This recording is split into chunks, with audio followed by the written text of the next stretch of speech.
No! Ah! Hi, this is Dale Lear, designer of TRS-80 Color Baseball, and you're listening to CoCoTALK.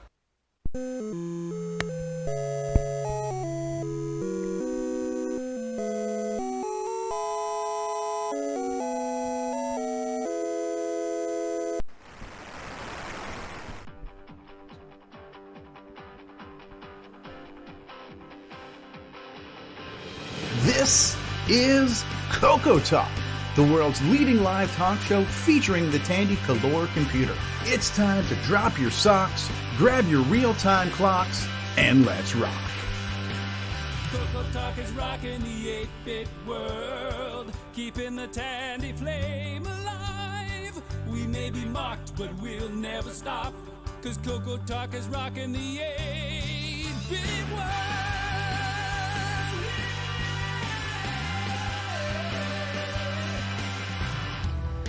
Welcome to CoCoTALK episode 281. Today we have a Step Tandy review, maybe a report from Tandy Assembly, and lots of Brian Weasler, and lots of news. CoCoTALK is rocking the 8-bit world, keeping the Tandy flame alive.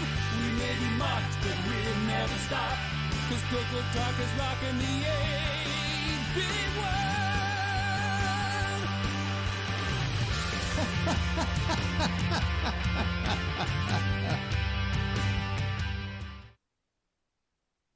Hello, everybody. How goes Hello. Hi! it? Hello, everybody.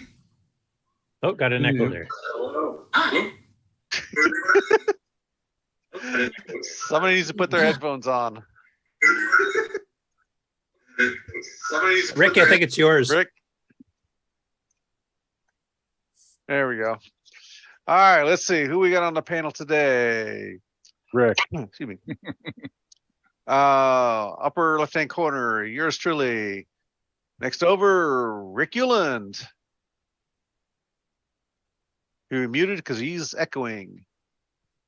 Well, just wave hi. Next over, Ron Delvo. Hello, everybody from Arizona, where we don't have any of those swishy things that go around and wet your yard. That's because your yards are all rocks. Yep. Muting myself has not helped. Let's see. Next over, Ken Waters. Hello, everybody, and welcome to Octandy. Octandy. Yeah, you're back, which means you're back from back into civilization. No longer up Octandy in just the deep needs woods. a second month. Oh, that's true too. Yeah, we're full. Okay, next row we have L. Curtis Boyle. Yay. Welcome to the show, everyone. So you gonna go horse today with all the news? Probably. I do have coffee, so I might make it through. Well, just Might make don't it go through. cow. Horse is fine. Cow is not good. Also, Huh? product shot. Oh yeah, Cow gotta- would be an utter disgrace. I got a cup back there, back in the cabinet next to the floppy drives. Let's see. Next over, Mark Overhoser. Hey there, my mic working? Yes. Yes. Glad to be here. Okay. Next up, Brian Weasler. Hello, welcome to the show. And someone who we haven't seen in a while, Simon. Hey, Simon. How you doing? Hello, Spuds. Spuds. And the last row, we have Alan. So is this the multi-level marketing seminar or is that down the hall? Oh, that's down the hall just past the Commodores. It's on channel 2. BBC 3. And last but not least, David Ladd. Hello, everyone. Are you ready for today's episode? I certainly am. Let's get this going. David Ladd. I like how everybody pulled their headphones away for a while. Holy ear cleaning. Batman. I'm glad I wasn't wearing AirPods. I would have taken my eardrums out. Oh, let's see. Well, that takes care of the panel introductions. Yes, Let's hi, see. folks. I've emerged from the time tunnel. So, Hey, welcome, Rick. Where's our down under friend? Probably still sleeping. just waking up at this point. Still 3 a.m. there. Oh, man. Okay. All right. Let's see. Brian, you've got some things to show us, don't you? There we go. Am I, you guys ready? Yes, we've Yep. got There we you are. spotlighted. We're being blinded by the light, but we're ready. Is there a 1-800 number we can call to put a, price in on some of this stuff? A request? Yes. Oh, I thought you were going to say 1-800 to call to get prices on curtains for Brian. Right. I'm going to switch. I'll switch cameras here so that way you guys can. Is that see a a little Christmas better tree here. you have behind you? Yes, it is actually. Oh my God, that's way too early, man. There we go. Okay. Well, evidently he gets so much stuff. It's like Christmas every day. Yeah, Well, that's there right. you go. Okay, you got me there, Ron. You're right. So this is the main thing I wanted to show everybody. I think it's very interesting. I've never seen one before. Doing a little towel? research. That's an That's Apple a- Watch. That is a I've towel. seen those. And there was a gentleman out on Facebook there, Ricardo Sete. I think that's how name's pronounced, Sette or I, excuse me, Sete. And he had some unboxing items, and him and I started a conversation, and we worked out a deal between us, between things and stuff. And this is one of the items that he had, and it did generate some conversation, and I've been doing some reading on it. So here's the item there. David Ladd, you're going to like this one. This is from Basic Technologies. It was the Champion. I had never seen one before. I remember these in rainbow. I've never seen one in person. It has lights. 5 slots. It has Yeah, 5 See the slots. bottom. On the Show front. us the bottom. Nice, What nice big metal. flavors? Nice big. Yeah, it was metal called the plate. Companion. They had a bunch of BT dash things like a real-time clock cartridge they made and a bunch of other things too. What's Correct. Yeah, sticking out the back?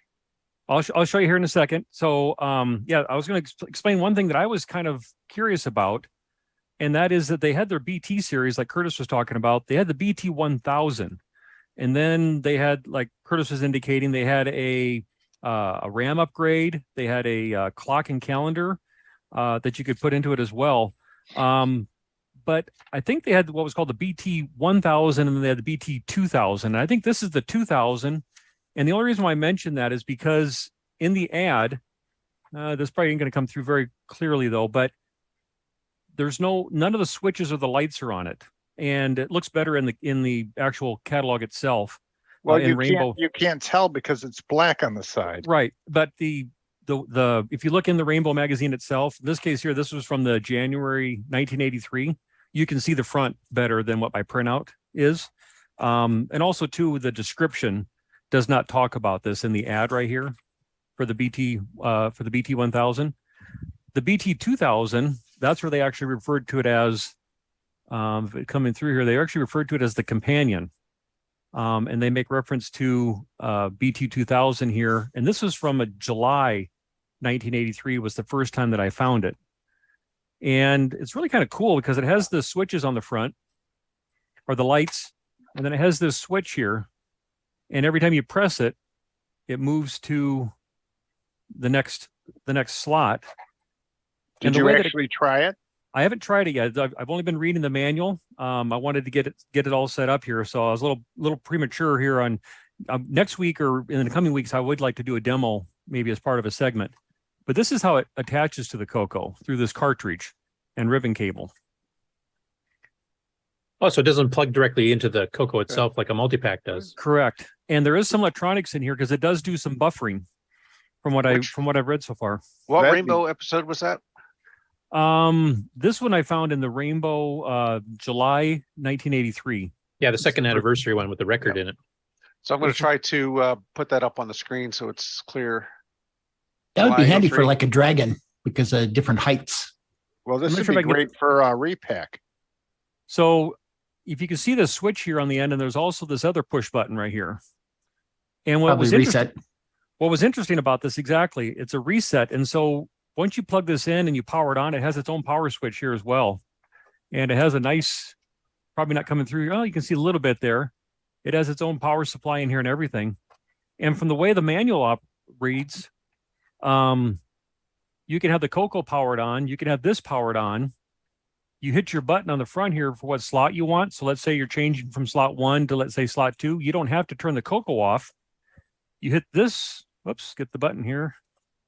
You hit this one here, and it'll do the reset for you, and not have to be turning the CoCo on and off every time. So I'm curious to try that out. Reset on the CoCo or reset on the MPI? I'd have to refer back to the manual. It described the type of reset. It's not the same as the reset on the back of the CoCo from the way it reads. It's kind of different. I don't know exactly how the CoCo works from between here as if you were to reset something with the CPU or. And then exactly. Why choose two off and on switches? Well, this is the power switch. Yeah. And I'm still reading the manual on this one here. This switch here, this has to do whether reference to the buffering or not buffering, excuse me. If it's in the on position, it uses the selector. If it's in the off position, then you can use the pokes command to enable the different. So it's between slots. hardware and software selectable slots. Exactly. Yep. Okay. So like I said, yeah, I would like to. I'm kind of curious to see if anybody would have a BT1000 out there, which would look basically the same, but it doesn't have. Heck, who would want the 1000? the 2000's the primo one, right? right. So I thought this was did you cool. put your nose in the hole and see if there's a smell like maybe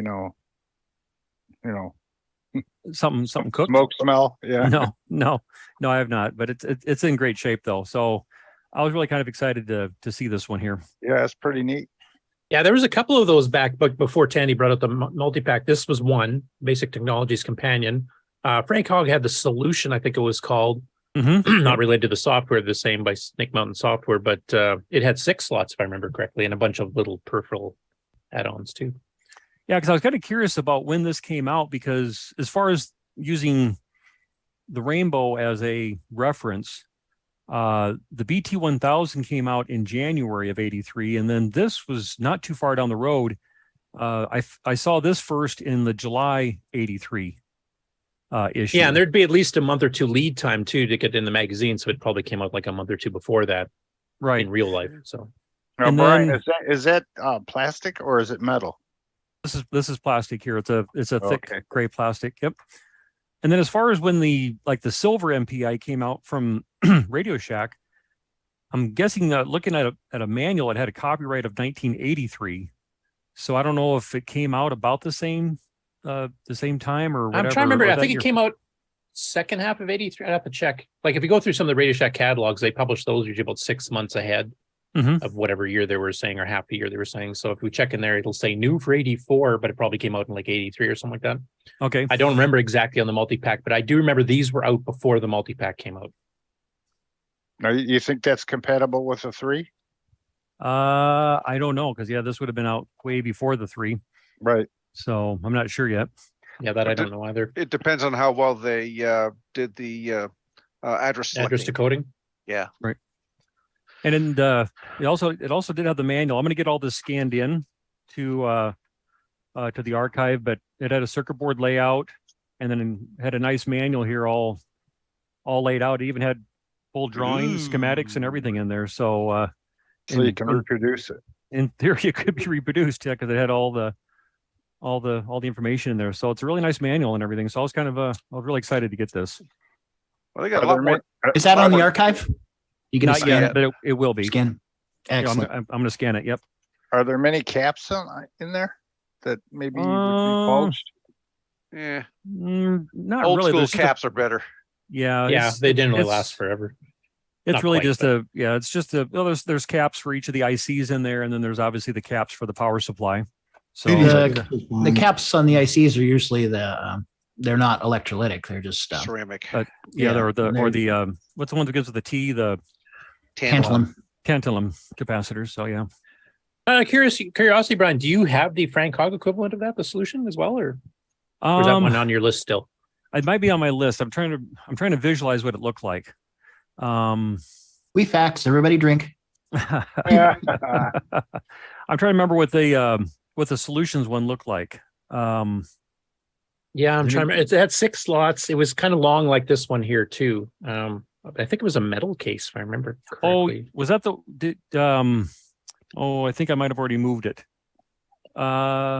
There was the one that I showed last week. I think you had stepped away from the show already when I did my show and tell last week. I had a flat. I did have a really thin one that was a 6 slot that I did show last week, but that one was labeled as a PB&J product one. Oh, that's the same guys who did the keyboards? Possibly, yeah. Butter yeah, that jelly. Yep. One little unboxing here item I'll show. Unless anybody else wants to discuss anything more with that multi-pack there. That was a. I think I'd be interested to see what happens when you actually try it out on a real CoCo and see how it works. Yep, I'll try to put together a demo here. Maybe in a couple of weeks I can. We'll do another little segment with it and we'll show it in operation. Yeah, and upload the documentation. Something for Octandy. Here's something that came in the other day. Again, this was something out on Facebook that was there. It's for Geely. It's for Geely. Yep. You haven't even opened it yourself, so this is new to you then, eh? Yeah. Live unboxing. I know what it looks like, but not how it survived. How it survived. Let's find out here. Oh, good. There is something actually in it. Something actually in it. A little note here to Brian. Thank you so much for the purchase. Enjoy, Teresa. So, yes, Kevin, we can hear you.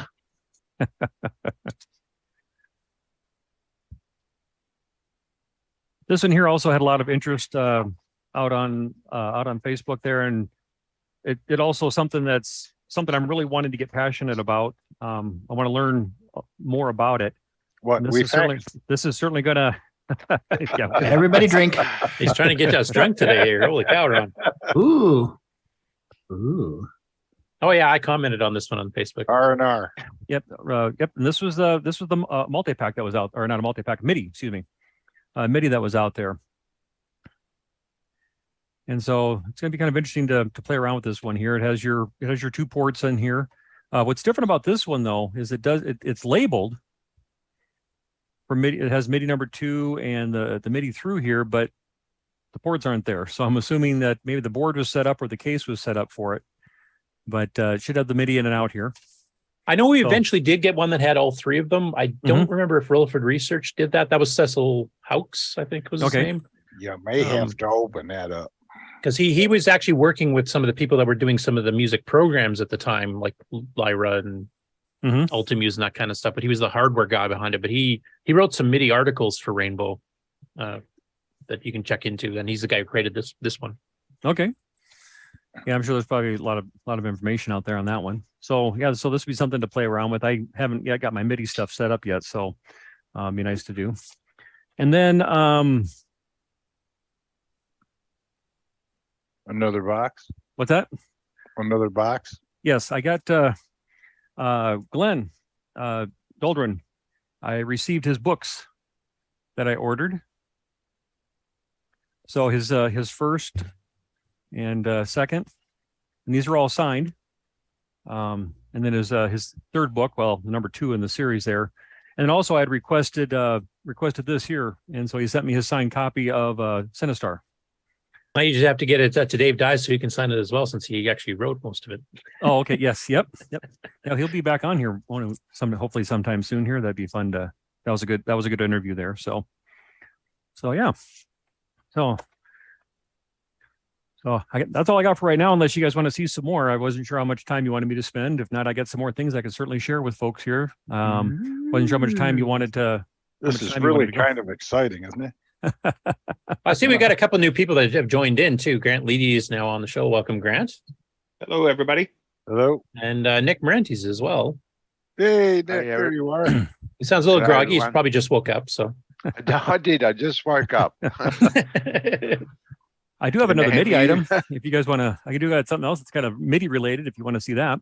Yeah, sure. Let's do that. I'm still waiting to see when Sloopy comes in. Has anybody heard back from him as to when he's planning on coming on? I was just talking to him. He's in a seminar right now, so it'll be a bit then. Yeah. Okay. Okay. So here's something else that's kind of I haven't had a chance to do a lot of research on it yet, so I don't know how common it was. I don't remember seeing it too often. Was that a MIDI watch? No. Let's see. I don't know if this is going to come through very clear or not here. It's kind of a shiny metal label. It's the Colorstra. Colorstra, like orchestra, but Colorstra. Oh yeah, that was software, wasn't it? For Colorchestra, I think it was called. Well, it was I got the whole manual here along with this, but it was what was really cool about it. It's also a MIDI, and comes with hardware. Yes, so this is a MIDI interface, and I'm a little hesitant to take it out of its packaging here. Let's see. I think I can slide it out here. Let's see. Taped in. Yeah, it's taped in. Yeah, it's just. I think I can slide it out here. There we go. I think because I remember having this out once before. No case on it. It's just a bare board. No, it is a case, isn't it? It is a case. Yes, there is a case around clear. it. It's clear. Oh, it's clear. Oh, okay. Yeah, in the plastic, it looks like it's missing. Yeah. Yeah, I remember this one being advertised because this was one of the earlier hardware MIDI boards. Like we had the Bitbanger, you could do an adapter cable for a simple MIDI out. But this one actually had the software come bundled with it for running some of the more advanced MIDI stuff. Was that that the first ones to do so? So you can see it here. What's that? 6551 UART? This year? Yeah. This is it's a MC 6850. Okay. The Motorola UART. Our UART. Yeah. That's one of the ones that some of the keyboards used to use. So this has a clear plexiglass on top and on the bottom, but what's kind of neat is the frame is actually like wood, like walnut wood. Oh wow! Very nice. Yeah. Nice. It's pretty. That'll match my wall paneling in the basement back from that time. Yes, it will. So yeah, this is actually serial number 3021, and So it's think of it. If Horizon. that thing catches that? fire, if that thing catches fire, it's got kindling built in. There you go. But it says Colorstra right here, and then also here it says it's from Horizon Software Corporation. Yeah, I do remember their ads in Rainbow. There's Horizon right on the back. Genuine wood grain. There you go. So yeah, this was It's not Vernier, huh? yeah, so it was really, and it has a cassette, then it also has the floppy here for it as well. Yeah, Am I pronouncing that right? Would you guys pronounce that as Colorstra? Colorchestra is what I always called it. Orchestra? Okay. Like orchestra, just with the O R chopped off. Orchestra, yeah. Yeah. Colorchestra. So that was cool. That was kind of neat there. You're going to have a collection of every single MIDI hardware board that CoCo ever had. This is great. You're not going to try that, are you? I'm trying to remember, like when we were talking about the Rilliford Research one, because it's one of the ones that actually supported MIDI in, MIDI out, and MIDI through. There's another version that came out a little bit later that Darren Ottery in Australia actually used when he did that Blue Monday cover with the CoCo playing it. Because I asked him, I said, "Is this the one you have?" And he said, "No, he has a different one that has the same 3 ports that was done a little bit later." Well, here's this one here, which you can see is very similar to it. Right. And this one says speech. This one says Speech Systems on it. Yeah, that's Richard Perry's company. The guys who did Lyra and Musica and a whole ton, the voice and. Why, look at that. It's almost they're very similar. If I remember correctly, I think Cecil Houck, I think he did design both. And then when Speech Systems stopped manufacturing for the CoCo, I think he does when he launched Rilliford Research as his own. Okay. If I remember correctly. So I think it actually is his design, the hardware design. Rich Perry did, arrange the software and stuff. But they did like Musica, Lyra, Symphony 12, Real Talker, and a whole bunch of other things, if I remember correctly. Hopefully I'm not mixing that up. Well, But I think it's the exact same design by Cecil. He started manufacturing his own after Speech Systems left the CoCo market. Okay. When you Maybe the showed CoCo that 3 era. Rilliford one, I thought, what is that embossed area for? And then when you show this one, I go, oh, that's what it's for. Right. Well, that's the thing back then. Cases, you couldn't just get a case made. It was a big, major honking deal. So people reused everything. No telling what that case originally did. Because you see the MIDI jacks really Or just fit. off the shelf cases. Now, does the Speech Systems one have that extra MIDI port on the top? No, it does not. No. Okay. Something else. This one here, I can't remember the guy's name. He runs a museum and I reached out to him, and we chatted for several months. And then him and I finally worked out a deal. It was kind of cool because I've seen it before in the ad. Does anybody recognize this guy? Oh, it's the that's the CoCo cooler. CoCo cooler. Yeah, Yep. for a So- CoCo 1. Yep, for the CoCo 1. So you can see how it fits the profile there of the CoCo 1. Yeah. Right here. And then supposedly they made a CoCo 2 one as well, or CoCo Cooler 2. Now we just switch to 6309s and static RAM because that runs cooler anyway. Right. So how does that get power? It has Plug it its in own the wall. cord, Oh, has its own wall and its own little switch right here. So you plug it into the same power strip as the CoCo. You could. Yep. And power it all at the same time. Right. So, but I'm guessing this one's never been used because it still has the tape here from the double-sided tape. to And stick stick it on the and- side so it stays on. Yeah. Now, if I remember So- correctly, does this It's work on clean. either side? Like, can you plug it in without screwing up your slot thing? I'm trying to remember now. Hmm, I don't Well, know. that Could would be cover up the one-sided. slot. Yeah, Well, if you put it on the left side, maybe to pull it off where the power supply heat's generated, maybe. Yeah, that's where it go. Yeah, it would go on the left side of the CoCo there, and the air. I can't remember if this. I can't remember if this draws or blows air. I can't remember. I think it blows air. Well, you can always plug it in. Yep. Watch your fingers. Okay. Here we go. Live on the air, an injury. Suddenly we go Look to, at that blood. I mean, I remember seeing these down at Rainbow Pass. I can't even remember how loud they ran. is it a pusher or a sucker? Well, let's find out here. Okay, so we are off right now, and There it is. Was it blowing? yes, the air is blowing from the bottom here, so it would be drawing air through the CoCo, and then exhausting it on the bottom down So here. a sucker. Yep. Take the hot air off the power supply and So you couldn't put that on the back of the machine. No, it'd have to go on the wouldn't- side. Wouldn't seal up so well. right. It's contrary Plus, on to the CoCo 1, your air vents aren't on the back; they're only on the Yeah. sides. That's they're on right. the sides. Right. Is this coming through at all on the volume or on the mic? No. No. No. Okay. I was How trying loud hold is it up to my- you? I guess is the question. I mean, you can hear it running. It's no louder than maybe if you had like a little desk fan on your desk at at work or whatever. So, yep. See what it does to your finger. No, it's not. No. I think send it to Ron and let Ron volunteer for that. And we'll, There we'll you do go. that. Yes. See how sharp the fan blades are. So, yeah. Gee, I don't know if I have a CoCo 1. And you can tell it's not been used much because the blades are all clean and it's not collected cat hair and nobody stuck their finger in there. I do remember that some of the people that did the 128K upgrades and stuff on the CoCo 1 and 2, like the earlier ones that did the whole bank switching thing, 32K chunks, that was a popular thing for those people because those things did run pretty hot.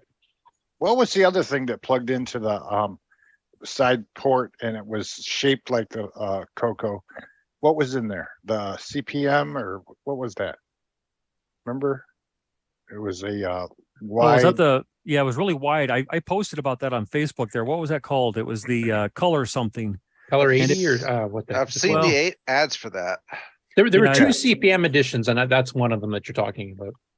That added a Z80, Z80, whatever you want to call it, and its own RAM and ran CPM and. Yep. And it was kind of the 180 shape column of the card. profile. Yeah, it was kind of the shape of the profile of the CoCo. Do you have one of those? No, I don't. I would. I do have a search out there for one of those, and those would be quite rare because they were more expensive than the CoCo itself, if I remember correctly.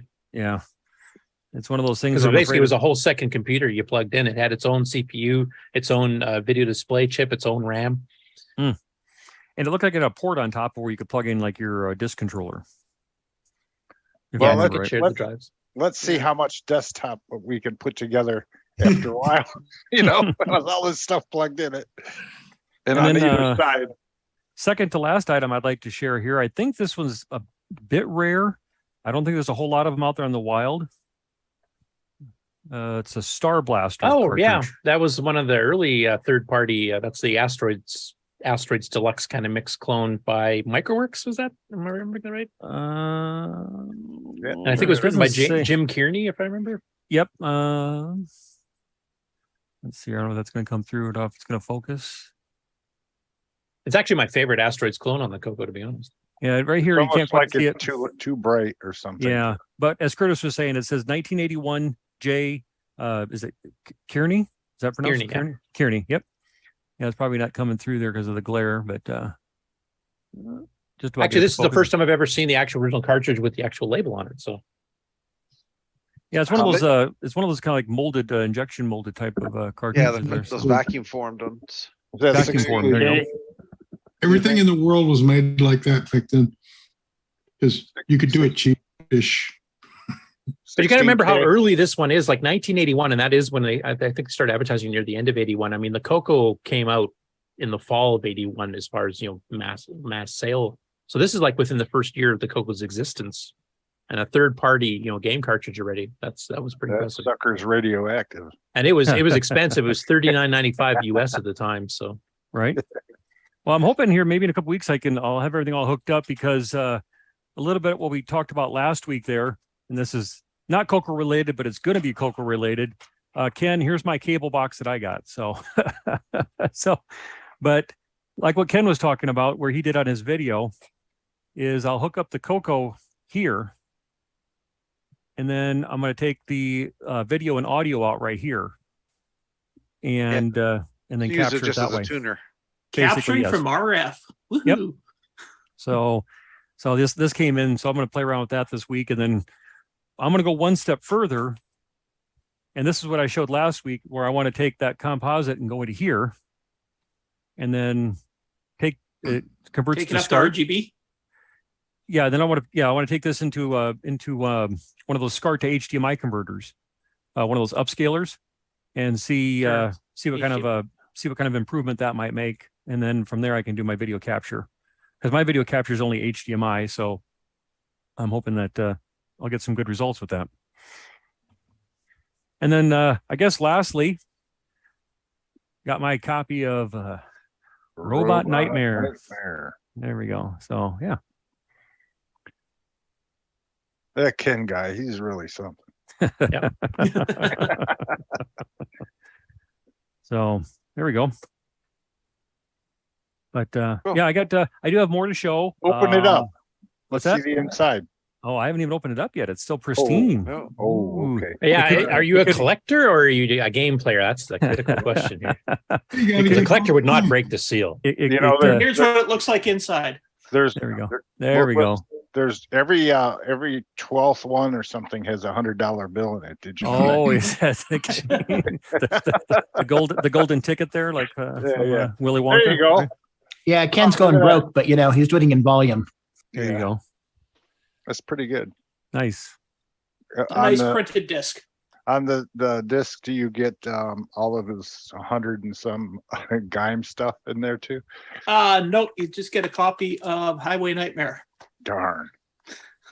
Or Nightmare Highway, sorry. Actually, Ken Rankin in the chat says now there's some class on the show. Yeah. Well, yeah, because I'm now being spotlighted. Thanks, Ken.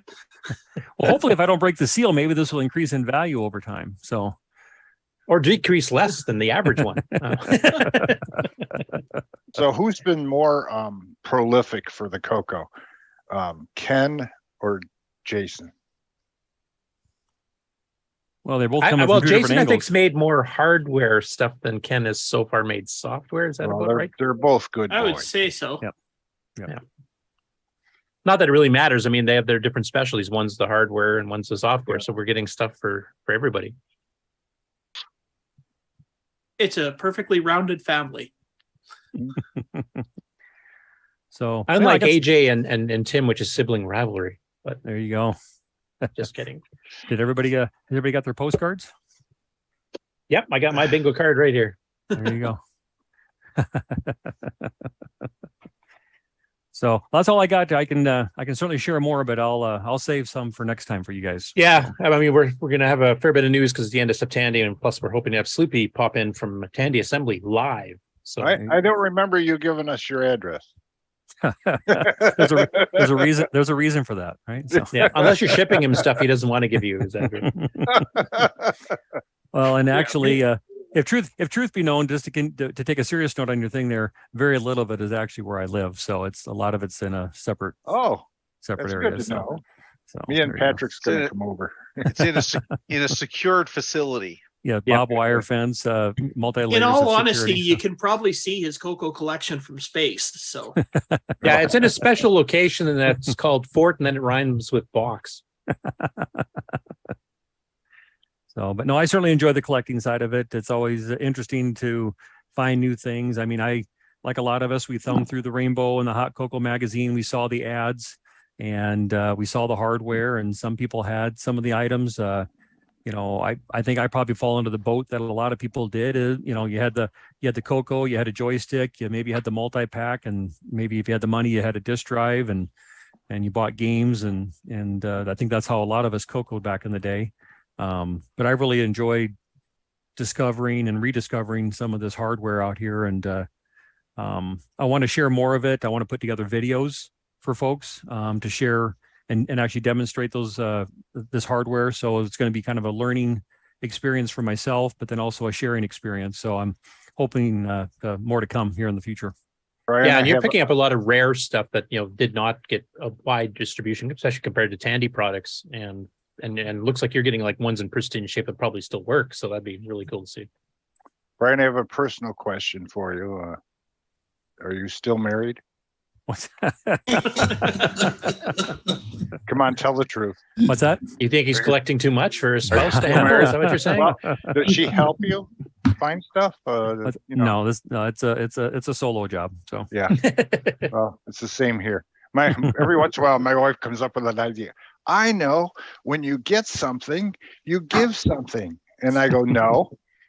That's not part of the collecting. No, sounds like your wife goes to the same school mine does. Yeah, no, we don't do that. No. Yeah, you don't need a third shed in the back. No, I've thought about underground. Anyway, yeah, we look forward to seeing like you've got enough stuff you collected from that huge hoard that you got here last year, I think it was. Or was it the beginning of this year? I can't even remember now. No, it was toward the beginning of last year there. So yeah, and some of these items, lots to keep coming through, and a lot of like rare finds, etc. So we look forward to seeing those segments over the next months, I guess. Mm-hmm. So, have you thought about a new name for yourself, like Brian's Warehouse or something? I have garage. Brian's CoCo County, because he needs a whole county to hold it all. There you go. So yeah, I'd be kind of interesting to, and this is some of the stuff I want to do, like with this, with that multi-pack there. I mean, it was something that it seems as though by just using the Rainbow as a reference, though, that it was out before Radio Shack had one. And there's a few, like there's disk drives that were made a full year before Radio Shack, and they're totally incompatible. But Microworks and a few others and Circomp, I think, had sold them with their own DOSes that are not compatible with anything else. Okay. And then, of course, once Radio Shack entered the market on any of these particular pieces of hardware, they kind of became the standard just because of the sheer volume of what they were selling. So a lot of hardware from the 81, 82, 83 era kind of went out of favor once Tandy brought out their equivalents, multi-packs, disk drives, hard drives, etc. Hard drive, I guess, is an exception because actually Radio Shack kind of had a bad hard drive solution for the CoCo. Well, and that's what I'm hoping here with some of the videos that I want to do is to, not claim to be an expert, but just want to share things, and then hopefully, it'll create some discussion within comments that we can, all learn from. So yeah, and the fact that you're going to be scanning all these as you go, their manuals and stuff, because a lot of that stuff is not on the archive yet, so that'll be nice to have those for reference. Mm-hmm. Yep, I've got a few things left to scan here, but just a couple software things. And then I'm pretty well caught up everything I have that's not on the archive already. So okay, thank you for letting me take the time to share that with you. Cool. Thank you very much, and look forward to future episodes. Oh, Brian's Warehouse. Brian's Bunker.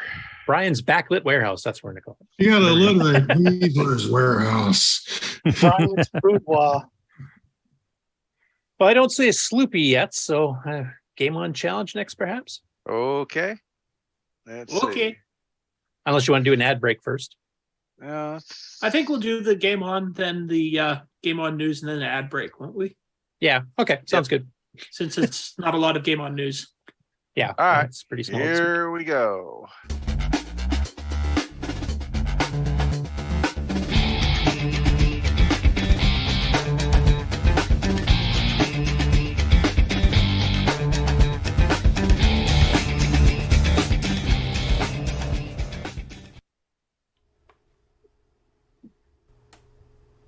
welcome to the CoCoTALK Game On Challenge of the Week results video. This week we played Poltergeist. We had a total of 12 players. We had Mark B with 1425, Sabhead with 1845, Rich N with 2235, Mr. Dave 6309 with 2355. And tied for 7th place between David Craker and Jim Rye with a score of 2695. Then Paul Shoemaker with 2715, Brian Walsh with 2895, L. Curtis Boyle with 3310, Canadian Retro Things with 3620, Buck Owens had 3655. And the number one score this week was Shenley with 4,055. Thanks everybody that played, and we will see you next week.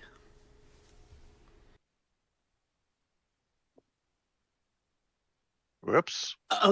Whoops, what? Okay, there we go. Forgot to push the button. So, Poltergeist was our game this week. One of the few games I actually have complete in box. So. And you have the instructions also in there? Yep, that's the front cover is the instruction book. So this was a game released in 1982. It was one of the very few actual games that are official property, I movie guess, licensed property, and actually one of the very few games that are completely unique as a licensed property to the CoCo. So, found a few reviews on it. Let's see. Actually, first, look, I found some scores. So, Poltergeist, there we had the. And Tom in the chat is pointing out that Ken and Curtis had the only scores not ending in a 5. Yeah, well, we're that good. Don't know why I got that line on there.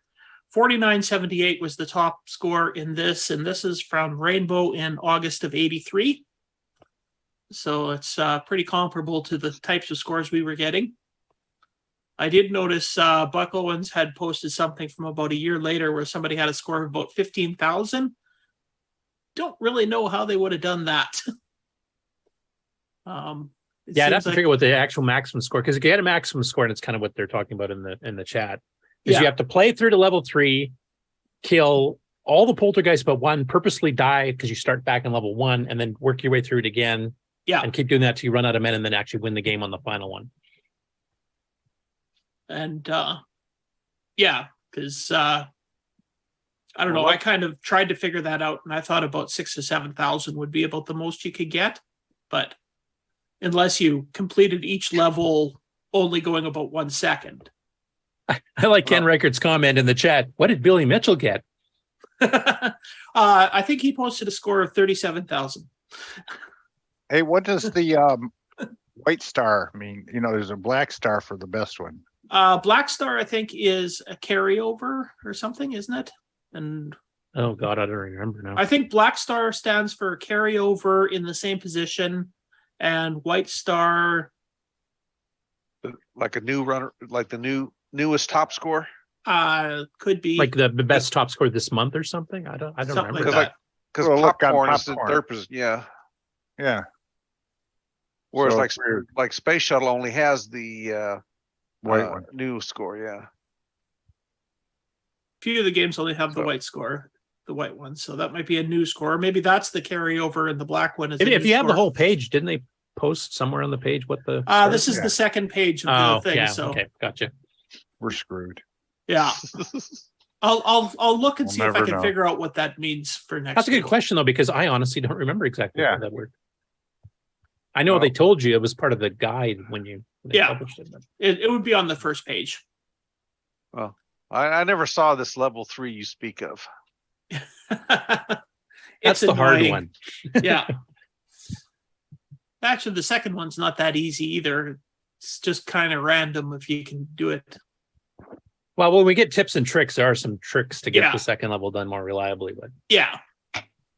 And a really easy trick for the first level. But yeah, which we discovered back in the day. actually, so this is a Rainbow February 83. This guy talks about how it was one of the more expensive games, but a sound investment for challenging quality entertainment. And he goes through to talk about how to play the game, and that it only requires 16K and not extended basic. So, and so there's a positive review of it there. Why does it say you need 2 joysticks? Because you're going to wear out the first one. Oh yeah, it says you only need. Yeah, one when you throw your joystick, first one but against the wall and smash it, you'll need the second Yeah. one to complete the game. He says it's you might wear the first one out trying to beat the game, but I think more likely that you'll bust this first one. Them Black Beauties are pretty strong. Yeah, I've seen them smash though. And then in Color Computer News, actually, I like the picture they put in for the review. Yeah, they inverted it, so it's a negative, so it does look kind of creepy. So this is Color Computer News from February of 83. And again, talks about it's interesting that this game didn't appear in the Color Computer catalog or the RSC 8cc catalog. I'm not sure what that is. It was just in advertising when it first came out for Radio Shack's pre-Christmas sale flyer. So What's the tie-in? what's the tie-in? Yeah. Well, it's based on the game or the movie. Poltergeist. The fact So- that the movie shows Steven blah, blah, Spielberg. blah, and this picks up on the same thing. What? Well, it's the levels are loosely based. I mean, Carol Ann gets sucked into the spirit dimension, and they're trying to save her in the movie. Same thing you're doing in the game, and all the things you're picking up on the first level are all things they used in the movie during the trying to save her. Okay, that's And good. I think the actual portal in the movie was on the stairs, so that's why they have the stairs. It does actually tell about the cheats on this review too. That sometimes you don't have to be in a driveway to collect an item on the first level. And if you hold the fire button down, no cars come out. So this was a very early review of the game that actually gave away those flaws. Yeah, I do remember we found that pretty darn quick. Yeah.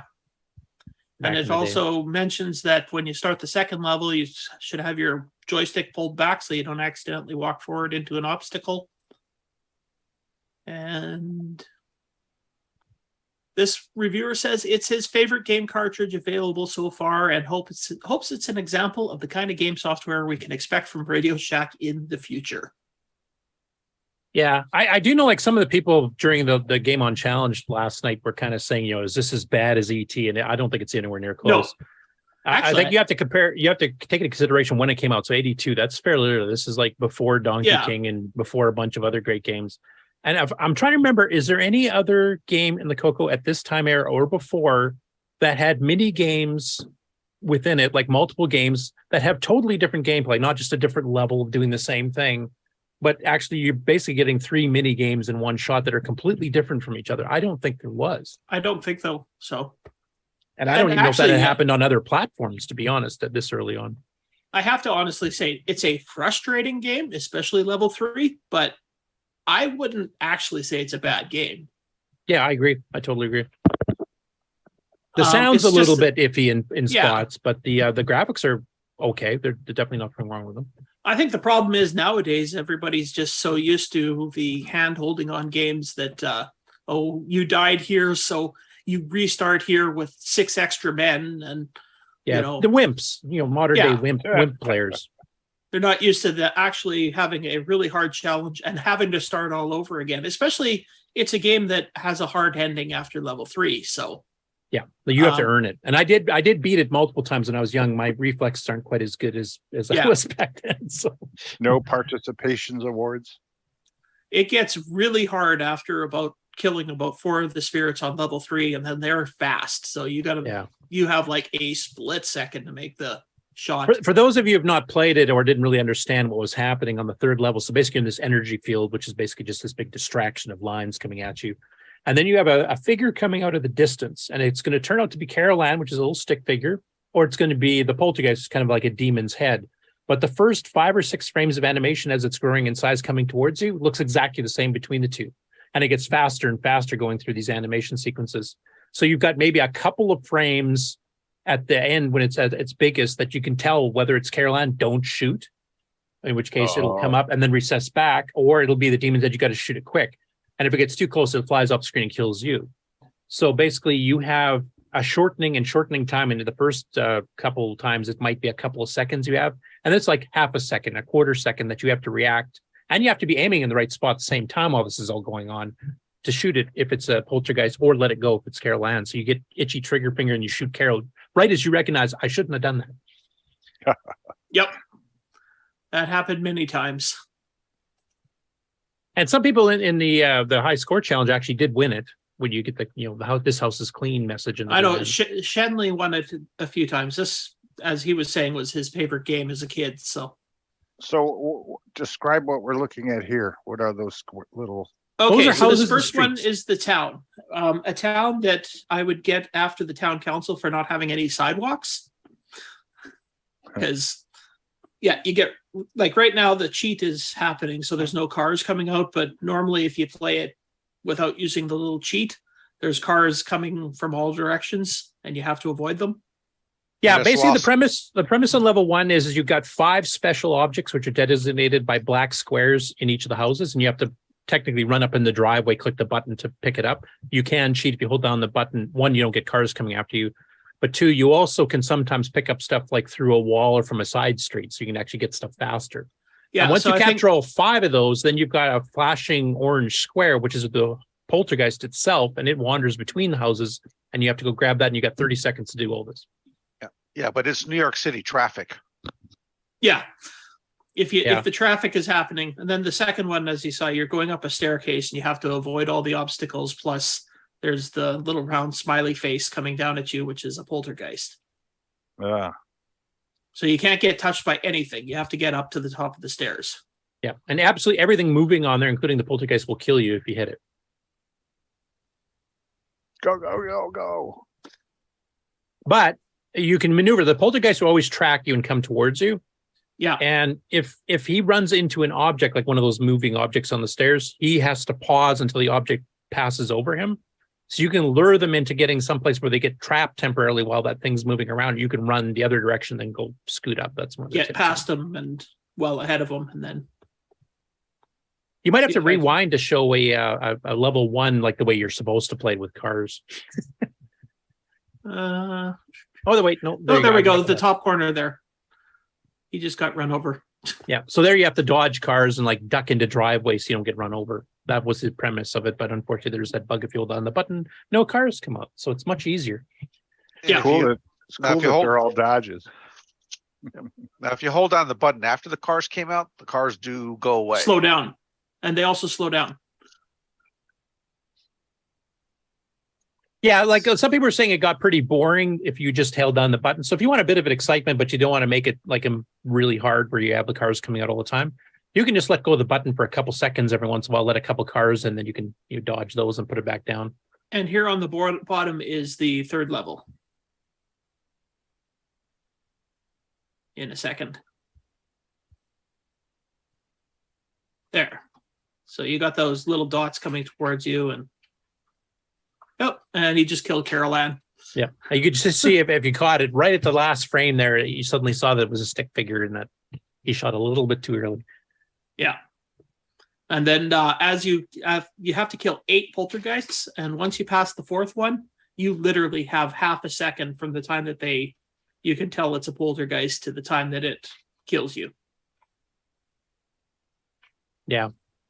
I mean, if one of these 3 mini games was sold as a game by itself, I would say this is not worth it. But the fact that you got 3 completely differently playing mini games, like I said before, it's not, you get a different level of doing the same thing. Like Donkey Kong, you're still pulling rivets, you're still jumping over barrels or jumping over objects and hammering them or whatever else.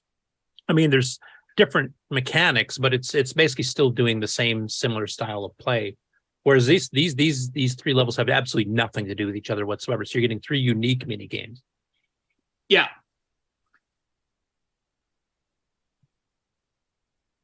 I know Nick Morandis will now come on and argue that this is the worst game ever. So go ahead, Nick. Although if This is the worst game ever. Now, Nick, how would you have made it differently? Who, me? I reckon, it needed a bit more. I mean, the levels were very short and simplistic, I guess, and they just repeated. Well, they didn't really repeat. But for me, though, back in the day, we didn't have artifacted colors, so this game looked ugly. Okay. So, but seeing it with color, it looks a bit better. So, yeah, I mean, it was an expensive game for the time because of all the cross licensing with the movie houses and stuff like that. So it was $34.95, whereas most games I think at the time were $29.95, and some might have already been on sale cheaper than that. So you were paying the licensing fee for the movie rights, basically. So that was a bit of a strike against it. It was one of the most expensive games that Tandy was selling for the CoCo at the time.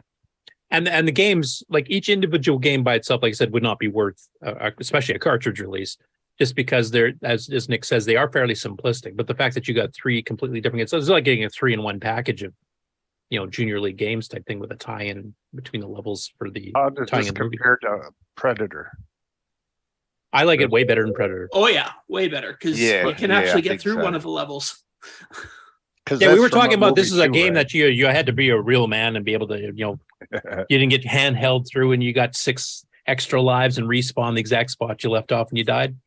Predator is even worse than this one for that kind of thing. So, yeah, but with Predator, it's kind of going too far in the other extreme that it's impossible to play almost. Yeah. This one, at least, you can get to that 3rd level with a little bit of practice and but then that 3rd one is a real beast to get through. Yeah. Now, like I said, when I was younger, like in my teens, actually, I didn't find it that hard. I used to beat it regularly back then, but I just couldn't do it this time. Do you remember what kind of scores you got? I think I did break 4,000 once or twice back then. I don't remember. I'd have to go dig through our old newsletters there because I know we had our own rainbow scoreboard for our local club. And I might have had some scores in there. But basically, to get the highest score, as I mentioned before, you have to kind of go all the way through to level 3, kill 7 of the poltergeists, purposely die, go back and do the whole thing. And we forgot to mention there's a bonus timer on each level, too. So the faster you get it done, the more bonus points you get.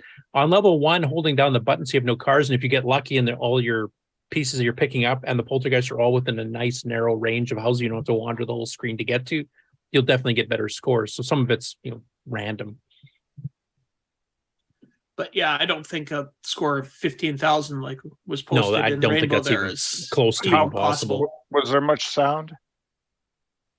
Yeah, it wasn't great. Yeah. There's this constant buzzing, running thing, I guess, on the level 1 screen. The level 2 screen, the staircase, I think probably has the best sound where you have this kind of ambient noise that it gets higher pitched the closer to the top you get to ramp the tension up. And you got your little stepping sound, and then when you die, you get that spinning sound when you die, which actually was pretty cool. The 3rd one is kind of this energy field constantly running, and then you get kind of a shot sound and explosion sound when you shoot something. But I wouldn't say the sound's this game's strong point. Although back in '82 when this came out, I don't think there was a lot of games that had really strong sound. So yeah, for its time, it was actually pretty good. One of the earlier artifacting games from Tandy, a 3-in-1 mini game, as I mentioned before, a licensed title, which was extremely rare for the CoCo at this point. This is pre-Zaxxon, pre-Puyan, pre-Moon Shuttle. Actually, I think this is the very first licensed title, if I remember correctly, that the CoCo ever had. Now that I'm thinking about it. Because even when Datasoft was selling Zaxxon itself before Tandy licensed it, that would have been, I think it was February of 83 is when Datasoft released it for the CoCo. So this is well before that. Mm-hmm. So these backwards C-shaped things have two little dots inside. What are those? Those That's supposed to be houses. representing trees or something like that. Oh, okay. Because in the movie, it's set in a cookie cutter apartment development. type Well, thing? it's a development A where all suburb or the something, houses. It's a Oh, okay. suburb. They built all the houses, but what happened is they built them over a graveyard, but they just moved all the headstones and didn't move any of the bodies. So all the spirits of the people that are buried there are not happy with all the people that live in this complex. So Okay. Have you seen the movie, Ron? Yeah, it's been a long time ago. 82, whatever. When did it come out? the actual movie was probably about 1980 or 81. Oh, okay. Yeah, so Yeah, I remember that. No, I don't think it's an overly bad title. I would definitely not put it on the level of ET. It's way better. No, ET. And actually, I think ET gets a bad rap because I don't even think that's a very bad game. Well, It's just- ET, once you patch it so that the falling down holes thing doesn't happen when it shouldn't happen, that the patch version actually is okay, I'd have to Yeah. say. But as it was released, its bugs were worse than the bug on level 1 on Poltergeist. well, wasn't there multiple movies made of this? there's like three one, three two? Poltergeist movies, Okay. and then the little girl that played Carol Ann passed away. So That ended that. yeah, Okay. On the stairs level, the boxes should only block you instead of kill you. I think the boxes are holes in the stairs. So I think they should kill you. You fall through and die. Oh, okay. And I'm trying to remember the author of this one is not mentioned anywhere in the credits, but I think it's Robert Arnstein, the same guy that ported like Racket 2 and a few others. He also did like I think Polaris and Project Nebula and a few others. You I've have been a trying to question? track him down for an interview for years, or even try to get a hold of him, period. I know him and his brother actually worked at an oil company in Texas, which is where they lived. So they were near Tandy. And if Mark Siegel's in the chat, he might be able to correct me on that one. Or maybe he's in contact with him, because I'd love to get in contact with him, because he did a lot of stuff that just in Model 1, 3, and the CoCo in the early years of the CoCo. So I'd love to get him on. If he's still alive, I don't even know that. But So You Mark just have says, question marks on your site for who the author is. So well, that's because I'm not sure. okay. Robert Arnstein always had this thing where he put the orange video mode, and he always did the same type of text thing. You'll see this on the intro to Players. You'll see it on Project Nebula. You'll see it on here. So I'm pretty sure it's him, but I'm not positive. so in the chat, Mark Siegel says Bob did it. Okay, Bob Arnstein did do it. Okay, cool. Mark, are you still in contact with Bob whatsoever, or do you know if he's still alive? Because I would love to get him on for an interview. It's too bad that we have to start asking questions like that. Yeah. It kind of fits the Is he Poltergeist still theme, right? alive? Yes, but Ron, the thing is that people can die at any time. One of my classmates, after we graduated school, he died like a week after we graduated from a heart attack. So, yeah, it can happen at any point. But it's a great thing when we can say, yes, we are still alive. Come talk. After 40 years.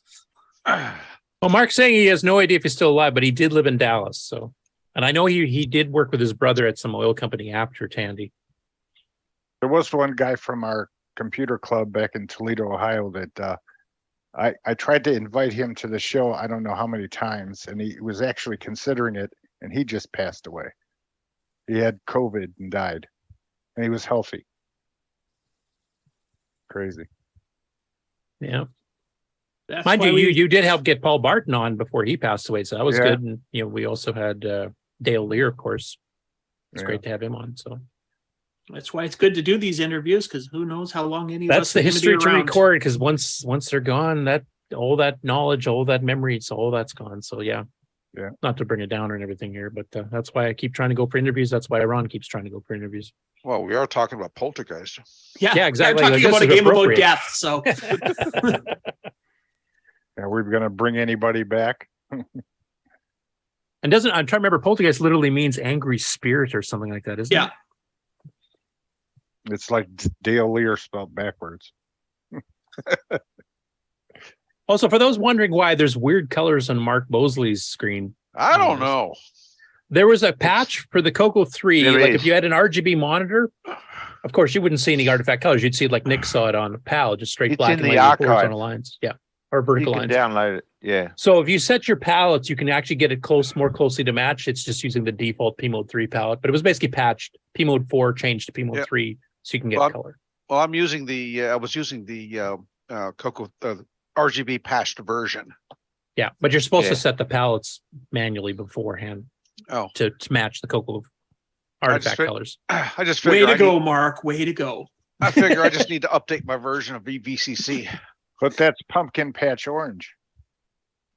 It's in fall. It's actually perfectly the right time of season for playing that game in that color mode. Yeah, the leaves are turning orange already. See, right? Because really, if you look at the blue ones, it looks like it's winter. We don't want winter yet. Play in the orange fall motif.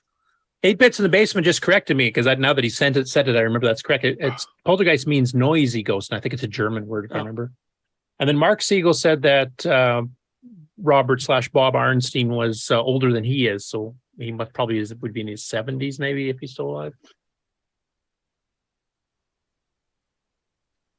Okay, well, as you've seen on the screen for the last little while was the Game On Challenge live broadcast last night. There was up to 3 people playing. Had a couple people drop in and out. Curtis was too busy. He was barbecuing and playing the game at the same time. So, yeah, it was a really good meal, but I wasn't expecting that. That was a surprise. So I'd fully been planning on. I actually caught up on work and everything else, and I played it earlier in the week, so I just sent up the screenshot from earlier in the week. yeah, you chose steak over us. Really, Curtis? Really? Curtis, the steak definitely smells better. So, Curtis, these people that moved in, are they quiet so you can get your sleep at night? Are they what? Quiet. Oh, we're the moving in part's still getting finished, so we'll find out soon enough. Yeah. There's 3 cats though. In fact, there's one having a nap back here. Another one wandered in earlier, so that we'll see how that works. Okay, so that They should have done a screen. They should I have done a guess we've- screen with a. Should have done a screen with a kid's hand on it. What did he say? They you should say have done a something? screen. They should have done a screen with a kid's hand on it. like on the TV screen, how the yeah. came up. Yeah, like an that intro was- splash screen. I think this was just an 8K ROM though, so I think he didn't have too much room. That And is it- such a cool I mean, scene. yeah, I agree though. That would have been a pretty cool graphic effect they could have done pretty easily if they, Tandy was fairly cheap on ROMs. If you can fit it in 8K instead of 16K, that saves, so many cents a cartridge. So please do that. So I think we've covered all the tips and tricks of the game. Yeah, I'm trying to think. So basically, level 1, hold the button down. Level 2, steer the poltergeist into where he's going to get hit by things so he can't move, and then you can sneak around him. Yeah, get Level them trapped 3 over to one side of the screen and then go up the other side. Yeah. Yeah. Level 3, the only real trick, one, you absolutely need an analog joystick. Don't even try with digital. But basically, move the cursor around where you're aiming and have it over top the poltergeist at all times. So that gives you that little more time to register that it's a Carolan versus a poltergeist you can shoot without having to move it on top of it and try to hit it at the same time. Because if you're just a little off, you'll miss completely. So you basically hover it over him until you see which shape it is. That's a tip for level 3. And don't shoot too early. Yeah, It almost always turns out to be Caroline. Once you play it enough, you'll recognize at a certain size, you'll know when it's about to tell you which of the 2 it is. Yeah. All right. So I guess that was the game of last week. Shall we see what is next week?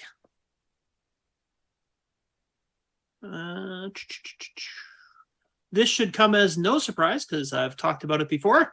E.T. No. Oh, we don't have our own version of ET. Okay, someone get on that quick. We need ET. Go for it, Dave. So that, of course, is the new game by Mr. Ken Reichard. And you have the case handy to show too. So, and that is Robot Nightmare. Yeah. And yeah, that's the case for it. So if you haven't gotten it yet, can we put up a link to Ken's itch.io con? Now I'm trying to remember, site, does so- like for the purpose of joining the game on challenge this week is basically you have 7 days to play it. Yeah. If you order the physical copy, does he send you an electronic one early so you can actually? He does, yeah. Yes. Okay, he does the same as Nick does. Okay, cool. Yeah, he did, in fact, and check it out. I just got my mail. I wonder what this might be. Live unboxing on the air. Rick is going to show us. He'll his be so copy. disappointed if it's Nightmare Highway instead. Surprise! Well, Nightmare Highway is on there. Oh, right. Yeah, and he did send me a download right away, so that was very nice. I received my copy yesterday, so it took about almost 4 weeks to get here down to Australia. Oh, they don't have a distributed manufacturing like your No, company no, usually? it comes from the US, so basically you're at the mercy of the post system. But it has arrived. Now, So another this game is about a one of those robot machines that cleans your floor. And they yes, go- absolutely. You guide the robot around your house cleaning the floors. So that's what the game is. Cool. Couple of comments in the chat here. First of all, Ken says, and now about repetitive levels, talking about Robot Nightmare. James Diffendapper says, ET isn't bad with proper collision detection. Totally agree. That actually does fix a lot of my problems with the game. And then Mark Siegel says, ET stands for extra terrible as far as the Atari game goes. I have to honestly say, I played ET for the first time like about 6 months ago. I got a copy of it in a box of Atari cartridges I bought. I didn't see why it was such a bad game. It is hard, and it's not the patch copy, so it's a little frustrating that you fall, but you learn where you fall easily into the holes, and you just avoid that. It's kind of like getting hung up in Russian Assault. You just learn how to get around not getting hung up on things. So there isn't an ET game for the CoCo? No. Is that what you guys are No, I saying? think ET was only made for this 2600. I don't think anything else got it, did it? Yeah, As no. far as I know, it's just the 2600. So everybody stopped after that game was made and said, "Oh no, not for us." Well, the biggest problem with ET is that they thought it was going to be a huge hit because ET, the movie, was such a huge hit. And they printed- manufactured so many cartridges and then they did not sell. And I Or a bet whole they bunch got spent- returned because people got frustrated. And that's when they did the famous burial in the Arizona desert thing. Oh gee. And I bet they spent extra money to be the exclusive, so nobody else could make an ET game. So Yep. Anyway, getting back to the Game On Challenge for next week, something else I have to announce is that for everybody that participates, you will be entered into a random draw for a special participation prize. Do we know what the prize is, or is that a surprise? I know what the prize is. It's a one-of-a-kind item from Mr. Dave 6309 having to do with this game. I think I can guess what that is. I don't know if It's a I'll bag say it. of, it's a bag of dust from the A piece of furniture. vacuum. One that he's So throwing it ties out. into this game, and it's we'll do the draw of everybody that participates in the game will be eligible for winning this. You win. It's a payday. Simon, I see you're posting in the Discord chat, which means, of course, none of the viewers can see it, but there's some demo disc you're putting up. We were talking. It's not Discord. It's a Zoom chat. Or Zoom. Sorry, yeah, that's what I meant. We were Sorry. talking about. We were talking about putting a hand on screen. Talking about putting a hand on screen. So Oh, putting a hand on the screen. yeah, I just done this demo about a couple of years ago, just for the fun of it. So just grab it and run it. Did you want to do that, Ken? I don't know if you have an You can emulator do it. handy or. I don't have an emulator handy right now, so Okay, because I've got so many tabs open right now. If I try to load anything else, I'm afraid I might crash. So if somebody else Don't can worry grab about it. Don't worry about it. Just run it at some point in time. It doesn't have to be now. Is this Okay. publicly available for on the archive or anything, Simon? Or No, but you can put it up there if you want to. okay, It's actually a demo on the web version of Xroll. I gave it to 60. On the web version of Xroll, the CoCo 3 emulator, it's actually a demo on that. okay. Well, that should be able. Somebody should be able to run their browser. I'm just going to see if I can get it running, and then I can share that. I'll try and do that okay. during the go into the news, and I'll see if I can get this running. Okay, well, we're going to do a game on news then, just the 5 stories that I've got here, and then I'll give Ken some time. So I'll share my screen.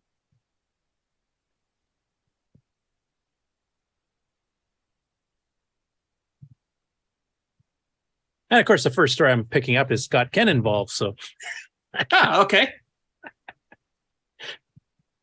So this is one you put up. Is it worth putting a 6 through a 9 into a CoCo 1 or 2? Because most people that have done it on a CoCo 3, obviously, because Nitrous 9 was really developed for that power boost. There's some games like Gunstar that require it.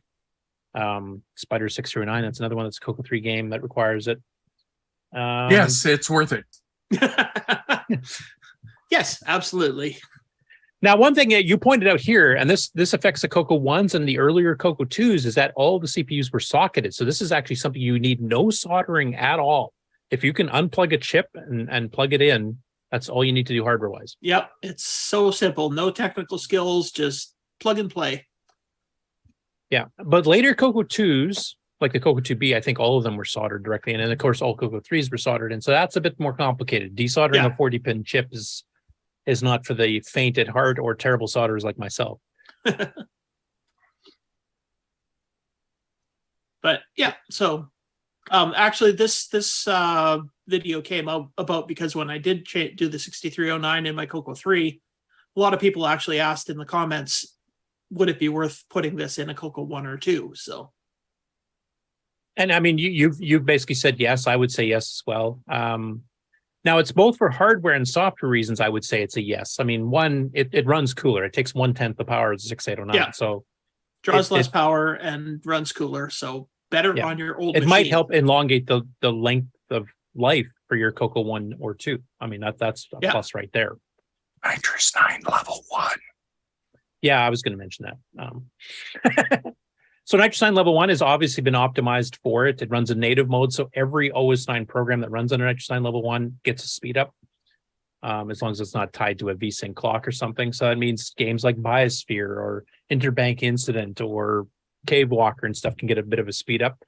There's been optimizations for the screen scrolling and stuff, so that runs faster. The CoCo VJ's got native 639 support, so it runs literally 2 to 3 times faster scrolling the screen than the 6809 regular version does. So there's a bunch of things. Basic 9 runs 10 to 15% faster. In fact, there'll be Basic 9 updates going beyond that. You'll be getting bigger speed ups in certain parts. So Basic 9 programs will run faster yet than just native mode. So there's a whole bunch. If you're on the OS 9 side of things, yeah, there's a ton of reasons. There's a whole OS that's been kind of built around it.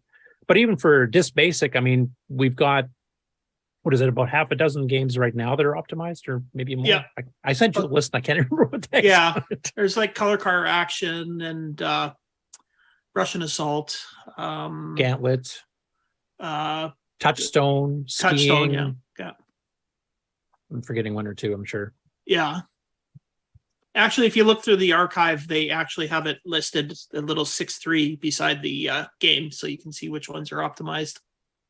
Yeah, that's actually a bit of a hidden feature, because if you go on the search thing, they have 3 little sections. You can type in something to search for, and they have one called tags. And if you do the drop-down menu, one of the options is anything that requires a 6 or a 9 or is enhanced. And there's my cable box to capture video off of this RF, as Brian was talking about earlier. And that's actually a pretty decent picture quality for RF, I gotta say. Yeah. Your choice of colors is like Halloween.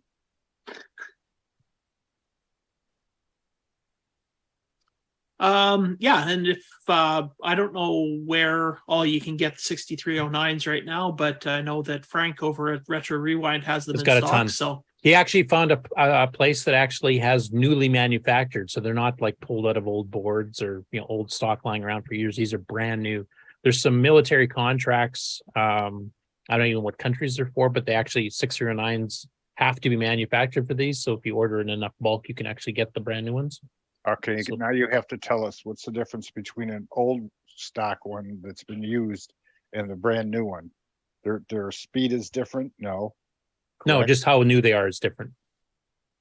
Like You're when not you gonna pull it off of potentially buy a a board, broken I mean, one? somebody could have bent the chip or put some voltage through it that may cause problems down the road. You're getting pristine, brand new manufactured ones here. So pretty one. Well, guaranteed to work too. I mean, if you're ordering off eBay right now, it's a crapshoot. Sometimes you might get somebody that scraped the lettering off and it's actually a 6809. It's not really a 639. I've even seen some people report they've gotten 6502s branded as 639s, which are totally useless on a CoCo. So Yeah, I know. Risk it. Yeah, I know some people that ordered the 6309s for their business for resale, and they had 100 or 200 that every single one that came in was a relabel.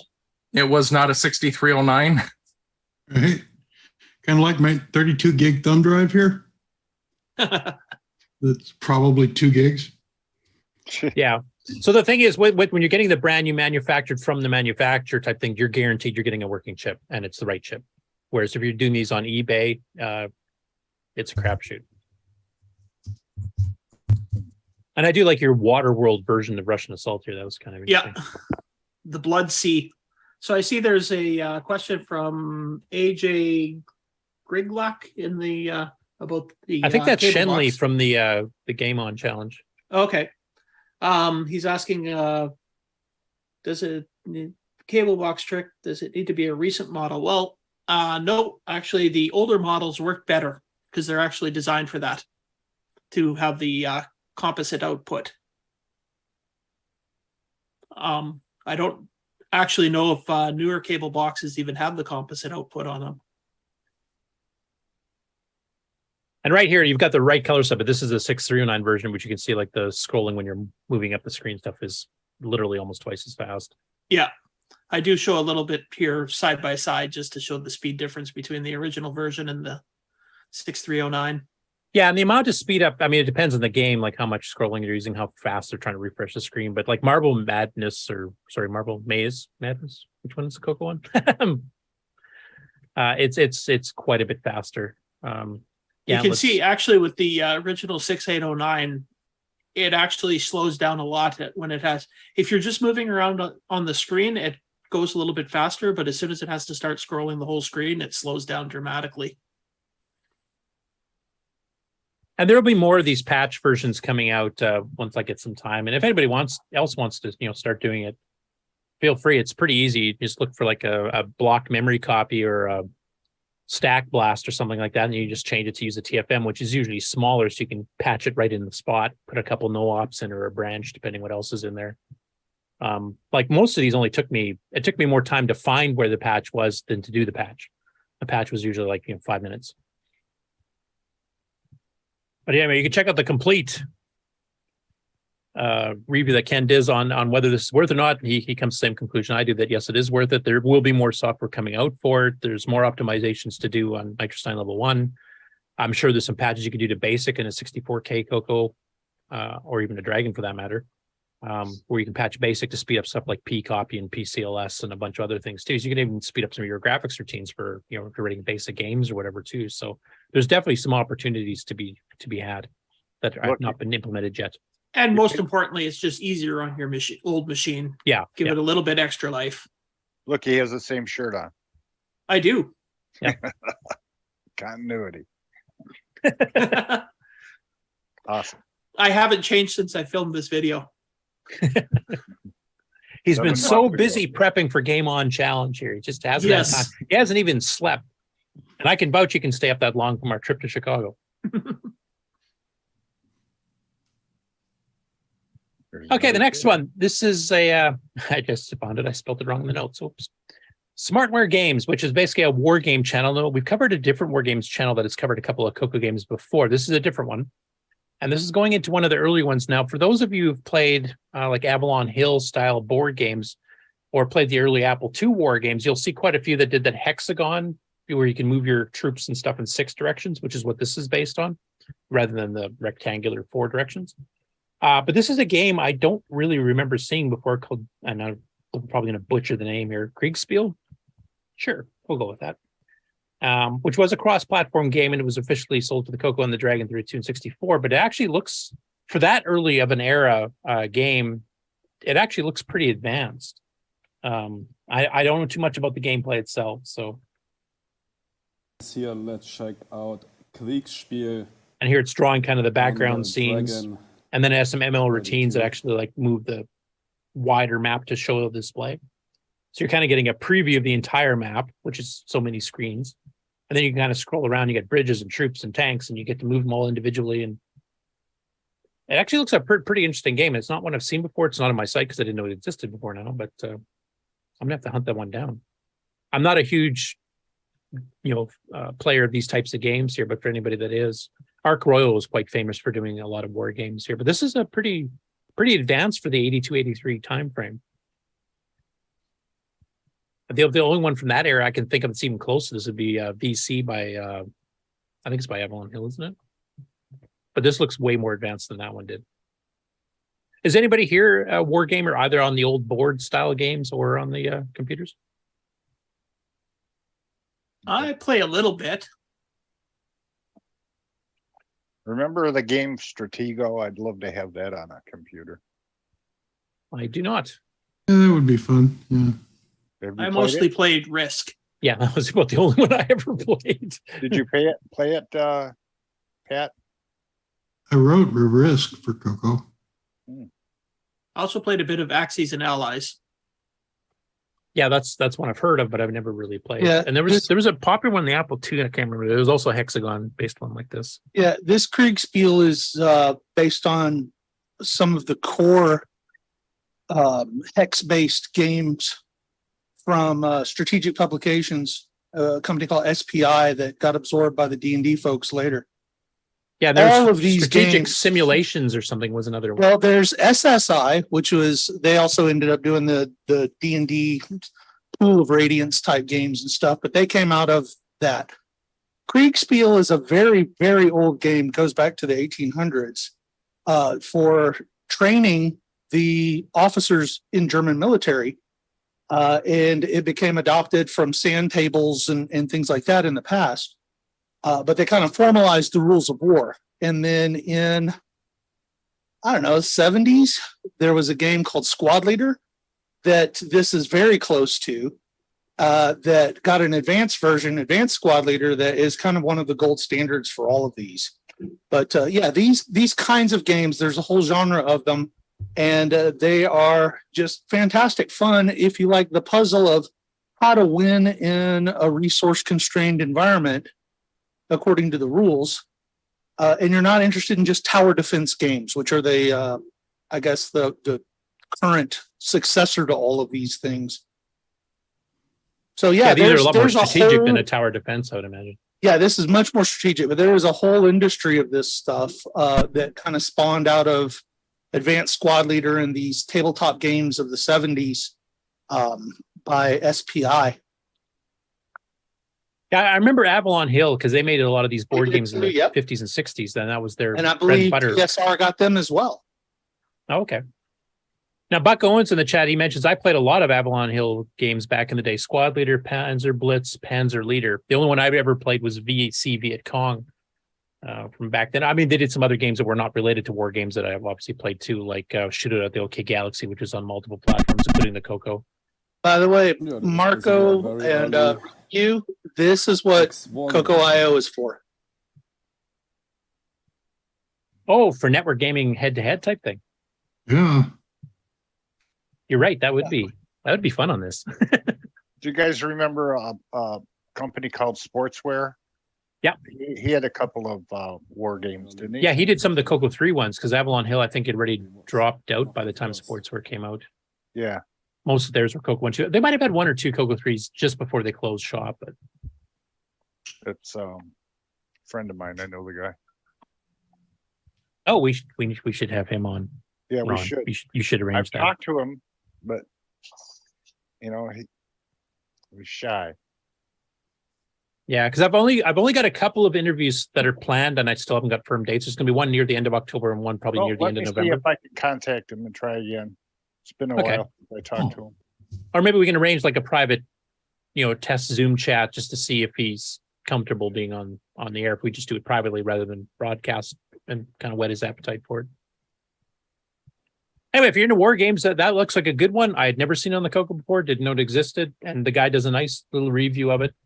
And if you're into that, I think that's a pretty good one. The guy's name's Paul Olmsted. Okay, yeah, I recognize his name. So I've probably done some sportswear games on my site. I know I haven't finished them. There's a ton of like Barbarian Quest, and there's a football one, and a couple of war games, some adventure style games too. I'll talk. Okay. Next up, Paul Shoemaker put up a video on the CoCo Facebook group showing a preview of his new Halloween edition 2022 version of Ghost Rush.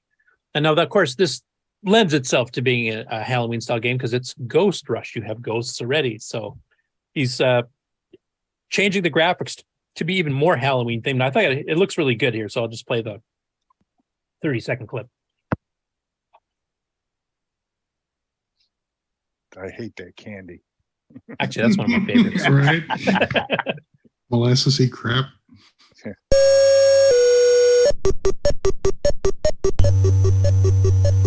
Different theme music. What the? Bats falling at you instead of bent chips. And they're green. Ooh. Yeah, perfect. That looks good though. I mean, it's the same gameplay. So you've already played Ghost Rush. You played it, but it's got all the new shapes, new graphics, new colors, new theme music, multi-voice theme music. Bar on the left. Mm. And where do we get said game? It's not released yet. This is a preview video of it, so I think he's still working on finalizing it. It's too bad he didn't name it Trick or Treat. Less graphics to redraw this way. Yeah. You'd have to redraw the whole title graphic if you did that. Yeah. But it's a fun doing like a themed version of the game, which is a fun game. It was actually played at Boat Fest. Wait till Christmas comes. There'll be Santa around. I like the Pac-Man ghost as Ghost. That's and now he's wearing a witch's hat on top of it, which is cool. Right. And is this a CoCo 3 only, or it works with all the other? My understanding is just like the original, it'll have CoCo 1, 2, and 3 modes. Also CoCo VGA. So if you have a CoCo VGA or CoCo 3, you'll get enhanced colors and stuff. It's obviously like this version here, but it also will have the standard 4-color artifact and 4-color non-artifact P mode 3 style graphics. It'd be interesting to see what color choice he uses for the CoCo 1 and 2 version. You think Simon will do this for the MC10? Yeah, probably. I imagine most of the core code's the same. It's mostly graphic assets and music assets that change. The rest of the code might be similar or the same. I'm not even sure. I imagine it wouldn't be as big of a port as doing it the first time. It's just graphics. That's all. Yeah. Yeah, and you already have your utilities written for converting them over from the first time around, so that should be a quick turnaround. Exactly. Another machine language game for the MC10. And it's got a purple screen on the title. That'll suit the P Mode 3, that silly white the pastel color scheme. Yeah. Look at all the dead people down below. Their little crosses. Yep. And now we'll build houses there, so Poltergeist rise up. Yeah, exactly. Nick, I think you mean puke mode 3. I think you mean puke mode. That's it. Yeah. I've never heard her called that before, but you're absolutely right. Yep, spot on. There's only a couple games that pastel thing really worked for. Puyan's not one of them. But skiing actually is not bad. That one actually kind of fits. Next up, we have Retro Sutra. Haha. And they do a comparison videos of various arcade games. So in this case, they did Rampage. And I think they have a list of them here. That's all the systems they actually cover here. The CoCo is one of them. We've all seen Rampage before, so I'm not going to bother playing it here, but you can actually see what all the other ones look like. I think the most interesting of these that I saw was the Atari Lynx one, because the Atari Lynx has a lot of good color. It's got a pretty decent CPU in it, but it has a pretty small screen. So out of all of these different implementations of it, it's the only one that actually does scrolling. Like it zooms up so you can see this huge, whatever your character, the gorilla or the wolfman or the Godzilla character, fills up like a quarter of the screen, and you're actually watching the buildings scroll up and down as you're going up and pounding on them. So it's a bit different. You don't get to see like, helicopters and stuff flying by, what's coming up on the bottom. You kind of got to do it in the zoomed in view. That was kind of interesting. But I think the CoCo 3 version compares favorably, especially among the 8-bits. I think it's probably one of the best ones there, actually, except for maybe some sound stuff. But and the Atari 2600 actually was surprisingly not that bad. I don't know. Have you played that one, Ken? You've got a 2600. No, I haven't. I played the Apple II version. Yeah, that one's a bit slow. I remember that. Yeah, a lot of Apple II games that are ported like that are a little bit slow. Yeah. Anyway, it's almost a half hour show comparing these different versions of it here. So it's pretty interesting. I like watching these comparison videos because there's some of these other versions I didn't see back in the day because I kind of had a myopic focus on the CoCo. Now, there was another different gaming comparison channel that used to do a menagerie of all the different ones put on the screen at once, all beside each other. So you can kind of see them all simultaneously to more quickly compare them. Unfortunately, this channel does not do that, so I can't do that here. But definitely worthwhile checking out. And if you're into just general retro gaming comparisons of between different platforms in general, this is a really good channel and a fairly popular one with almost 40,000 subscribers. And lastly, and this will be a little bit longer, I'm going to play a chunk of this. So this is the Retro Game Show, and it's episode 3, so it's fairly early on.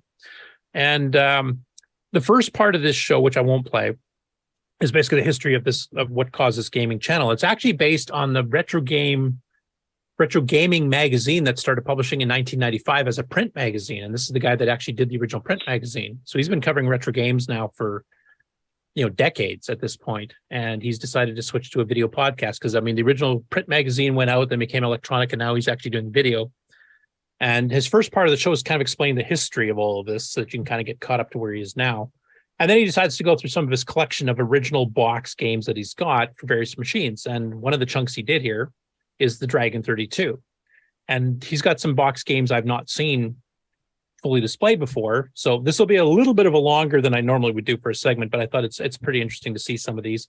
He's also got a very quirky sense of humor. I'll warn you right about that right now, but we'll play that segment. That's the last of the Game On news. So we can go for a commercial break after this is done. Sloopy is ready to go also. And I have that the thing Simon did ready. Okay, this is a longer video here, so let's do your stuff first. Okay. And then you have Sleepy on. We can do that, and then we'll clean that up afterwards. So the tail up before you go to commercial. Let me look and see what I'm doing here. Okay. Which keyboard am I using? There we go. Let's share that.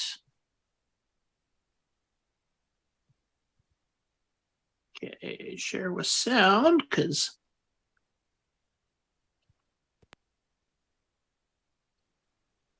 and I'll just full screen. Nope, that didn't work. Sorry. Trying to get rid of my OBS stuff. Nope, it's not going to do. There you go. There we go. Okay, so.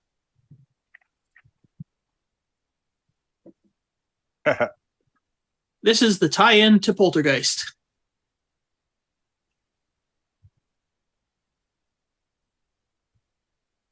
This is basically a CoCo 3 program, right?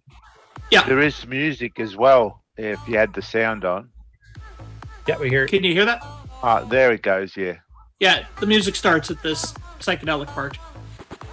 Actually, I remember this demo now that you're playing it. I do remember when Simon released this.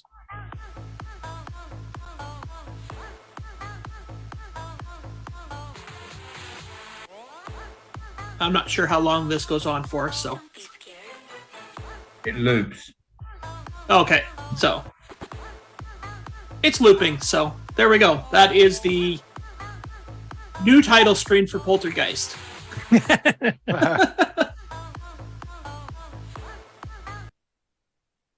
actually got a strike on that. I got a strike on that from YouTube when I did it first time because it's a sample of some band, and the sample is so good I got copyright strike on it. Oh, uh-oh. Are we in trouble? We're gonna get one then. No, They're not going to look. They're not going to look through 3 or 4 hours of us talking, are they? Only 3 or 4? They'll find it. They have software that. Yeah, they have software that nail finds it now. You have Vobots. Yeah. Well, we'll Hopefully it's a work it short enough clip. It won't. Just They're cut out the sound for a little bit. Don't they have an educational purposes? YouTube doesn't listen to any of those fair No. use things. No. No. In fact, No they're getting fair. worse. So Yeah. Right. We're sorry. Who's that? Ron, I can tell you firsthand when I uploaded, what was it when we was playing Marble Maze? I uploaded my gameplay. I recorded it and put it up. There was dead silence. I got 40 some copyright strikes just from the silence. Probably the sound of silence was the copyright strike. Okay, so should we go to Sloopy, or do we want to do a commercial? Let's go to Sleepy first, and then I'll tie up the last game thing, and then we'll have a commercial break after that, depending on how long Sleepy goes, I guess. If Sloopy is there. Where is he? Where is he? Did he was leave? here. Oh, Everybody Sloopy lift left. up your arm. Sloopy left. Okay, let's do a commercial break. I'll see if I can get him back on. Or I can just do my little last game thing here. Yeah. We'll complete that segment. Just tell them to come back on. So I'll share my screen. And here's some Dragon software boxes for you. Now let's talk about another computer we haven't talked about for a long time, and that is, you ready, fans? Dragon 32! Whoa! No! Yes, Dragon 32, and we haven't listed Dragon for at least a week. No, This guy's almost as exuberant as David Ladd. Almost. at least. The reason we get a lot of Dragon 32, nobody really collects Dragon 32. I mean, it's a little secret. Chris Poacher might argue that. But. Sell it. And one of our biggest customers for Dragon 32 sold us his collection. So we've gained a load more great, amazing Dragon stuff, but we've lost our biggest customer for it at the same time. That is one of the issues of being a retro game store.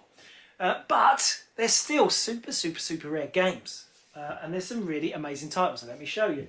Now first I've brought some card box. Now on the Dragon, first party games.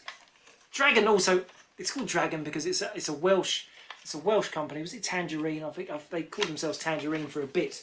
But yeah, the Dragon is a Welsh computer. Yes, Wales. Oh yes. No, then that's what I'm talking about. I wish I could do a Welsh accent. I can't. But if I could, I would. Anyway, these are the first party games. They're really awfully designed. You've got like a little card to show them, maybe it's got video pack vibes in the sides. Really squashy box, just a cassette and a manual in there. Rare game though, number gulper, educational. I'm going to move through these quite quick because I've got quite a lot of Dragon stuff. Circus Adventure, similar sort of thing. But again, it's all that little, they're quite important, these little cards, make them special. Circus Adventure, what else have we got? There's more like it. Shark Treasure there. That's originally a computerware game in the States for the CoCo. Treasure, again, got the little side there. Number 32. It's nice that they number them, but you're thinking, oh no, it's Dragon 32. What are you on about? And of course, there's the Dragon 64. Let's show you some pictures. This is a Dragon 32, and this is a Dragon 64. And what do you reckon?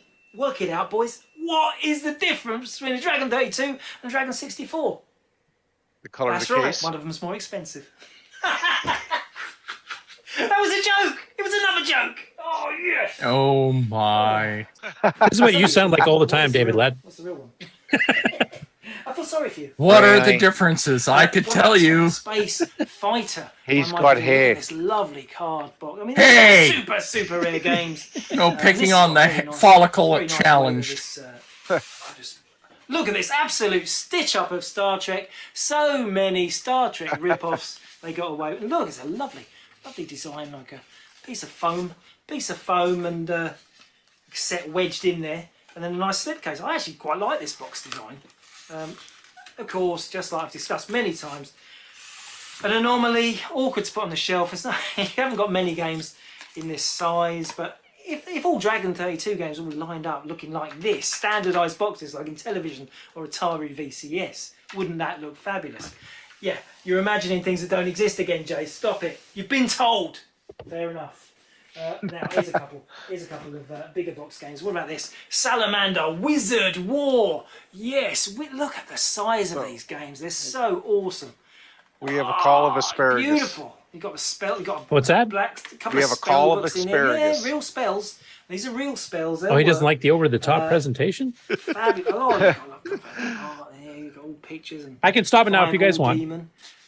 Not the case so far. Pictures for the no, someone put a lot of effort into making this game. Nice shiny silver cassette. But look, How many more has he got? Grand, huge clam case games, super rare. This is from a time they just don't make games in cases like these anymore, or indeed games like these anymore. And I've got more, I think, in that style. What else I've got? Yeah, I'll just whiz a couple more out. We've got Dragon Trek, and guess what? That's a rip-off. Yeah, Star Trek again. Star Trek. Cue the Star Trek music. Here comes another copyright strike, possibly. Okay, let's have a look. Open it up for you there. Got a flight manual. I mean, you notice that this one's not quite so cheeky because that does not look like the Starship Enterprise, does it? And do them guys look like? No. Well, the chair's a bit. The chair is a bit Captain Kirky.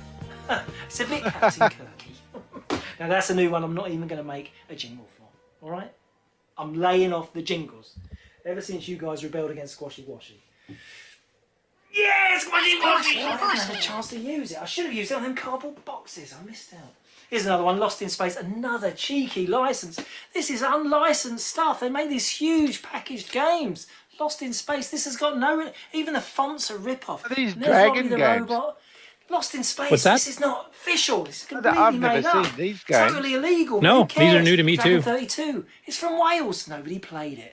I mean, I've heard of Salamander Incredibly- Software, obviously. But Incredibly exciting Yeah. titles, aren't they? Really? Come on. Anyway, more Dragon. There's more Dragon. Now then, Well, that's what I'm talking about. Bit of Dragon. Well, how about we go watch his channel if I've got a couple of. we want to this see more of them? ridiculously stupid. Look at this for a rarity. as he's actually got a fair number, like you said, he picked up a fairly large Dragon collection, and I think he actually ends up reselling these later on too. So some collectors out there want to get them high, Brian. There might be some opportunity to get some of these, but yeah, he's got a fair bit on there.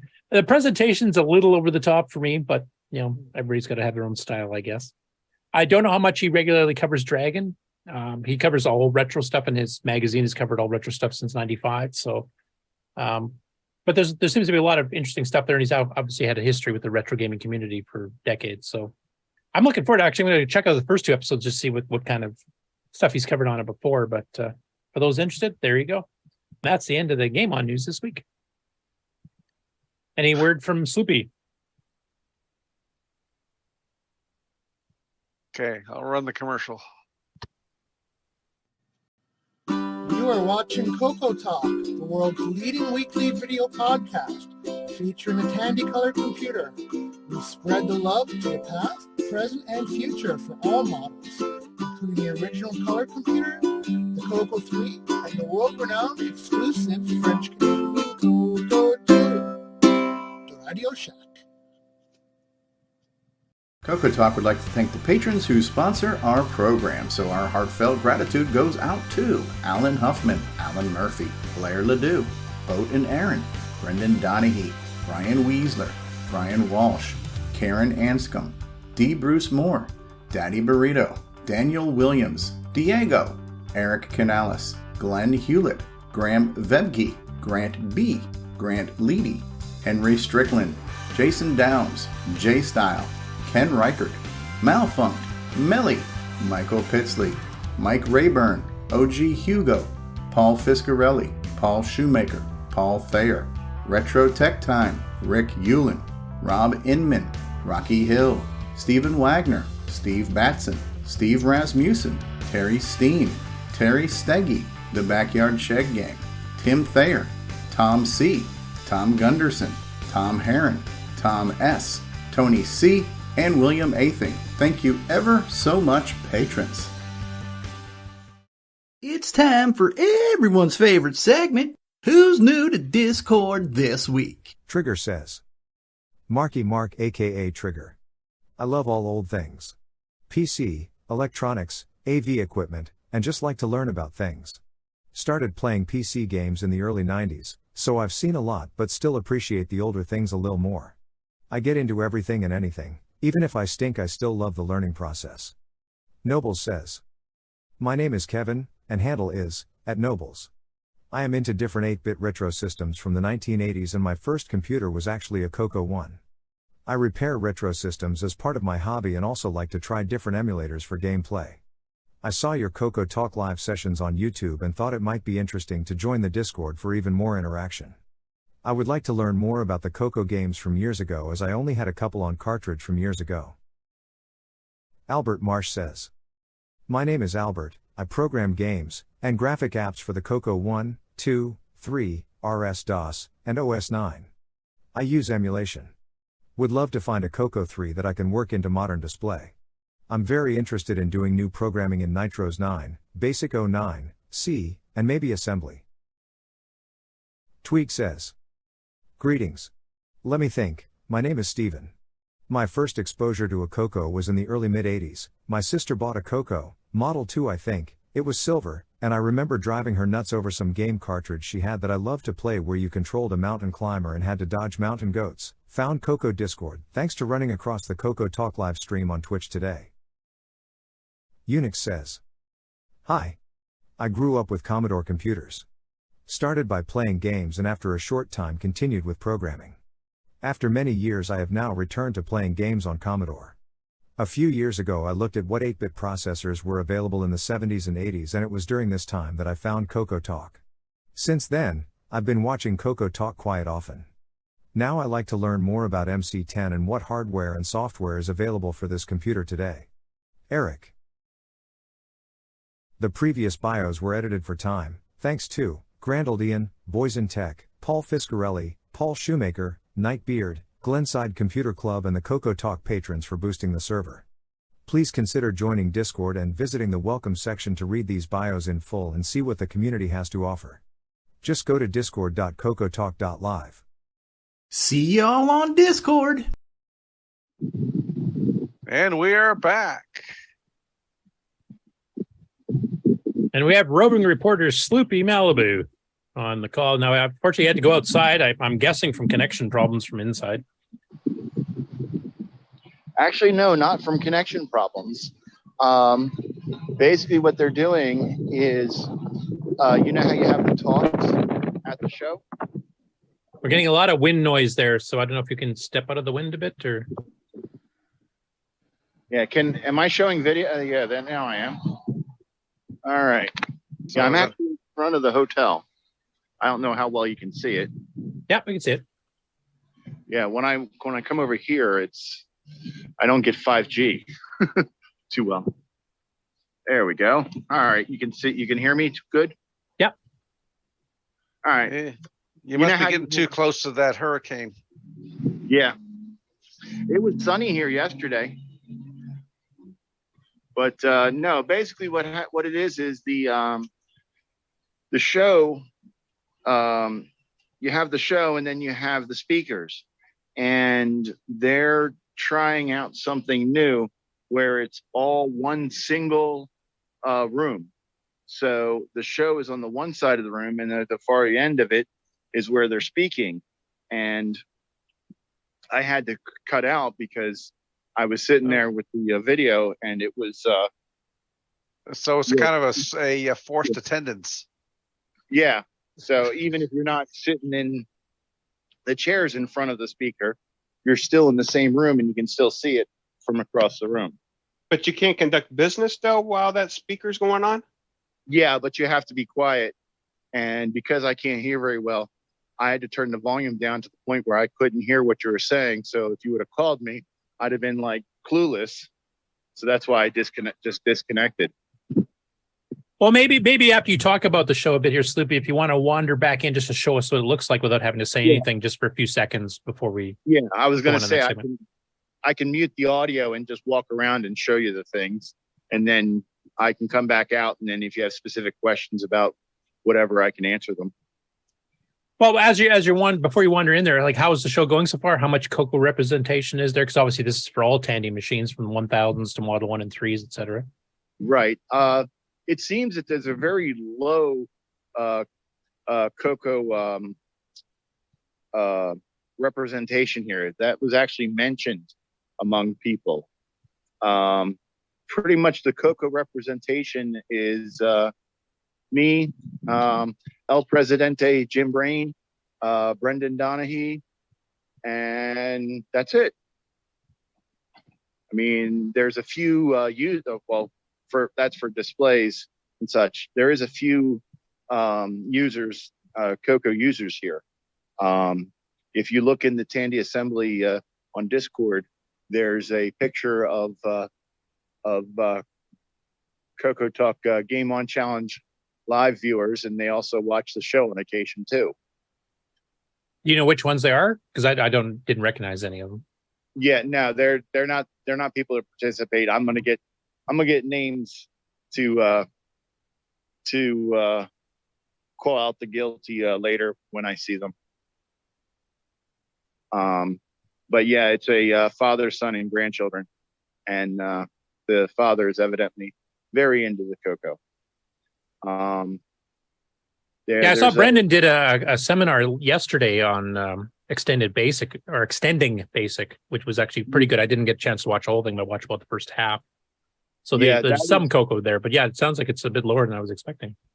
Yeah, that was on the tech track, and I didn't get the tech track. So technically, even though I was in the room on occasion, I wasn't supposed to be there because from what I understand, the people that they didn't want people showing up until I think 7 p.m. that didn't pay for the tech track. They had several good talks. Also a good talk on learning how to use oscilloscopes, which I watched it for a while and talked to the gentleman, and it's very good. So people that are interested in possibly using oscilloscopes, it'd be definitely something worth watching. Okay. Well, if you want to do a quick walkthrough, maybe leave your mic on so you can kind of tell us what we're looking at, even if you can't hear us responding. And then when you're done, wander back outside and we can ask questions. All right. Yeah, I'll walk out the other side because my 5G is much better out that door. I never came out this door, so I wasn't sure if it was good or not, but evidently it's better out the other door because I get full 5G bars.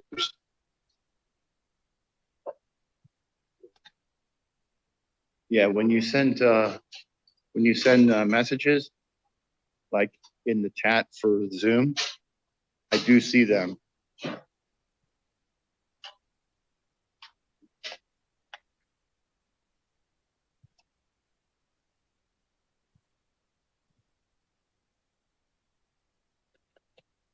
Oh, here. Here's an attendee. Oh, he's on the phone. He's on the phone.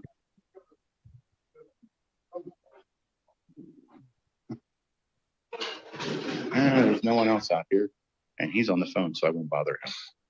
All right, I'll just show us the show floor then.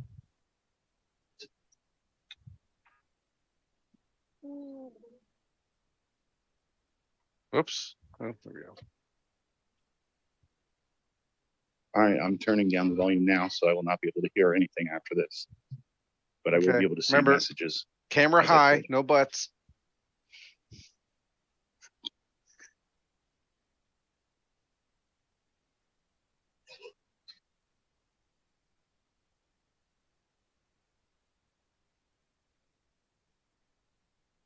Hard drive.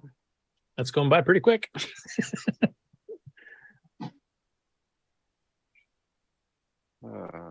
Model 1. What the heck is that?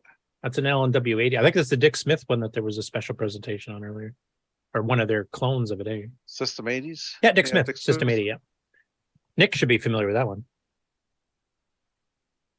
Nick Marentes.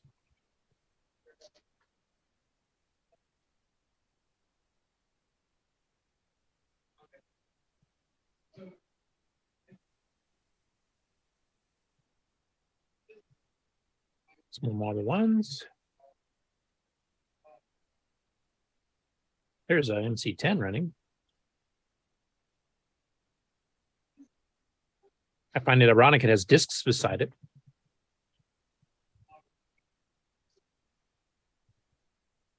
I want one of them myself. I want one of them myself. Looks like it's an SDCMCX32 or whatever it's called, the SD card solution and RAM upgrade. They're doing their show. You know, we need to have a demo with this one with the CoCo showing multiple terminals, Yeah. just like their 6000 could do. Yeah, like we had at work where we had 8 of them. I wish I still had the video we shot of that, Bill and I. Unfortunately, got lost over the years. Here's all the pocket computer line. Yeah, I got one of those. Which one? PC 1, 2, 3, 4? 2. Got the whole. I think kit. that was the best one, the most expandable one, wasn't it? Yeah, I've got the just like the shown there with the printer and the carrying case and Cassette interface, I think, is built into that too. yeah, I remember. I got a whole box of this stuff. And it was the only one, if I remember correctly, that actually could display graphics. Like you actually had control over every pixel rather than just a built-in font. Yeah. Oh, I'm getting echo.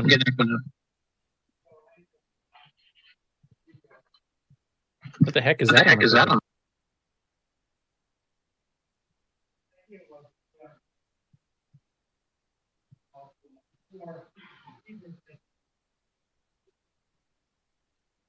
There's some CoCo stuff.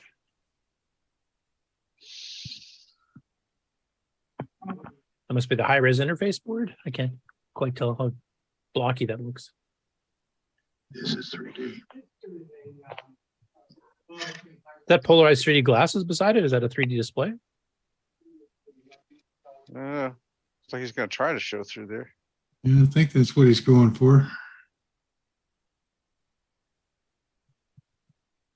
Yeah, without being able to see both eyes, it won't really have the same effect over the air.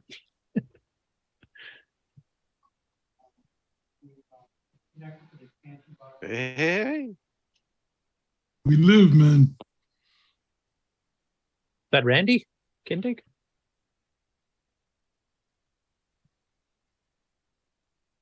One 100, another CoCo. That's Ian Maverick, of course, from Australia. 104P, 104. Replacement badges for the black and white Tiers 80s. Yeah, A Tandy hard drive. That was the one that Tandy tried to sell for the CoCo for only $5,000-$6,000. I make adapters for those if you got one. $300 for a CoCo 3. Holy cow! I was hoping it'd be cheaper there. That must be a Model 3 kit. eBay prices. Oh, there's what's his name's Pete? What's his name? Trash That talk. did yeah, his outlaw Peter game. Bartlett. Oh, Brendan Donahue, there he is. Can't hear him, but hopefully he starts getting chips in again for the CoCo VJ. I know there's a lot of people want to get it, but just can't make them.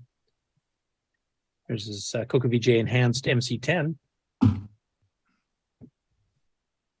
Treasure Island Defense, along with the Mark Data Products upgraded keyboard on a CoCo 1. Who signed the CoCo 1 and whose name is it? There's another one that Nick Morendis likes, Big 5 Software.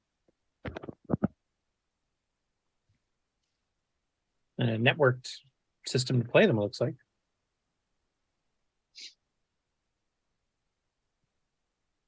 I can't remember, did the Network 3 ever get made for the CoCo? I know the Network 1 and 2 had CoCo compatible ones for loading all the machines at once, but I don't know if the 3 made it.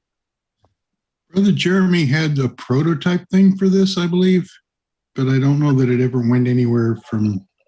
Yeah, he had a microwave prototype for an actual network card. I got These were one of just like those. you could load 15 CoCos off cassette off one master system. I remember. Yeah, and they had a deal where it used twin lead instead of network cable, so it was really cheap. The schools could just. Yeah, basically you'd load some educational software with one clone, and then all 15 CoCos would get it at one shot. Yep, I got one of those right there. Is that the 2 or the 1? One.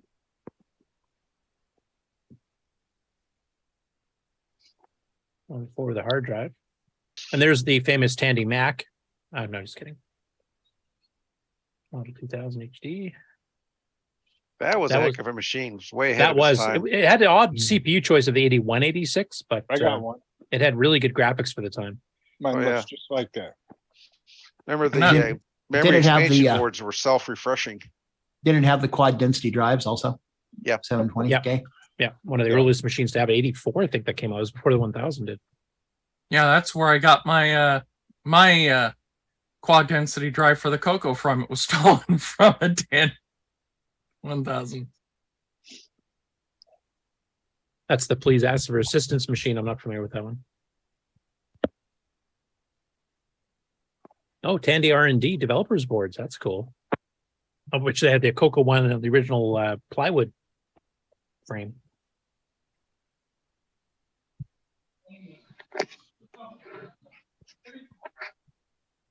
Oh, 6,000. Yeah.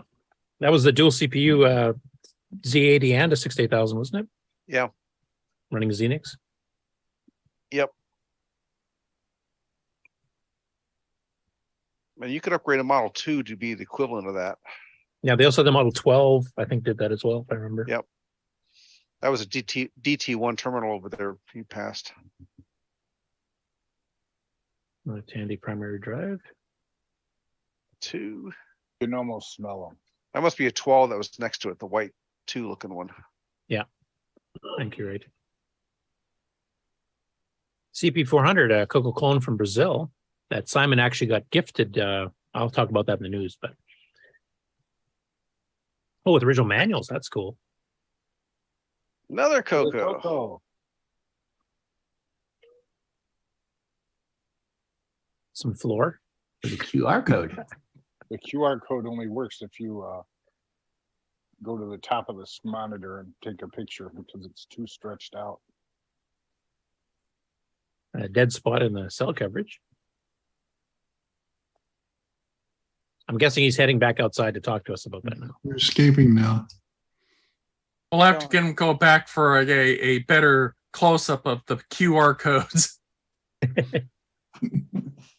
But as I'll mention in the news, though, they are live streaming some of their conference seminar type things, and they're putting them up on the Tandy Assembly page on YouTube. There's a few up there already, including one CoCo one. So we'll further into that in the news.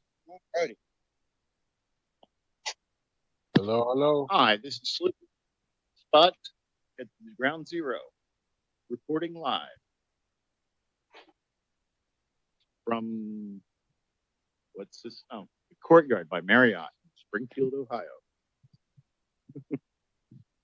So, Hey, as you'd mentioned before, Sloopy, there's a lot more Tandy 1000 / actually, I have to say the Tier City Model 1, 2, 3, like the Tier City Black and White models, there seems to be much more representation there because this is kind of their premium show, whereas we have a separate CoCo Fest as well. Though this does cover the CoCo as well. I mean, as you saw, it was pretty much me at the Glenside table, Jim Brain at his table, and Brendan. Yeah. As you saw him say hi. And there was one other person that had a CoCo there, but for the most part, there's like 2 or 3 MC10s and 3 CoCo 2s or CoCo in general, and then that's it. How's attendance? Is attendance pretty good, or? Yeah, there's probably about 70 people there. Yeah, it's so it's not too bad. There were more people earlier, but I think people left to go eat lunch or dinner or whatever and such. Was it just after 2 there right now, or just after 3? Should be 3. It's Stevie time, so whatever that is. Okay, yeah, 3 then, just after 3. When you're at a show, time has no meaning. Yes, I'm well aware. Until they tell you to get out. So, any specific questions? It was cool seeing a Dick Smith 80 there because that's a rarity over on this side of the pond because that's an Australian clone of the Model 1. There was a guy that was actually talking about them and such. And earlier today, they when they were playing music, it was all Australian hits from the 80s. That might be Ian Maverick. Yeah, even Ian and somebody else was helping him. They were doing a presentation. That one's already on YouTube, as is Brendan's extending basic one. There's a few others there. I can't remember off the top of my head, but the titles. So, but yeah, I'm not sure what the issue with the Network 3 was. I mean, people were playing it earlier. Yeah, we were trying to remember. Like, I know the CoCo had versions of the Network 1 and Network 2 controllers for sure, where you could preload a bunch of CoCos off the cassette interface off a main head CoCo that might have a drive. And I can't remember if the Network 3 worked on the CoCo as well, or if that was only on the Model 1, 3, 4. And hopefully some people on the panel, like Rick, might remember, because I don't. Or Ron. I didn't know it. You're muted, Rick. I think the Network 3 was that Corvus chip that Brother Jeremy had that used twin lead. So okay, that was the one that like prototyped and never got manufactured. It wasn't serial. It was actually some network protocol by then. Yeah, token ringers. I can't remember anymore. Yeah, I don't know. It was weird, but it was faster and better for multiple students and all of that. So. Token ring was IBM's networking. Right. Yeah, and I think that was. I'd have to take a look at the presentation. This was a Corvus chip, so it was some Corvus network protocol. But yeah, it was designed to work with the master controller thing. And yeah, because somebody was going to disassemble the ROMs in that, because the ROMs were intact on the prototype cards. But yeah, I never know what happened to that. I don't know. Somebody was supposed to disassemble the ROMs and release it, but it never happened, as far as I know. Yeah. So I guess from the looks of it this year, if you're into the CoCo, this would not be the premium show. Obviously, that would be CoCo Fest. But if you're into the entire Tandy TRS-80 line, that would be a great show to go to, because you get everything covered at once. It put me on mute because it thought I was driving. He must be walking real fast. Right? Yeah. My usual slow roll. You don't walk with a car door, do you? Now, Sloopy, since we only get to see the videos come out as they come out on the seminars, is there some more seminars planned for today and or tomorrow? Yes, there is a few. I think there's one more today, and then there's a few tomorrow. Is there any other CoCo related ones besides the one Brendan did yesterday? Or I don't know. I do not believe there is. Because I know that the one that they just did was for with Arno. He's the one who does the Pocket TRS, which is a 134 emulator. oh, okay, I thought it was about the Pocket computers, because they had their PC line, PC-1, 2, 3, 4. Etc. Yeah, that was earlier. But the Pocket TRS is actually it's a ESP32 module with a Model 1, Model 3, Model 4 emulator built into it, with basically a Fred on it also. I have one at home. It's what's a Fred? I'm not familiar with that term. It's a FRE HD. It's a hard drive emulator for the Model 134. Oh, okay. Connects to the system bus. It's it's roughly equivalent to a CoCo SDC. Is there any questions from anybody else in the panel? Also, I've noticed I haven't seen anything new in the chat for 20, 30 minutes now. Is the chat restream thing still working? Or just nobody's been typing anything? They're It's been slow. Carl Daughtery is the last one. Yeah, Twitch has good chat. That was 2 minutes ago. They're in all of the shows. Oh, maybe it's just mine that died then, because I'm not seeing it on this. Yeah, they're in all of the show. They're just paying it. They're fully focused attention on it. Yeah. Let me try forcing a refresh here, because I've just been wandering it on the Twitch page, and I've hadn't had anything since James Diffendafter asked about Nick Marotta. Yeah, you're broken. So you saw one CoCo 3 for sale in there. Were there any other CoCos laying around for sale? No. A lot of stuff is for sale, but it's not CoCo, not really CoCo related. The I'm trying to remember who it was. That CoCo 3 belonged to a gentleman that passed away not too long ago. And all that stuff that was there, because they had a bunch of stuff, like the Model 3 or 4, I don't remember which one it was, right next to it. That one was also for sale and it sold. Trying to think what else. Yeah, because the guy that was selling it, he doesn't know much about CoCos. So me and Brendan actually discussed the pricing for it. So you guys are the reason CoCos are going for so expensive now. Quite honestly, it has a Triad 2 meg card in it, and it has a PS2 adapter. Oh, okay. If it's got all that in it, that would be worth it then. 2 meg RAM and I said PS2. I said 150 to 200 minimum, and Brendan said, yeah, at least 200. So, and I guess he decided to go a little high in case someone tries to talk him down. Yeah, well, that makes sense. Like 2 meg itself, a bit of money in the PS2 adapter, of course, too. Is that David Ladd's PS2 adapter or a different one? No, it's Cloud9, I think. Okay. Yeah, I just did a forced refresh on my on Twitch here now. The chat showed back up, so I'm just slowly catching up with everything.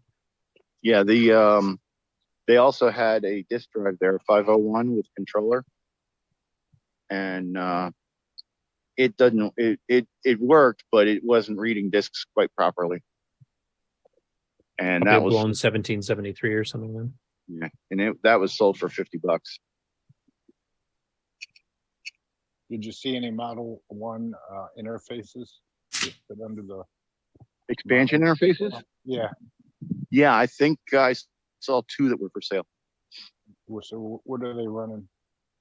I don't know. I didn't ask. I don't have a Model 1, so I don't really need an expansion interface for them. Okay. So.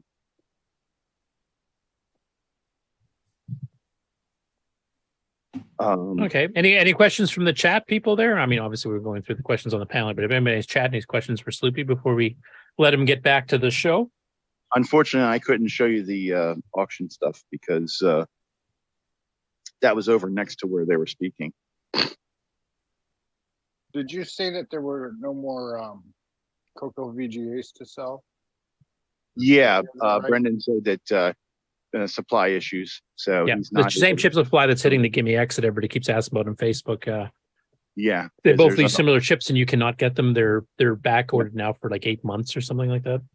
Yeah, both the CoCo VGA for the CoCo and for the MC10.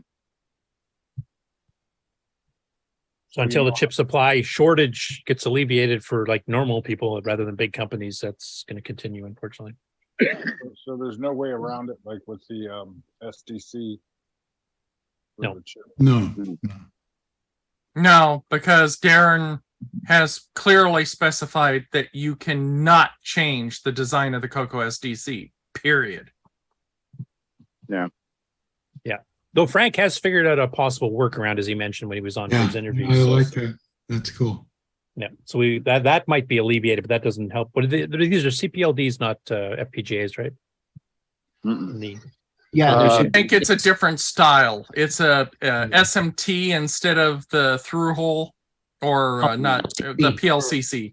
Right, same chip, different package, so you can make an adapter where the Gimme guys, you need what you need, and it's not available. So yeah, that's that. Yeah, so the CoCo VGA and the Gimme X fall in that latter category where you just can't get the chip that you need to do it. The CoCo SDC, using that adapter thing that Frank was talking about should work, and actually you can use the chips that are available in the specific packaging, unlike the original ones that the CoCo SDC original design was based on. And it doesn't change the programming; it's the same chip, just a different packaging. Yeah, with the way the landscape is on chips and stuff, it would be nice if a revision update could be done for the CoCo SDC, but I doubt that'll ever happen. Right. Yeah, which was why I'm hoping Frank's going to be testing. I mean, he might even still be in the chat here. I don't know if he's had a chance to actually get to actually testing his theory there, but it should be able to use the chips with an adapter so that you can keep using the chips that are available and keep. Frank said correct.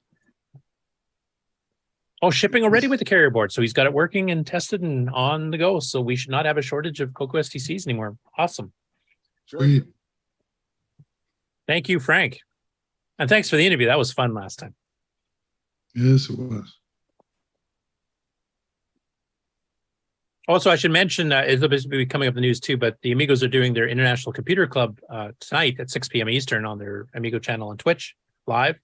And Frank helped arrange getting one of the original directors from Commodore and the Amiga, Mr. Pleasance, will be on to answer any questions and talk about some stuff he's got coming up, like a new book and stuff too. So for those of you cross-platform people that are into the Amiga, that might be a show you want to check out tonight.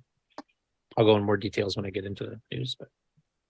Okay, now with my mute off, I was going to say I'm going to go back in and see if I, because the talk should be done by now, and I can walk down the table of auction stuff. Okay, we do have no video from you right now, so just you know. Yeah, I'm trying to figure out how to turn the video on. And it's complaining about safe driving mode. Walk faster. Well, if you want safe driving, don't take me or Ken Waters with you, because we both nearly got into accidents at CoCo Fest. So. In the same car. There you go. You might be the right guys to do it. They won't know you're driving. All right, you got video now? Yeah, we're watching the floor. Yeah, well, I don't really want to show people that don't want to be seen. So. Might get somebody in trouble, huh? A little bit. Yeah. And since I'm in front of people, I'm the one who gets in trouble first. Hey, isn't that Congressman Wilson? And I don't need to be there. Yeah, here it is. Here it is, and all of its broad glory.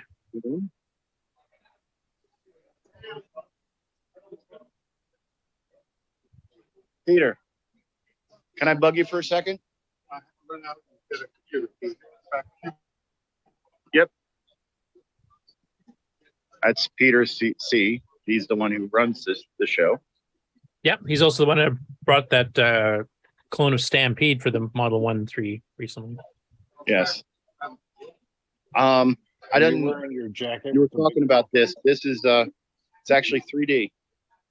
I thought that was pretty cool, and it has glasses. Yeah, so it's that polarized shutter where it just switches the two eyes on and off, alternate. Yep, and it uses a transmitter for it. So, all right, and this is the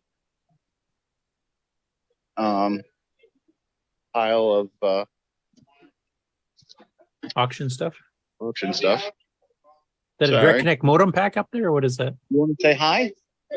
Who are you talking to? We're on CoCo. That sounds like it worked 90. Hi, this is Corey from Nacho Gamer. Yeah, I'm on the Tandy Discord. Ah, yeah. Are you on the CoCo Discord? I am, but I'm not too active. Well, you need to be more active and play on the Game On Challenge live. I have 2 books. So you qualify. All right, and we've got a stack of 1000s here. What's the monitor next to it?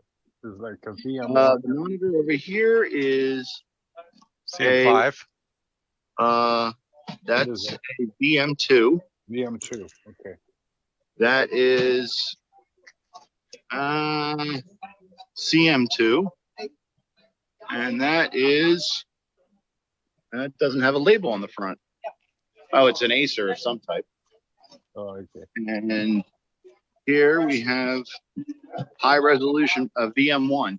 There you go. 8-inch floppy, and there's stuff on the bottom, including The guns of a 3. It's a future CoCo enclosure. Some PC cards, and that looks like a VGA type monitor, and that is a board. So all this stuff's free. Scope. A couple. That board, is that like one of the 1000 boards, early ones? It's not a 1000. Is it where the joystick ports are? It looks. Yeah, it looks like a 1000 board. Yeah, it might be like one of the later 1000, but it's not a 1000 or 1000A. It's got the riser for the, yeah. Three But yeah, slots too. it's an Yeah, 80. it's not one of the X series though. Yeah. And it says good on it.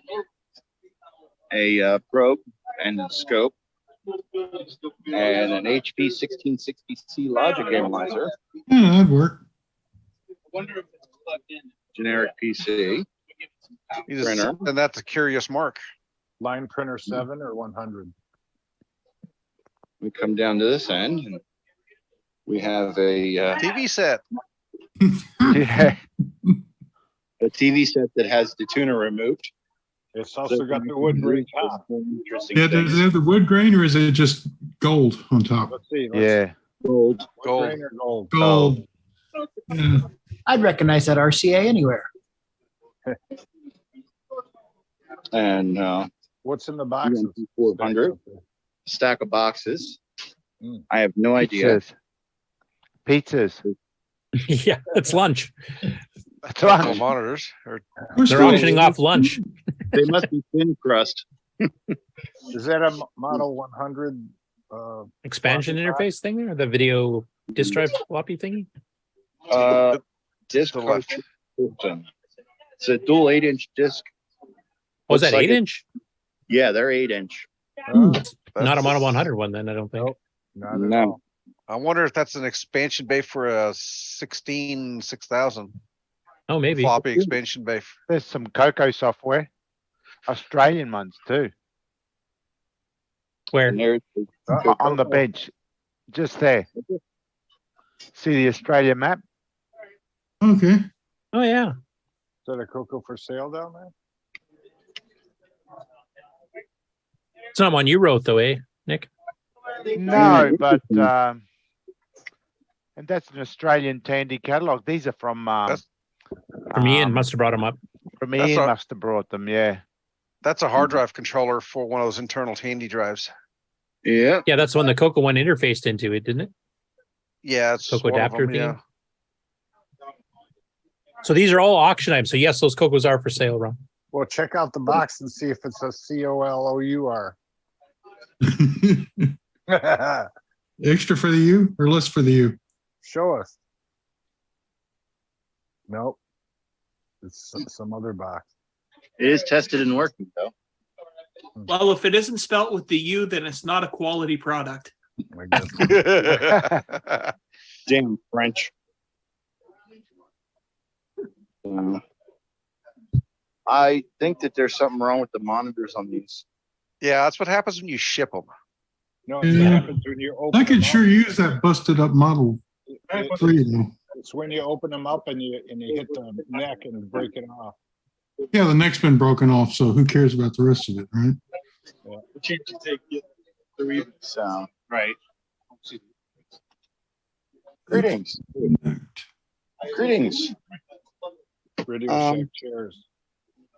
Oh, speaking of, that was him. Even Maverick. Yeah, that's Ian from Australia. Yep, that's him. And that's Randy Kindig of Floppy Days podcast. Seeing he's back there, whom we had on the show as a guest ourselves. If you don't mind There's being Peter. on the show. It's CoCoTALK. Yes, we're broadcasting live.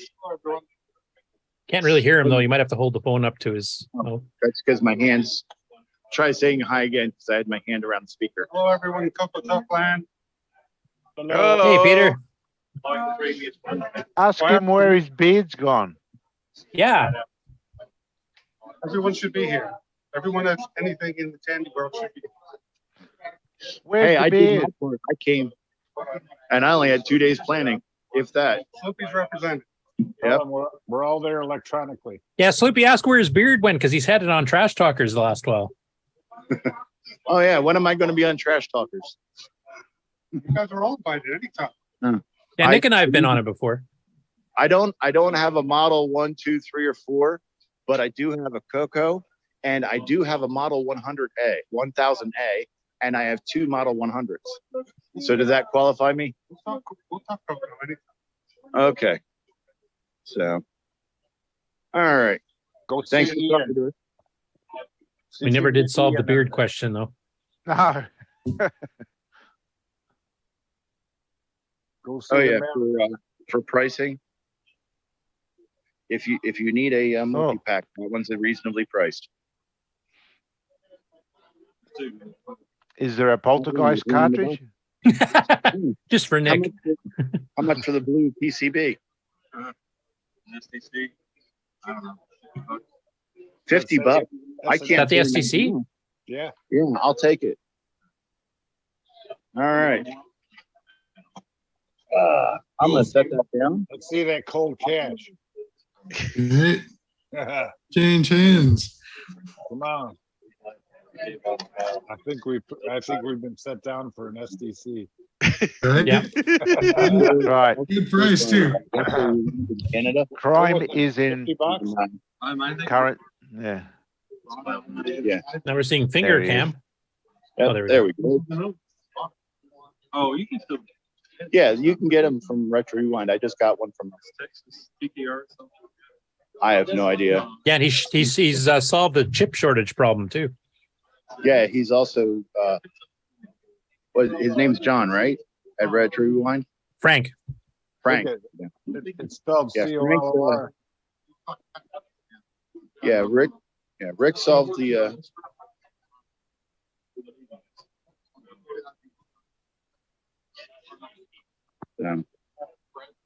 Yeah, they're in deep discussion. Yeah. Well, what's the gray wired thing? Here's the gentleman. Hi, Ted. Hi. We're live on CoCoTALK. Say hi to the viewers. Tell them who you are and how I met you.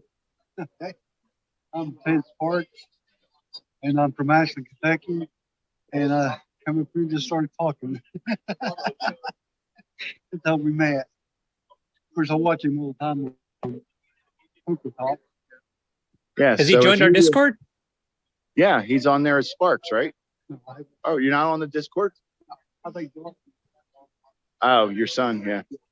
But you see, if you come to Tandy Assembly, you can get on the CoCoTALK show. We're sorry. There's his son, Josh.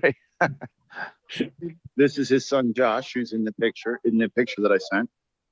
Hey guys. Hello. You're live on the air, Josh. Oh, cool. On CoCoTALK? On CoCoTALk. Hey guys, how y'all doing? My name's Josh from Kentucky. We love you guys' show. Oh, thanks. What's he playing? Scarf Man, it looks like. Yeah, I think so. I'm no good at it. On a Model 4. Yep. I The want- original I want that big poster on the wall. the Big Five. Yeah, you're a huge fan of Big Five. I bought that. I actually bought that game. I've got the original. Talking package Robot and- Attack. Yep. Yeah. Yeah.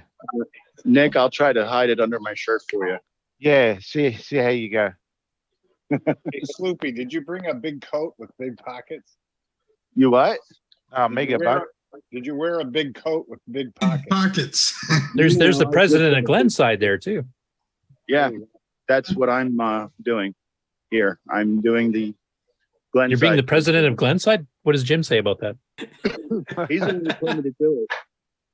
He said, you're going to sit there and represent Glenside because he's El Presidente, benevolent dictator for life of the Glenside Color Computer Club. Every time I see him, I'm looking for his daughter and a couple of cookies. Yeah. Is she there? No. Yeah. Your daughter went to college, right? Yeah. Yep. Yeah, I was Yeah, going to she's- say no more cookies for the gatherings because she's college now. She may be back yet. I don't know. Woohoo. Well, what time does college end in the States there? Like, would she be able to make a Cocoa Fest if it's in May again? Hey, It's in April. No, this year it is, but it's been in May sometimes. Like, is college out in the States and by May? It's usually mid-May or so. Mid-May, but mid-May gets a little late. Yeah. But All right, so there's a possibility then, yeah. no, there's possibility. But I mean, she's only in college for 2 years, so Ask him if he bought anything. So I got to reserve my cookies 2 years in advance is what you're telling me. Ask him if he bought anything. What? Something. Yeah. All right. Yep. This is actually Jim's Coco 3, and That's actually my cartridge, Cool. and it's a flash pack. Hey, look at those flyers. Some snappy artwork on them flyers. Gee, what's that there? Anybody know what that Multi-pack? is? What part are you talking about? The red This red one. Oh, it's the other network card. The other network card. That's its official title. Yeah, like the other network card. Paul Martin's there. So that is that the four chip sound card just there on the right. Oh yes, the Philharmonic. Is that the Symphony 12 or something? Yeah, the Philharmonic 12. Right. Yeah. If he has one of those double 609 CPU upgrade card prototypes there, you should grab one of those. They're right there. No, that's just the switcher to let you go between. Yeah, that's a switcher. The other one actually has some RAM and stuff on it that's shared on it too. So yeah. What's that one? That's the card. What is Which one? CoCo. Oh yeah, that's it. Yeah, that's the dual 609 with a separate That's RAM. it. Yeah, that's the one.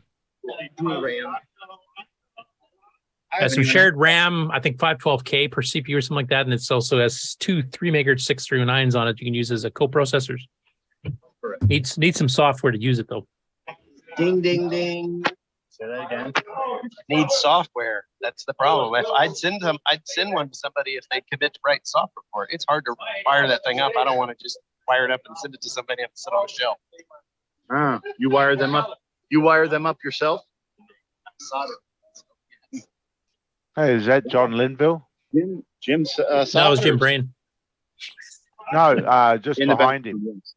In the background. Nick, yes. I did see him earlier when Sloopy was doing his earlier walkthrough. He's definitely there. He was just there, just behind him. Ask him if he wants to be on Nick, CoCoTALk. Nick, that it was him. Yeah. That was confirmed. Actually, Boise will be on CoCoTALk before the end of the month. So nice. Yeah, he's here also. Really? Yeah, it's Really? Nitrous 9 30th anniversary part 2 because he was the one who took it to the open source. So we're gonna have him to talk about the history of that. I'm still making arrangements because a few other people have to be on the same time. Yeah. All right. Hey, I wonder if CoCo VGA is showing my pictures. Is there anything else that you want to see while I'm walking around and can talk? Yeah, go back to CoCo VGA and see if he's showing my pictures. He said he was gonna. All right.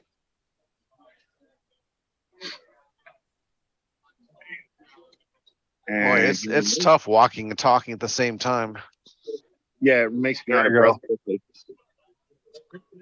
Put some under a ribbon table, and you can run a ribbon table out here. Problem is, I think the length. They're talking about real important stuff. Yeah, probably programming them and making the boards and stuff. Well, they're talking about the CP400. Oh. Oh, okay, the Brazilian clone.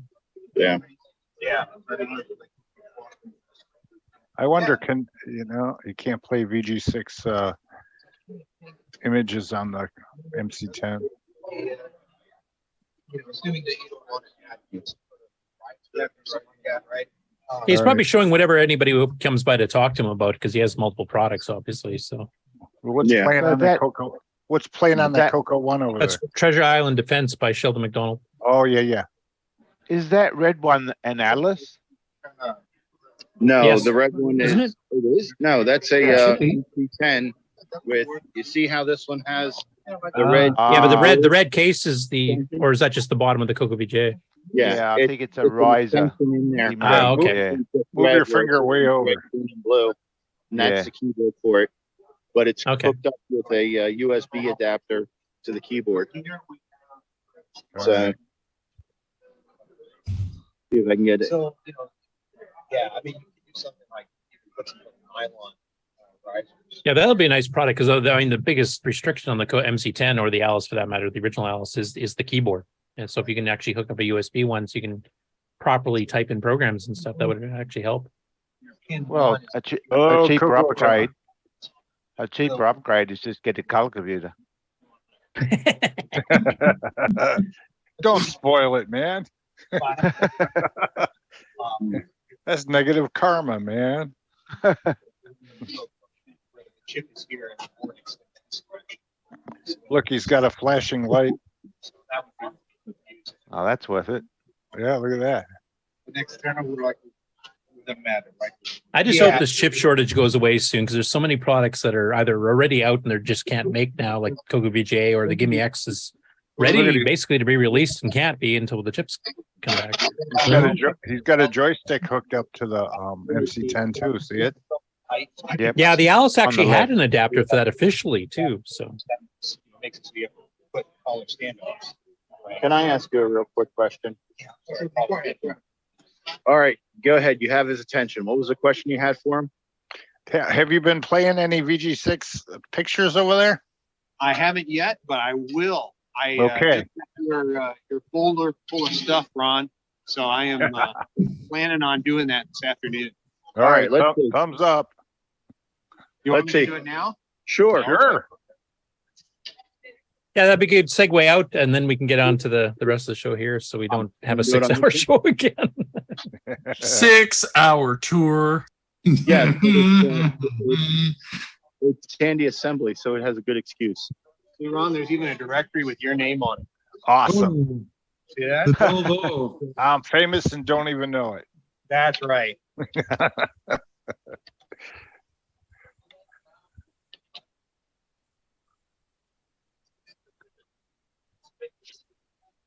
See, I have to remember here. You play the viewer.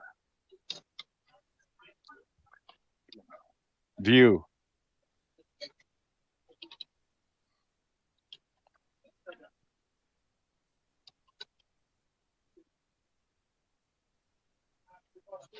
This might be. You executed it. It's executed, all right. I'm wondering if there's a newer one. I'm not very good at managing my disk space. Shame on you. Just put a 128 gig card in there and you'll be fine. Well, that's the problem.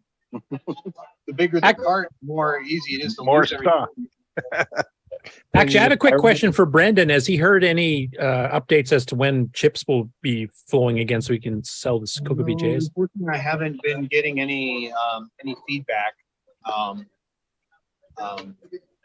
Ed. I assume he's busy. I don't know. I haven't got any feedback.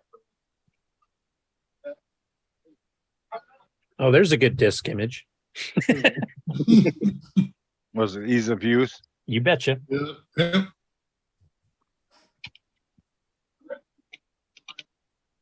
Yeah, I remember when I got my very first 20 meg hard drive and put it on my Atari and saw all those free sectors, and I was like, what am I going to fill them all with? That ain't nothing. You're doing something wrong.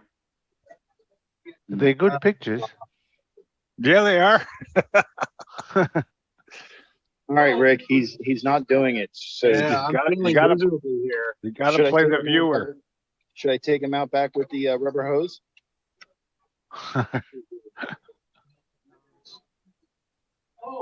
Got any with Christy Brinkley in them? Jeez. Thanks for lowering expectations of our show even more, David. Yeah. I didn't say what kind of Christy Brinkley photos. Jeez, dirty-minded old men. Yes, you are, David. Yes, you are. Don't you hate being put on the spot? Yeah. Yeah, this is what happens when you try to do demos live. That's all right.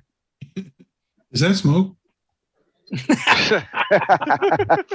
We're now up to 7-hour tour. Looks like you got the quick user guide set in there just in case you get stuck. Hey, there is a something picture. worked. See, I think this is just a single. This one does singles, if I remember correctly. This I'm doesn't not have the viewer.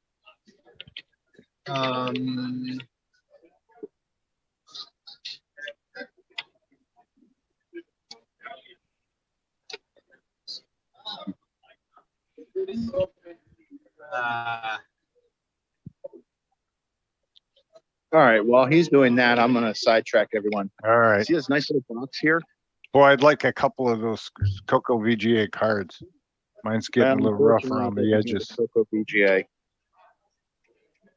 What it has is, you remember a few weeks ago I was talking about the Romulator?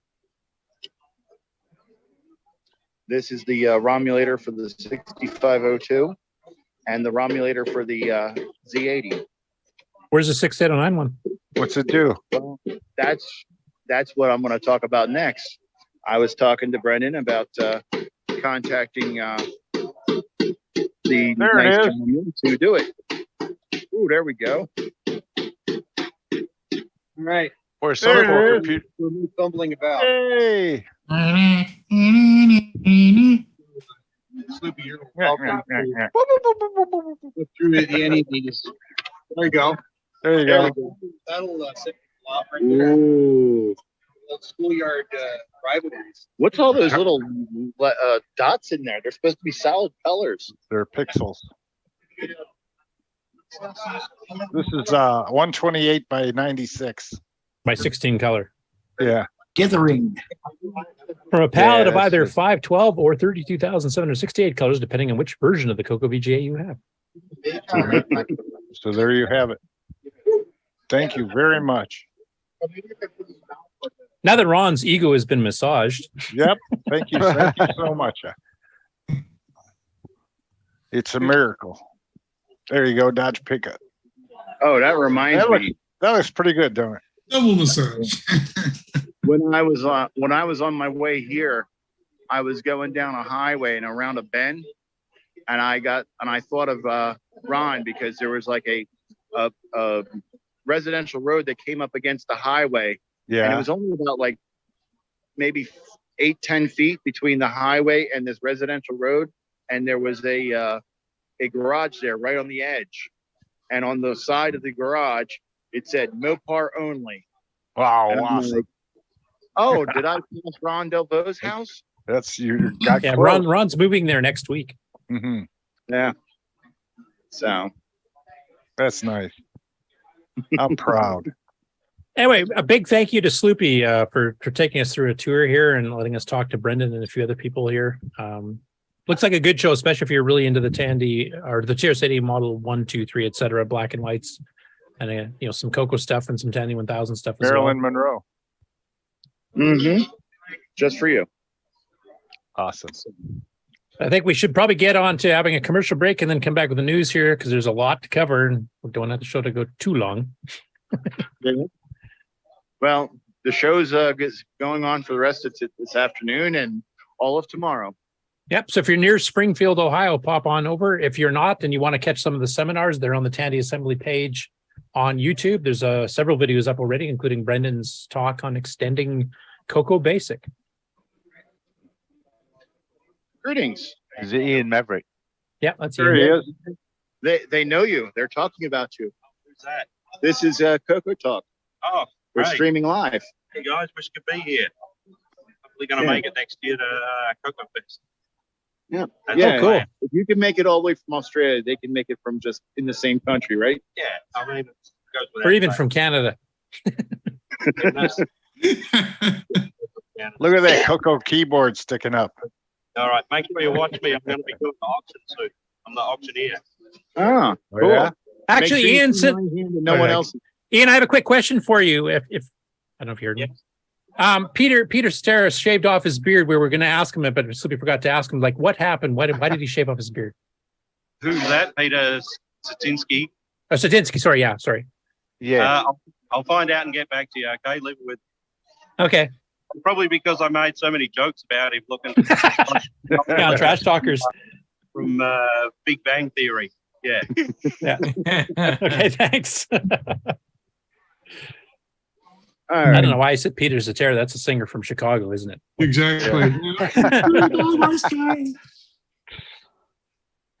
Okay, commercial. Yeah, I think we'll go to commercial. Thanks again, Sloopy. We'll go to commercial break and come back with a whack load of September Radio news. hack. Like that radio hack. That guy's taking out the neon and Isn't putting that in Jim Brain? LCDs. Oh, cool. Yeah, you don't Yeah, need that that's letter. awesome. Brian? Yeah, you don't need Thank that you, letter. Brian. Yeah, you don't need that letter at all. Put the S at the end. Radio hacks. That would work. Yeah, he looks like a busy person, so I will let him stick to it. All right. Okay, well, Anything- thanks again, Sloopy, and I think we'll go to a commercial break quickly here. Have fun at the show. And this has been Sloopy live from Tandy Assembly 2022. Thank you. No, I can fill my bottle. Good morning, Coco Land. This is Brian Schubring with Music Man here at the Coco Fest. Having fun, fixing issues, and making things roll, and making lots of sound. Have a great day, guys. The music is back.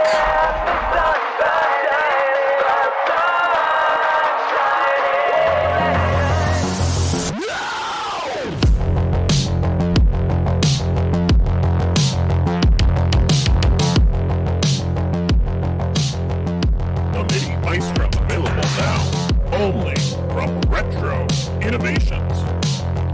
Go the number 4 retro.com.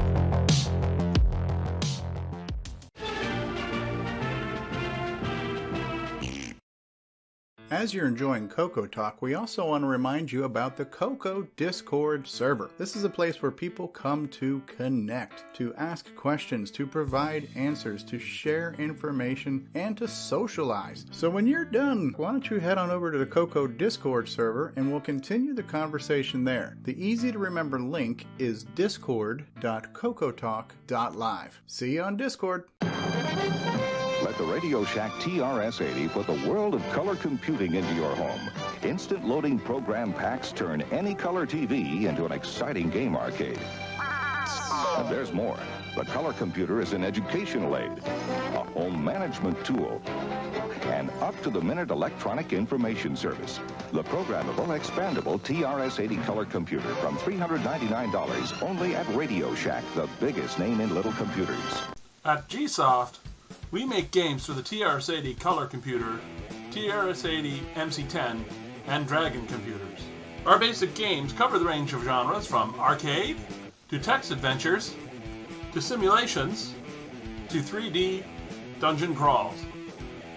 This is our latest puzzle game from Japan, Fruit Panic.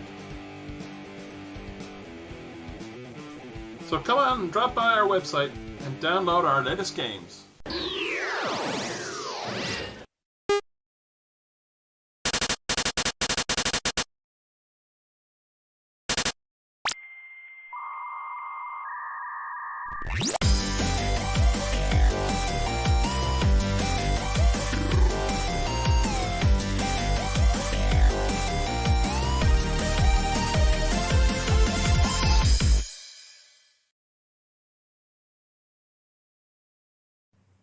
Greetings, YouTubers. Atari Leaf here, and you're listening to CoCoTALK. Coming this October to the CoCoTALK Game On Challenge. 1, 2, robots coming for you. 3, 4, they enter through the door. 5, 6, hear their ominous clicks. 7, 8, it's a terrible fate. 9, 10, here's a nightmare again.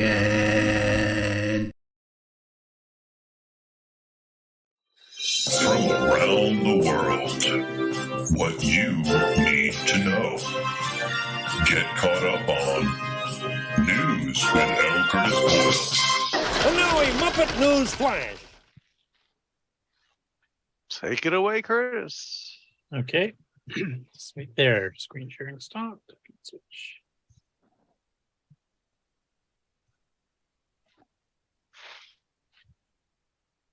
Okay. I'm assuming that's showing. Yep.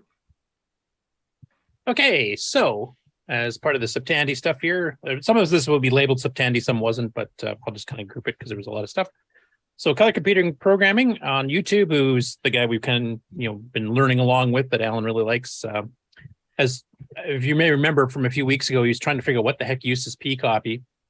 And he actually does a little bit of a graphic demo that does a little bit of display here. So he's kind of learning, how some of this stuff works and what you can do with it.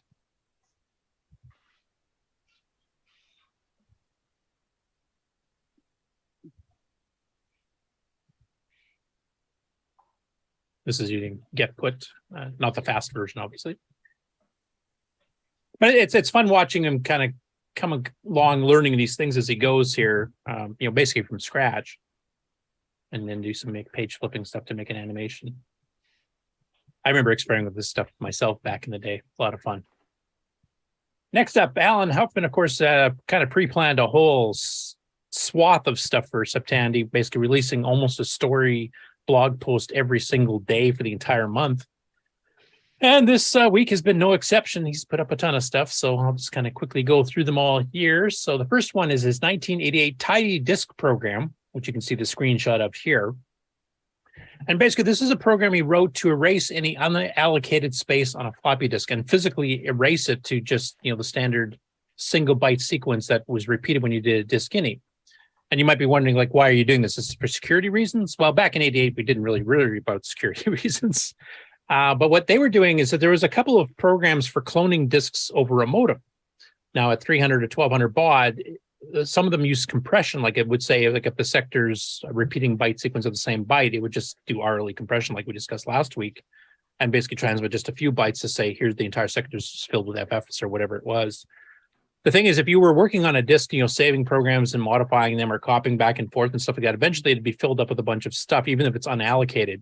The disk could show that you've got 50 granules free, but all the sectors were actually unique, from old programs that have been lying around on there before you deleted them. Because when you delete a file, it doesn't actually delete the file off the disk itself. It just deletes the directory entry pointing to it. So all the old stuff's still there.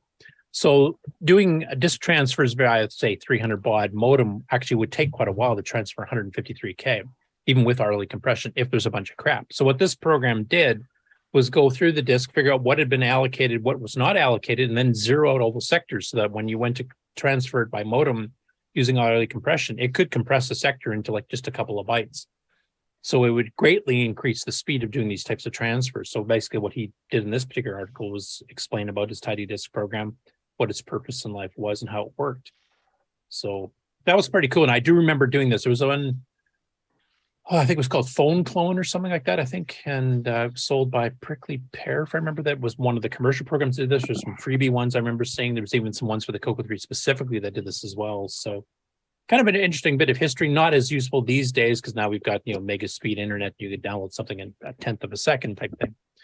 And of course, later CoCos could, the CoCo 3 could jam it up to 2400 baud, even through the Bitbanger 9600 if you really went nuts on writing a compression algorithm and really optimized machine code like Sockmaster did for Twilight Terminal.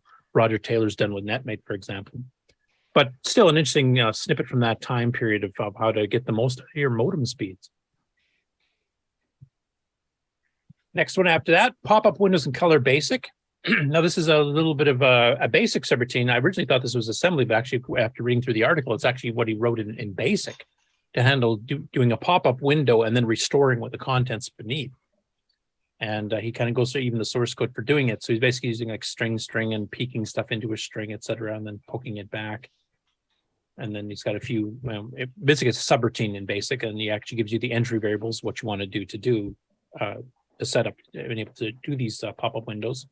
And then some examples like you're showing that it popped up. And he actually used these in some of his commercial programs that he sold to Subby at the time for just Basic.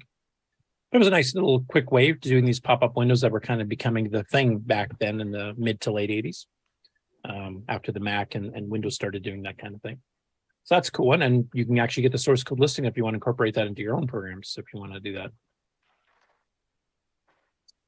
Next up, he goes into a bit of the history of the OS 9 level 1 on the CoCo. Now, he's actually being a purist in this case, because I mean, OS 9 level 1 went through at least 3 iterations that I know. There's 1.0.0, 1.0.1, which is basically just minor bug fixes, and then there was a 2.0.0 that actually updated like support for the lowercase VDG, though they didn't really tell you too much about it.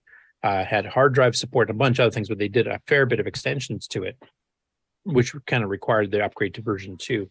But he wanted to see what was the experience like in 83, 84 when the original level 1 came out. So he's done a series of articles on this. Now, this part 1 here actually covers the prehistory, which is basically covering the history of microware. And Alan actually ended up working for them for a while. And this is like going through back into the 70s. So this is from an ad from the February 1977 issue of Byte magazine, the very first ad that microware did.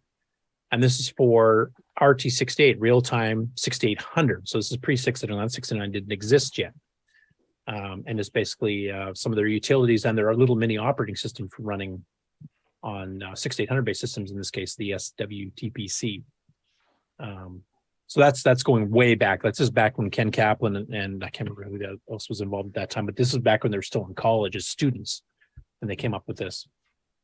And that kind of goes a little bit further on, going into, the Radio Shack catalogs, and then when the 64K Color Computer 1 came out, which I think was called the Color Computer 2 in Australia, wasn't it, Nick? We did have the white one as well. That came later, but we had the big white case ones as well. Okay. So basically, when this was announced, because OS9 Level 1 for the CoCo required 64K to run, they were announced simultaneously. So the 64K CoCo 1 came out, and OS9 Level 1 got introduced at the same time. The CoCo 2 was announced, but it came out about 6 to 8 weeks later. And that was like a cost and physically shrunk down version of it. But basically, it was 16 or 64K CoCo. And that's when OS9 Level 1 came out. And the original OS9 Level 1 came with the editor assembler included with it, not Basic 9, which you can see here. Basic 9 itself was $100 extra, which is a bit insane. And this will segue good into the discussion topic that the CoCo crew did on their episode that just got released this week too. So I'll go into that a little bit later, some of my thoughts on it. But this is one of the reasons I think Level 1 probably didn't sell as well or was as popular as Level 2 was, because Level 2, they switched it. The editor assembler came as a separate package, because that's a bit more of a niche market for compared to programming in BASIC, and then Level 2 came with Basic 9 pre-bundled instead. But you can see here the OS9 with the editor assembler was actually $30 cheaper than Basic 9 by itself was. Sorry, go ahead. See the little lettering there? It says, at the time, I remember my Radio Shack salesman telling me OS9 was needed to make full use of the 64K in my color computer. Yeah, which technically from Radio Shack at that exact moment in time was true. To speak to their software choices here, yep.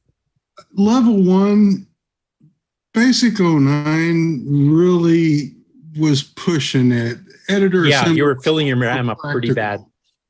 And really in terms of practically using OS9, the editor assembler was the thing that should come with Level 1. If you wanted to write bigger programs, for sure. When you packed a Basic 9 program, you got that extra 8K, it's about 8K, I guess, between Run B and... You had room for the first 8K in Level 1. The stupid thing was done when it started. You loaded Basic 09 and... Yeah, you'd write a 4K program procedure module, you'd pack that, and then you'd have to load in the next one and pack that, and then you merge them together or load them in together to run from Run B. It was convoluted. But the problem is, assembly language is, of course, more difficult to learn for most people. So it's kind of a toss-up. Especially this one. Yeah. I was kind of excited when I first used OS9 because if you used the game used OS9 to play it, right? So you were thinking that you were using the operating system and you're getting to the game, and it's kind of like cool because you're not it's not RS-DOS anymore. So I always thought it was kind of neat to anything that had to do with OS9 was like a level higher because of their saying stuff like they said there. Yeah. And it's kind of cool. Rainbow officially had this as their cover story, the CoCo 1 and OS9, on the September 1983 issue. And to have an 8-bit operating system that was both multi-user and preemptive multitasking, that was a first, I think. And making it somewhat affordable. It was still pretty expensive, $70 for the OS, $100 extra if you want a Basic 9. But that was pretty good. But unfortunately, this will again talk about in the CoCo Crew segment because that was a discussion topic. But I'll leave it for then. But basically, it was way ahead of its time, I think, and it whet your appetite when Level 2 came out, which kind of solved a lot of the problems I had with Level 1 OS9. That was like a whole new ball game. But we'll get into that in a bit. But here they talk about some of the different things like the text editors you can get and talking about the editor assembler itself, which is the ASM one, not the RMA one that came up level 2. And kind of going through the history. So that's basically up until the point that it was released. And then his second part actually fires it up on an emulator here to give it a shot. And of course, this is the non-Y2K compliant clock. So he tried typing in 22 and it thinks it's 1922. Which I always found awesome. Now, of course, that's all been patched since then, but he's trying to run as stock as it would have been back in 84. What would it have been like? Can you get away with 122 as the year? Internally, you could, but the set time command itself didn't let you do that. So you'd have to go like manually poke that in somehow or make your own set time program to do it. But internally, the clock did roll over, so you could do it. In fact, I think the date command prints 19122.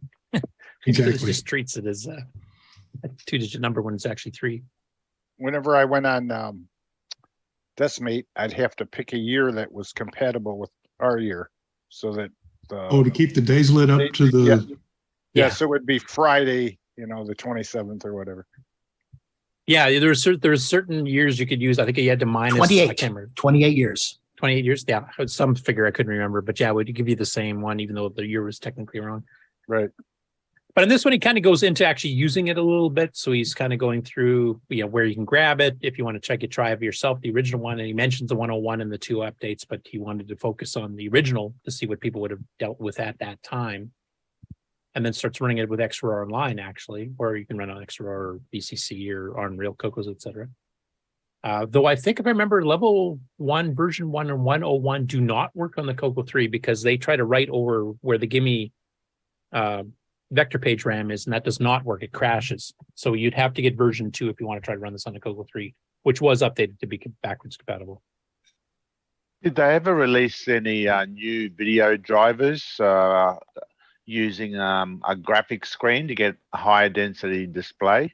Yes. Yes, for but level 1? not directly from Tandy. What was Frank's called? OPAC by Frank Hogg was one that did that, I remember. I think the Dragon actually released it as part of it, though, if I remember. Right, Alan? Yes. The Dragon one has Go 51 and Go 42, I think. Right. Go 42. Those are all in the same Dragon pack. Yeah. So OPAC by Frank Hogg let you pick which res you wanted to do, and it came with a bunch of other things added on too as a whole package update. But Tandy in the States, for some reason, did not.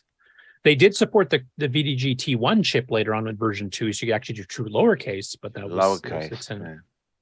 Now, would the level 1 that worked with the 3 give you an accurate memory showing if you had 2 meg in it? Not on CoCo 1. 64K. It's 64K.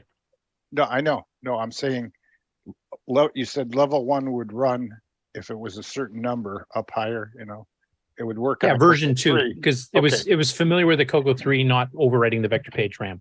So if you were in that and you did memory free, would it show it? No. No, it only knows 60. Level 1 only knows 64K. Period. Okay, That's all it was that's designed my for. question. Yeah, Okay. Yeah. All right.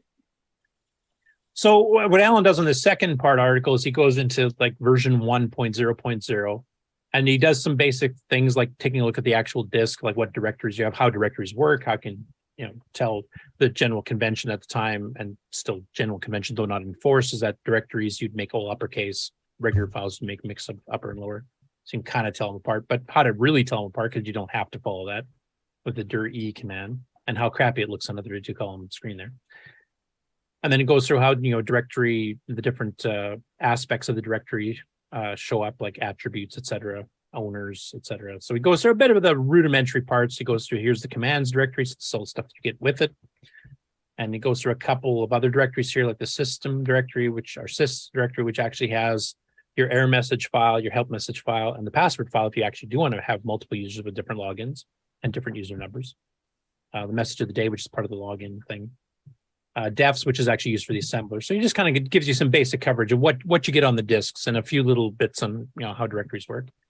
And then for his part 3, he goes into some of the commands themselves and comparing it with MS-DOS a little bit there, because it's more Unixy than MS-DOS-y to me, obviously, but it has some commonalities like subdirectories, etc. as well. which is actually was kind of nice because if people got, had used PCs a little bit and then they went to OS 9, it felt somewhat comfortable. I can change a directory to this and that directory, subdirectories and all that kind of stuff, which we did not have in Disk Basic at all. I don't think even the enhanced ones like ADOS even added any of that kind of thing. Is message of the day gone on easy use? It's still there. I mean, message of the day is normally only used by the login command or TS1. Right. No, login, I think. And it basically, once you log in as a user, then it would print the message of the day to the user type thing. And I don't normally default to installing login so it fires up right off the bat. But you can. I mean, if you want to set it up so you need a password to get into your ease of use, you could. Or if you want to log in through terminal or something like that, you can do that there too. So here Alan goes into a few of their commands. So he goes through the edit command, which is kind of like edlin from DOS. If you guys are familiar with that, it's a line-based editor, and it doesn't really have much editing. You can do global search and replace and some pretty cool things like that in it. But it's not a screen editor like most of us would have liked back in the day. But better than just edit by itself, I guess, because you could do searches and wildcard replacements. Ed is the Unix text editor, and that is what that is. It is Ed, the line editor, and it does all that cool stuff that the original line editor does, including that global search and replace. All you have to do is be smart and remember what line you left all your text on. Yeah. Now I'm trying to remember, like Edlin on DOS, I don't think had all that, did it? No. That was Microsoft Editor, so that was It was like the base. It was like the basic edit command where you just kind of moved around on the line and we're done. Yeah. And I do understand why they included this instead of a screen editor, because if you did want to run terminals, of course, those would not be running CoCo character codes. They might be VT100 or ADM3A or who knows what. And this would work on everything because it's basically just printing the line. It's just, it's not doing any screen. Same reason why they used it on Unix. Yeah. Yeah, you could be sitting at your teletype with printed paper and this editor would work fine. Yeah, that would blow a lot of paper. But we did that. Which may have been what it was written on. Yeah, quite possibly. So anyway, he goes through the edit command a little bit, just to kind of let you know, and also how do you print something on the printer. And he shows for the first time a redirection with a device. So he's just listing the letter he just typed in with edit, redirected to /P, which is the printer, and you can actually print it out right then and there. And here he actually shows a little bit of running the assembler. And he said this is the very first time he's ever used ASM, the original level 1 assembler, in his life. He's never used it before. He always used RMA, which is the much fancier one with uses the make utility. It's much more modernized. This is the one I actually used for Nitrous 9 development itself here, because there's some certain modules that RMA doesn't handle, where you have to cheat on like module headers and stuff like that. So you mean I'm like quite RHEL? familiar with this one. What was that? You mean like RHEL? Yeah. So he goes through there and he goes a bit into the multi-user, how to run TSMon, the time sharing monitor, which you can actually specify on multiple ports. With the ampersand, it'll run in the background, which means you can keep using your CoCo while people are logging into your terminal, even on a CoCo 1. And you can truly multitask each with getting their own screen. So if you logged in with, say, a PC program through a COM port or another CoCo with a COM port or an actual dedicated terminal, all that will work. And he shows one here where he logs in. He made a new user, Alan, and he's logged in as process number 4. And there's some interesting things there too. Like if you do a prox command, list the processes running. If your user number other than 0, it will only list your own processes. So if in Alan's case here, you would see process 4 shell, and that's it. He wouldn't even know that there's other people there or what they're running at the time, which is part of the very loose security that they had built in. It wasn't too hard to break around, but anyway, it's pretty interesting going into that. He does plan another article where he's going to start getting into graphics and stuff, which is a bit more unique to the CoCo versions of OS 9. Level 1 versus some of the other ones like for the gimmicks and Smoke Signal Chieftain and all the other ones that were at the time. But that was quite a nice thing down memory row, and I'll get a bit more into that when we get into the CoCo Crew thing, because I think it's a topic worth discussing. And then the last one he did this week is Carl England must be stopped. Now, Carl England, of course, is a prolific software author from the 80s and 90s for the CoCo, and he did a lot of disk utilities and copy protection, breaking utilities, and a bunch of other things here too. And this I would classify as stupid dirt tricks, like it's some fancy things you can do to make a directory look weird. So this one in particular here, he actually creates a string which has the letters weird, but each is separated by carriage return. And then he goes and he saves that name as the name of the program. So when you do a dir, it does this. the carriage returns embedded actually work. So it'll actually space everything apart. Now you can do other things like this too. You can do a backspace. So it'll print the character and then immediately delete it and print something else over top. You can do the higher, character strings above 127, where you can actually do graphic blocks. And you'll see this on quite a few commercial games, etc. Well, didn't Simon have that on his demo he was showing? He had like a bomb. Yeah. You can put whatever you want in there. And these tricks work in OS 9 as well. Like I've done it where you can tell it to change the foreground color, clear the screen, change the foreground color to yellow, background color to blue, and then continue on with the rest of the directory. So now all your directory entries are showing up with yellow on blue on a screen it just cleared.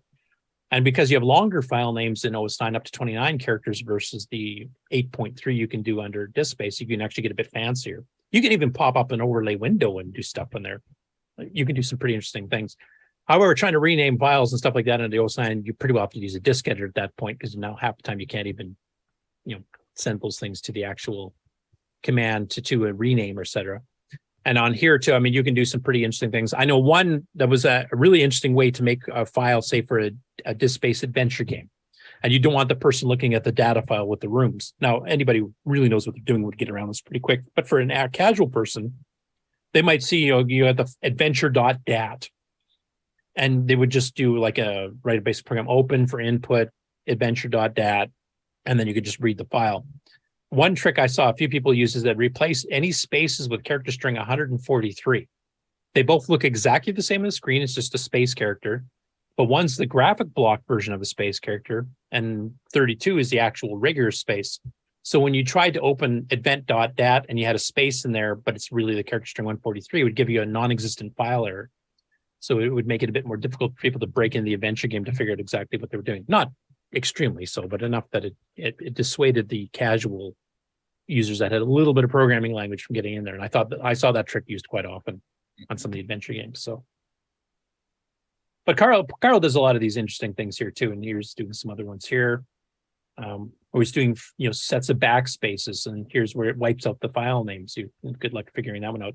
There is a way to do it with disguise string, which is how I usually got around these. But it's interesting stuff. Carl's been a pretty good programmer. He really knows the disk controller stuff. He's been getting active in the CoCo community again, probably the last couple of months. And he's the guy who did the Defeater, which was a copy protection breaking system. And he really knows his stuff. And he's been doing this since the 80s and 90s. And he used to sell commercial software to do this kind of thing. So I'm really glad Carl's getting back to the community, and I'm really glad Alan highlighted him in particular and showed some of these nice, cute tricks you can do. If you want to see a spectacular disk directory, just do a dir on a OS 9 disk. Yeah, because the directory track's in a completely different place. You're getting whatever random garbage happens to be on track 17. Interesting to look at. Yeah.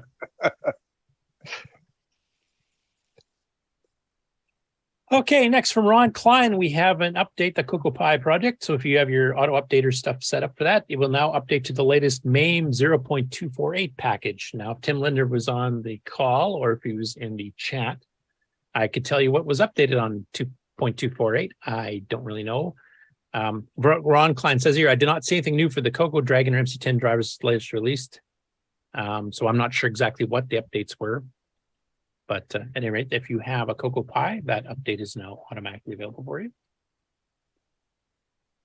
And this is the one I was talking about with Simon earlier in the show here. He actually helped a guy named Mauricio Mate, hopefully I'm pronouncing the name right, with some assembly language routines that he needed for an SG4 game that he was making, a text mode game. And as a thank you, and not known to Simon that this was happening, Mauricio actually sent him a CP400. We saw one of those at the Tandy assembly there. And that was the Brazilian CoCo 1.2 clone. And he shows here the actual original box and the actual, the peripherals that came with it and the actual CP400 itself. That's a really nice gift, because that's not one we see too often, even in North America. I don't know if you ever saw these in Australia either, Nick. I'm guessing not. No, we didn't. And that's 64K. I don't know if this particular one is. It definitely could be upgraded to that. It even had a cartridge slot that was compatible with CoCo, so you could take CoCo game cartridges, plug them in, and they would work. Oh. Into the front. Yeah. And you got to remember, this was kind of in the CoCo 1/2 era. So the keyboard was actually a bit of an improvement too, because you can even see there's some extra keys. They're laid out differently. Looks like a melty one almost. Yeah, nice melty key with the IBM inner. So there you go. Yep. Yep. What is it? What was this a legal clone or in Brazil? It was they legal just- in Brazil because Brazil basically Yeah. said trademark, screw that, copyright, screw Yeah, that. that's We're going what to I make thought. whatever we want. Yeah, that's what I thought. They also So put huge in- tariffs on importing things. So, they basically drove. They cloned everything. They cloned Apples. Yeah. They cloned They Ataris. cloned They cloned Macintoshes. Cocos. Yep. They had a complete clone of the Macintosh, including a clone of the ROM. Didn't Yeah. change a thing because the Brazilian courts wouldn't presume. And they put Yeah. tariffs on everything coming in. Now I've heard that Commodore people that buy a machine these days will want to take the power supply and not plug it in because it may be bad. But our CoCo has one internally. I wonder if this one's okay or cool. Oh, this one has does it have a lump? Is that Looks what like the it's a thing box in the in the middle? middle. Yeah. Do you think that's the power supply for it? Could be. Yeah, I'd say so. Yeah. Judging by that, it looks like the cable connects to the old cable right underneath it. I'm guessing that is. Yes. I mean, it's possible it's an RF box, but I don't think. I think the unit's a bit too slim to have a power supply in it anyway. Yeah, yeah, you're right. Because this is fairly small. Yeah, it's especially fairly- depth fairly wise. flat. It's Yeah, what it's twice fairly as wide flat. as the MC10. It's wider, but it's lower than a CoCo. Looks to be like Spectrum sized. Yeah, yeah, Yeah, the power supply on these are external like the Dragon. yeah. Okay. Oh, you have one, Brian? No. Oh, that must be on your list. Then I'm presuming. So the only problem is like there were some Amstrads where the power supply was half in the plug and half in the machine. And if you unplug the power supply from the machine exploded. Ah, gee. Because it was some kind of weird switching thing that had the load on the machine had to be present at all times.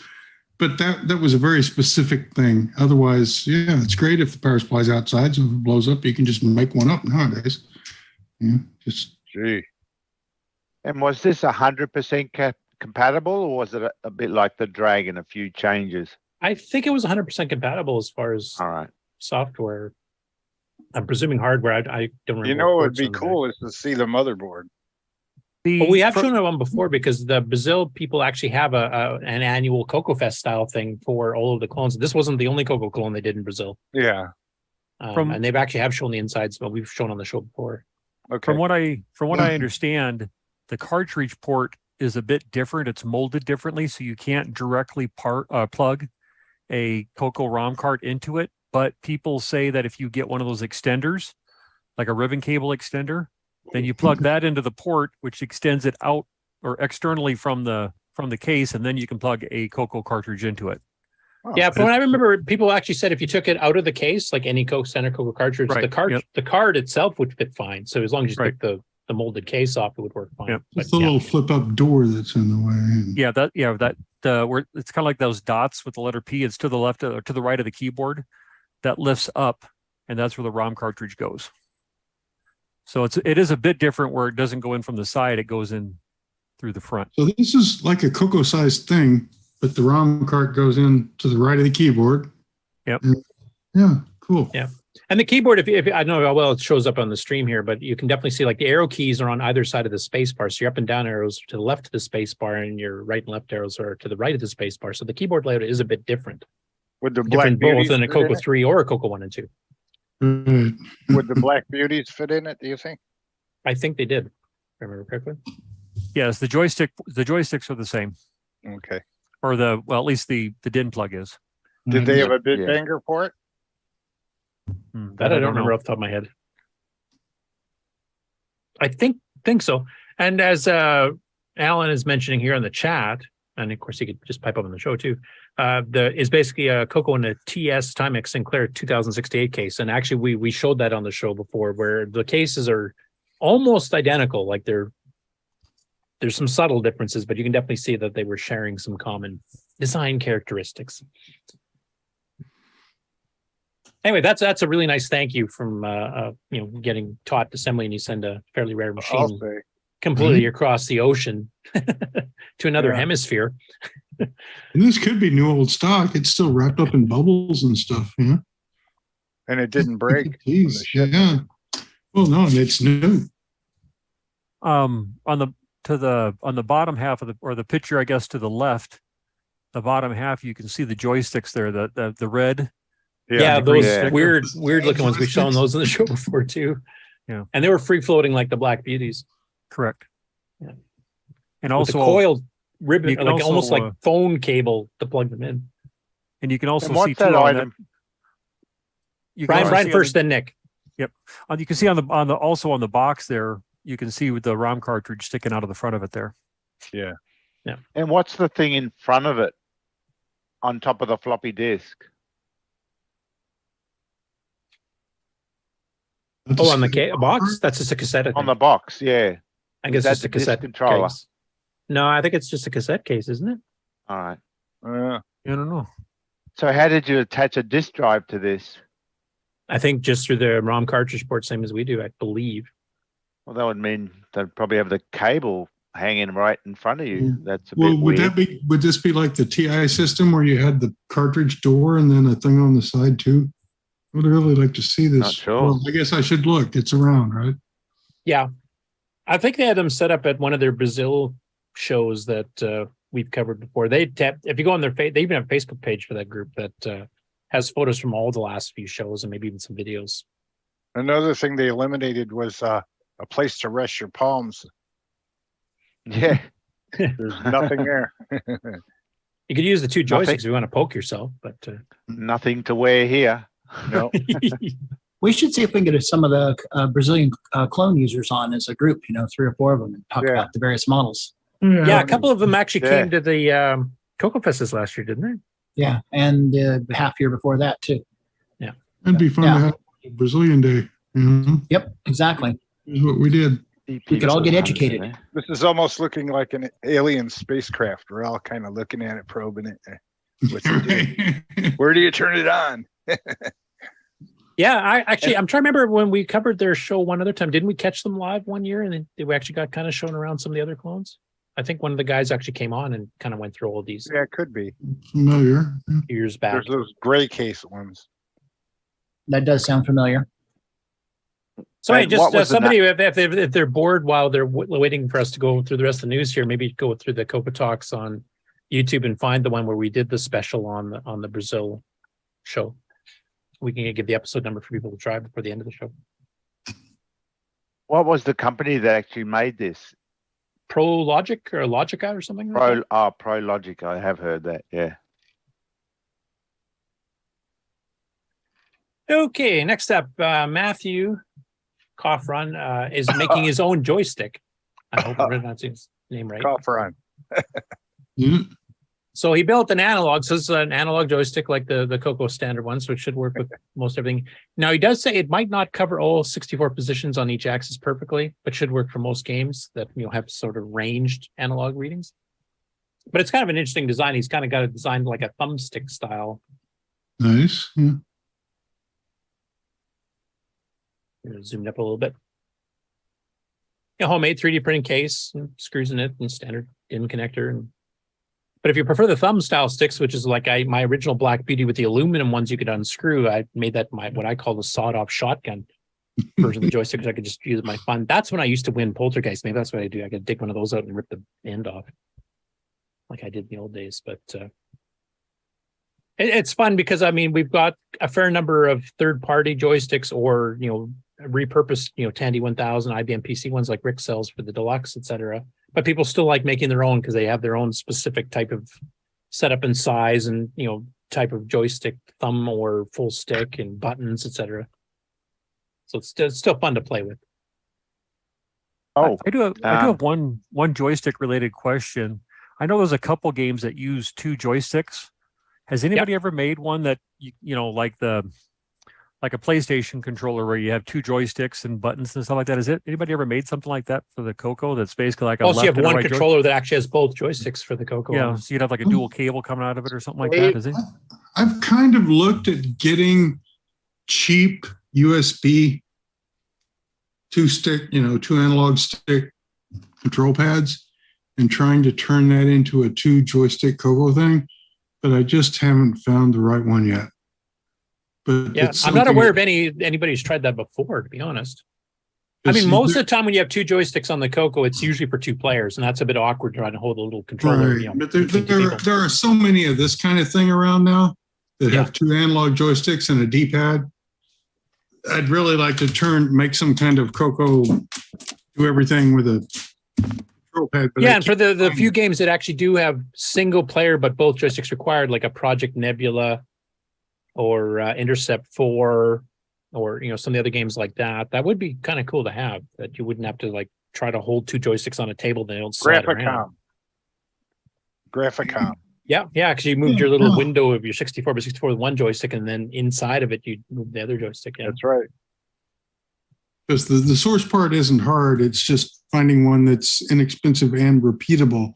I don't want to, buy some and then and works fully on analog, because quite a few of those won't give you the corners very well. So that's another thing to You consider. super glue two black beauties on a board.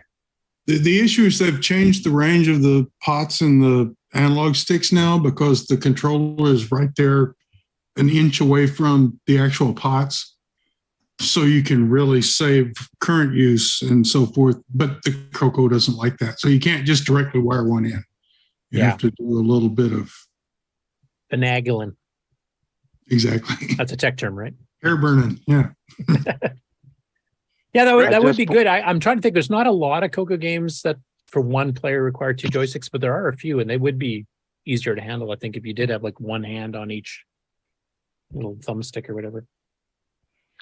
I just put a link in the chat there for a website that's got some more info on the CP400. There's a few pictures there showing the back of the unit. Turns out that computer had an RGB output as well. Oh, monitor. Cool. Like for digital or for analog? I'm not sure, but it actually has an extra connector on the back, says monitor, as well as the RF. And it says in the text, it's an RGB monitor output. Oh, wow. I didn't remember that. Yeah, I know. That was interesting. That's pretty hot. So no artifacting colors then? Oh, I'm not sure. It's got TV, 3, 4, and... oh, you're looking at the link there. Well, you can bring up the link if you want. It's in the chat. Yeah, this is pretty hot. And then a monitor. Yeah, it's not bad, actually. When I'm sharing, I can't actually see the stupid chat. Right. It doesn't expand well. I'm like staring at my monitor from 2 inches away to see what's going on here.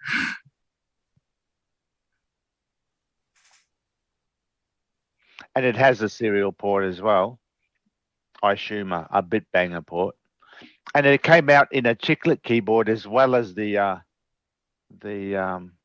melted. The melted keyboard. Are you guys seeing this page? Yeah, let's see the rear there.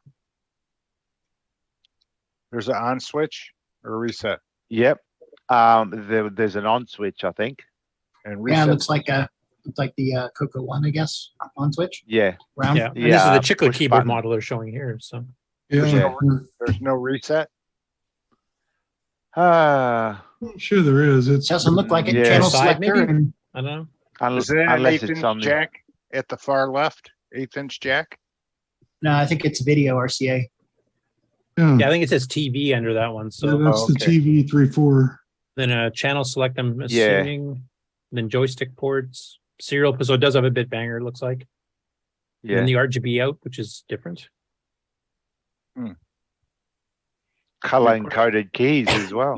You can use. I like the fact that the keyboard layout, not only did they change from the chiclet style to the more modern style, but they also moved the keys around, because the arrow keys here are set up like a CoCo 1. CoCo 2. Oh, 1 and 2, yeah. And they're removed beside the space bar on the second one. So that must be the color 2 they're talking about over here. Yeah.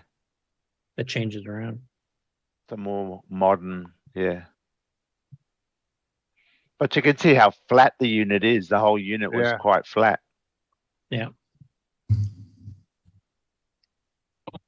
Yeah, a lot of cool stuff there. So yeah, we have definitely covered it before. We've had the people that actually grew up with the machines in Brazil actually come on during their own little trade show there and actually come on and talk about them and show them off. Plus some of the other CoCo clones, because there was more than one, as I mentioned before. So if somebody, like I said, if they can hunt down what episode that was, we can post that in and let people know so they can kind of check out that show. And some of the questions we're asking probably were already answered back then, just none of us remember. Yeah.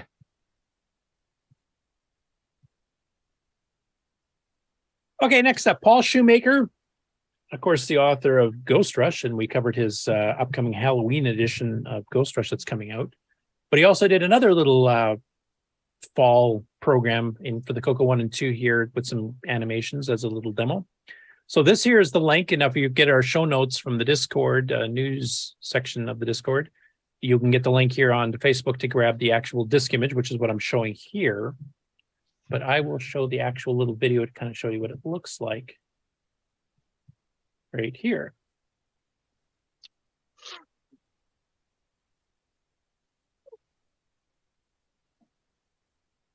So he's using stock CoCo 1 and 2 colors here, no special CoCo 3 palette hacks or CoCo VJ palette hacks.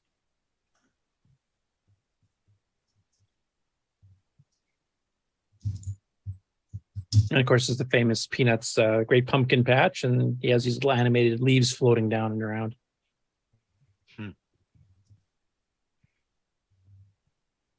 So just a nice little, he just did it as a quick little hack for the fall here. And like I said, using stock palettes, so this will run on any CoCo 1, 2, or 3 just fine.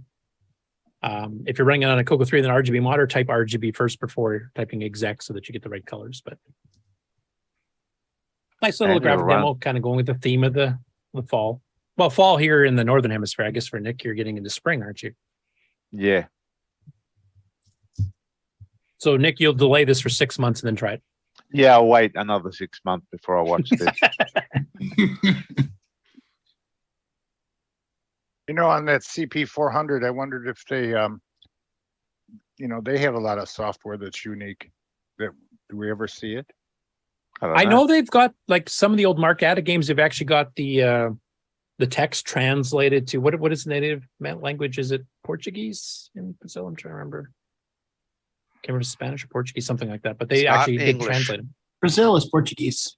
Is Portuguese? Okay, glad I remembered that right. But yeah, I've seen it where they converted. I've seen some educational software that was done specifically for that market that actually is written there. But I don't recall too many games or commercial software that was not already elsewhere in English. So they were CoCo reliant. I would think so. Yeah. Yeah. And Brian, I guess you can comment on this because I think you bought it, didn't you? Yes, that's the one I bought. Mm-hmm. And if I remember the story with Teresa, this is where, was it her father or somebody that actually had all this CoCo stuff, and she's been auctioning it off for months now, and this was one that she kind of found later to put up because she's mentioned a few months before. Yeah, that's correct. Yeah, she bought some things, and Terry Steggy bought some things from her as well, and some other folks. Now, was there too many unique things? Like, this is fairly rare, but was some other unique things either you or Terry or somebody else got that we should mention there? I can't remember. I think was it I can't remember what Terry bought. It was like Real Stalker or something like that. Let's see. Real Talker, yeah. The voice synthesis. Yep. With pitch inflection. That was its big difference in the sound speech pack. It actually had enough pitch inflections you could make it sing. Correct. Yeah. She had a multi-pack interface that she sold. She also had there was the CoCo Pro RS-232 pack. By Dave Myers back in the early 90s. Yep. So there was that. And let's see, there was a whole CoCo package, I think, that she put together. Actually, a CoCo 3 with multi-pack CM8 monitor, missing the cover, and the ROM pack there. And let's see here, I think, that's all I recall. Yep. Okay, so we'll have to bug Terry the next time he's able to come on the show here to check out some of the stuff he got. Yeah, she was very nice to deal with. She just wants this stuff to make it into good homes and stuff like that. But I don't recall what the story is. I guess I could probably look back on Facebook, but yeah, she just has some of these things and she's just trying to find homes for it. So yeah. Cool.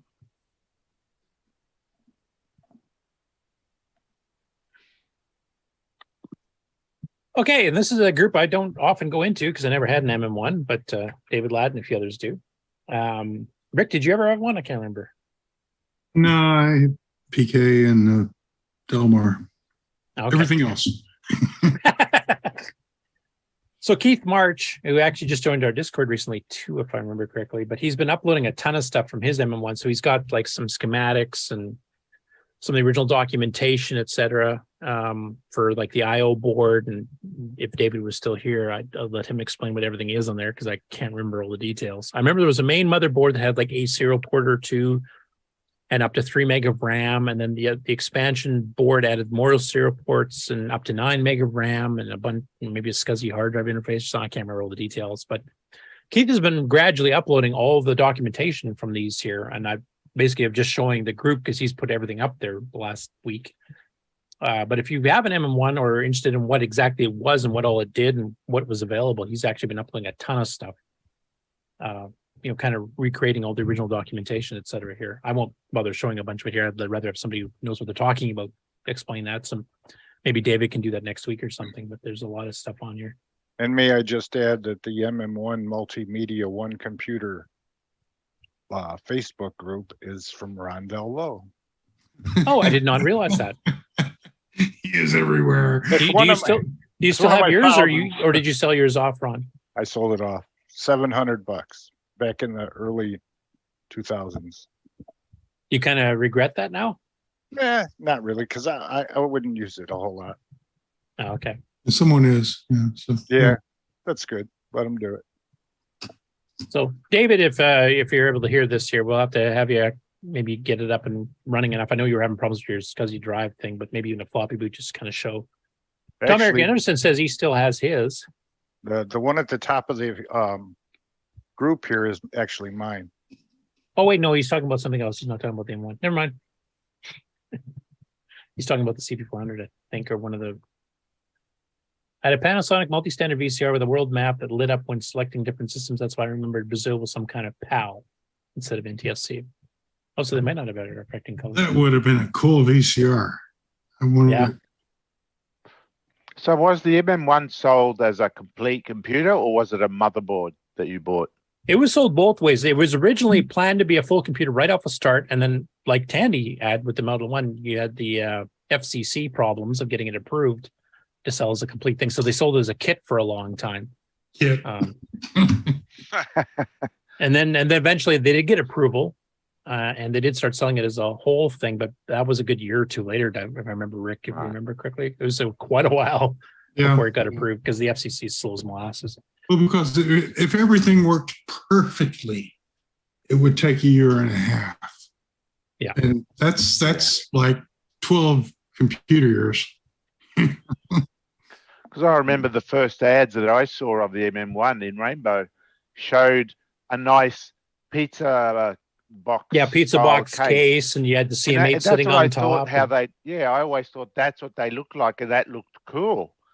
But everyone I saw after that was it looked like a PC case. I thought, oh, well, that looks crap. Well, yeah, it's crammed in a PC, an FCC legal case, and this is what we got to do. Yeah, I just thought it was something like unique case. Wow, that looks cool. And then when the MM1B, the 68340 upgrade came out, I think they had a different case for that again, didn't they? Right. Can't remember. Well, then they had to go to the generic case, didn't they? With the motherboard's here and the slots are here and the shields are here and the power supply goes there. And there's nothing to have to get reviewed or. Yeah.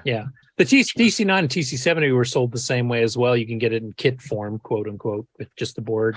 I know Bill and I both have got ours in mini tower cases that it came with, but those were PC cases, just kind of adapted over the TC9. Back in the day, it was so many PC cases are available already made. Why make one, I guess? Yeah. And even beyond that, like the PT68 K4 and K5 that Rick was talking about by Delmar were just PC cases, basically. Right. Well, those cases were type certified. That saves you a whole lot of time and money. Yeah. As long as it looks like the Dell down the road, no one's going to question you. Yep.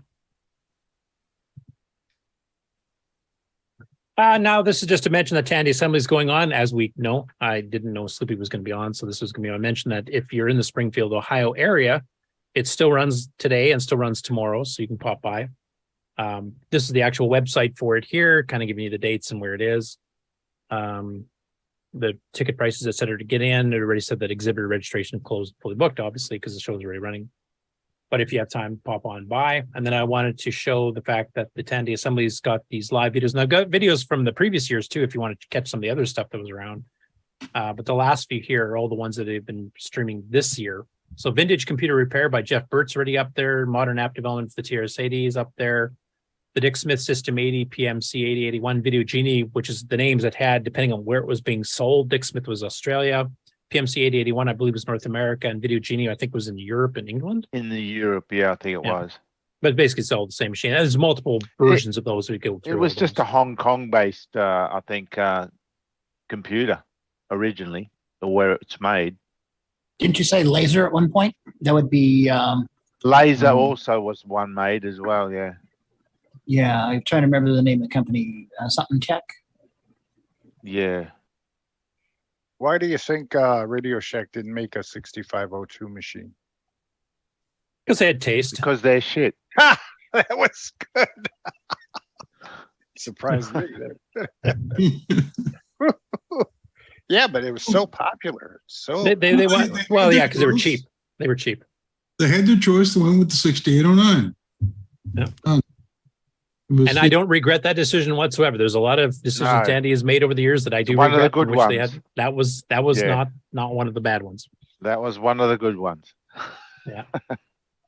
And then the last two here that I brought up at the time that I refreshed this page, using an oscilloscope to troubleshoot TRS-80s, and then Brendan Donaghy's extending CoCo Basics vocabulary, which, like I said, I haven't fully watched yet. But basically, it's how to add new commands to Basic, how to use the Microsoft Basic hooks to add new commands to the language, which is how Extended Basic works, extending Color Basic, Disk Basic works, extending Extended Basic.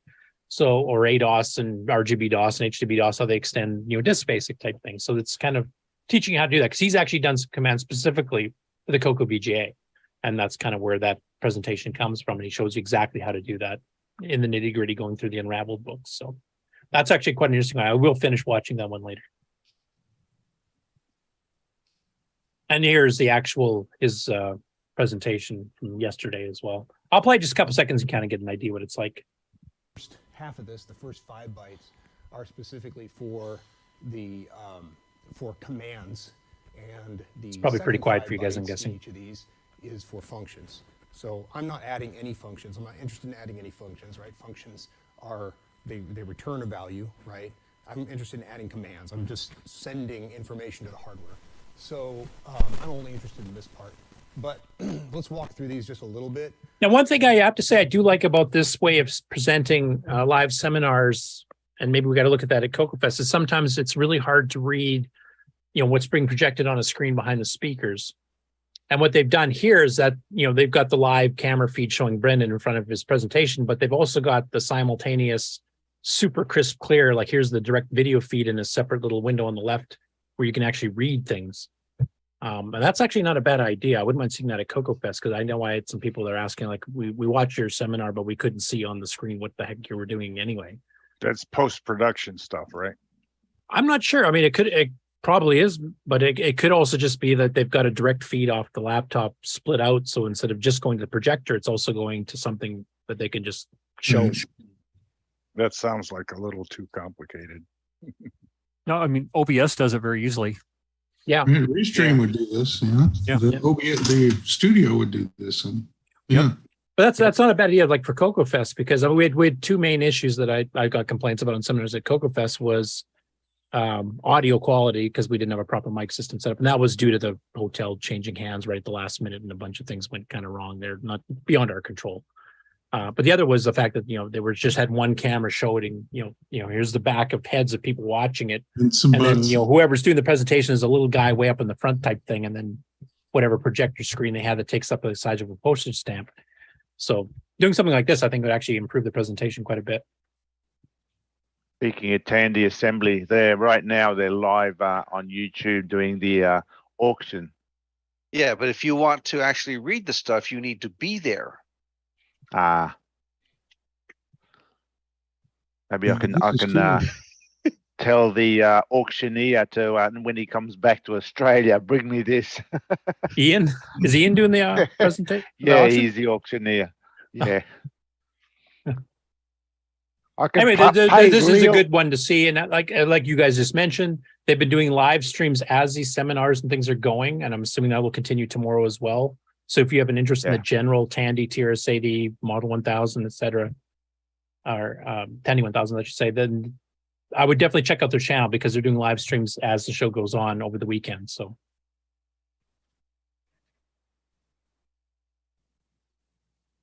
Next up, the Amigos did kind of a special thing for Tandy, or Sep Tandy. Normally they've just been doing gameplays, like Aaron's done a few other gameplay things earlier. This was actually unboxing and hardware, and then some programs that use them, usually games, because that's their specialty. But in this case, Aaron actually picked up a multi-pack interface and a sound speech pack, and then spent a fair bit of time figuring out how to use it. And it was funny watching them, like for us who have experience with using these. The sound speech pack, if you write to it, generally it works through the multi-pack no matter what slot you're on. So if you have a slot 4 for your disk drive CoCo SDC, and then you run a program that requires it, it just finds it and works automatically with it. Aaron thought you had to switch the switch, so we'd load a program in off slot 3 and quickly slap it over to slot 1. So he thought it would talk properly to the card. So I was trying to explain to him during the chat, and eventually figured out I don't have to do that, because he figured you had to retime it. And then if you rebooted the machine, you had to switch it back to get to the disk drive. So it was amusing to watch. But they actually got it working. They ran it with a couple games like F-16 Assault, which has some of the sound effects like when missiles are shooting up at you. Quite a few things that have speech built into them. They played Interbank Incident for a bit, which is actually the next game they're recovering on the CoCo show itself, which actually has sound effects and stuff in there as well. The one they were trying to get working was Pitfall 2, because that's one that I most highly recommend, because that's one of the few that actually did the multi-voice background music. And that it would crash every time. They'd go up to the stop sign, check your color settings, testing 64K would hang. And I couldn't figure out why. I thought maybe there's a special version to run on a CoCo 3, because that's what they're running on here. But Nick, I think it was you that have figured out that actually it's one of those games that requires the stock disk basic ROM. You cannot use SDC. Yeah, DOS. it's not compatible with the CoCo SDC. Because I guess Steve had his own disk routines. Or it was calling the ROM at a specific location off the original RS-DOS ROMs. Yeah. So I did send that off to Aaron. So I don't know, whenever they get to doing that, but maybe they'll give it a shot. And then you can actually hear one of the very few programs that uses, the sound part of the sound speech back, to its full capability with multi-voice music as well as sound effects, instead of just sound effects or speech. And the speech, honestly, I've never was impressed with it. But mind you, we're using commercials on our show, so what the heck. It's an hour and a half of them. I'm trying out several different games, and they've tried like Module Man, which speaks, but most of the games speak. A couple had good sound effects, like Interbank and F-16. And then, unfortunately, they couldn't get Pitfall 2 running, but it was fun watching him switch slots all the time on the fly, trying to get it so he thinks it would get it to work properly. So Pitfall 2 has to run off a disk-based system? Disk-basic based system. Like on the CoCo SDC, the disk basic ROM, the standard 1.1 ROM, is actually in there, but you have to do, what is it, Nick? Run at 1 or something like that? Run at 1. Yeah. Yeah. So you have to mount the disk image first, either through SDC Explorer with drive 0, quote, pitfall2.disk or whatever. And then you have to do run at 1 to reboot the machine, the CoCo back into disk basic, but that drive image is still mounted, so you can still run it. Okay. And then you run it from there, and then it actually does work. Ooh. Mm.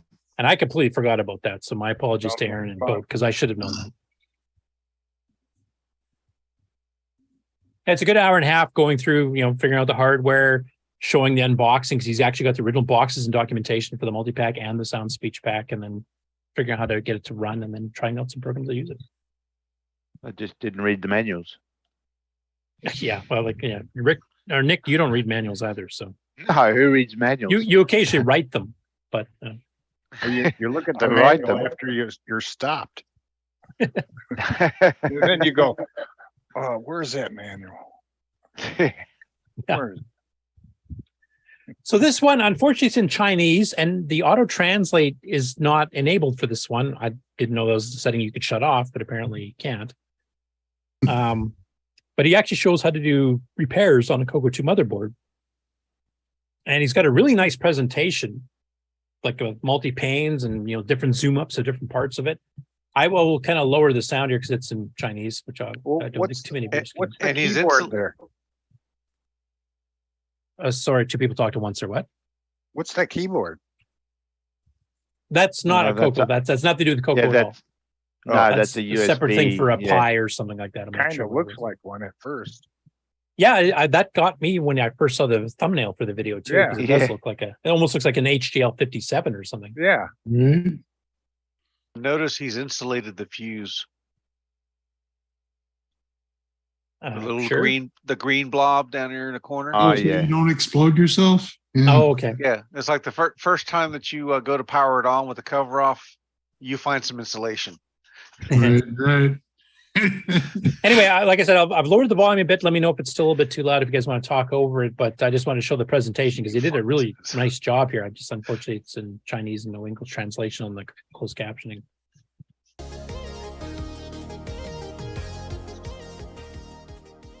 这台机器的主板很干净，可以看到 CoCo 2完全使 And 用 he 摩 has 苏拉 gone 2 and 方 gone through the CoCo 1 and CPU CoCo 是 2s and a couple of 6809 different board 地址 revisions. 复用器是 MC6883，显示芯片是 MC6847，外设管理则是常见的 MC6821和6822。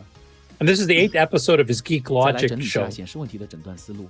I haven't gone back to see what he's MC6847 在 covered 工作 previously. 时需要一个 NTSC 标准的 3.581 兆赫兹的频率信号。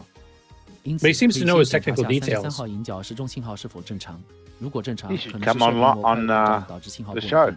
如果频率不正常，则在检查 Just needed- 上级的地 Joel 址 Reese 芯 might 片输出 know. 的频 Oh 率 no, 信 he 号。 might know Japanese, not Chinese.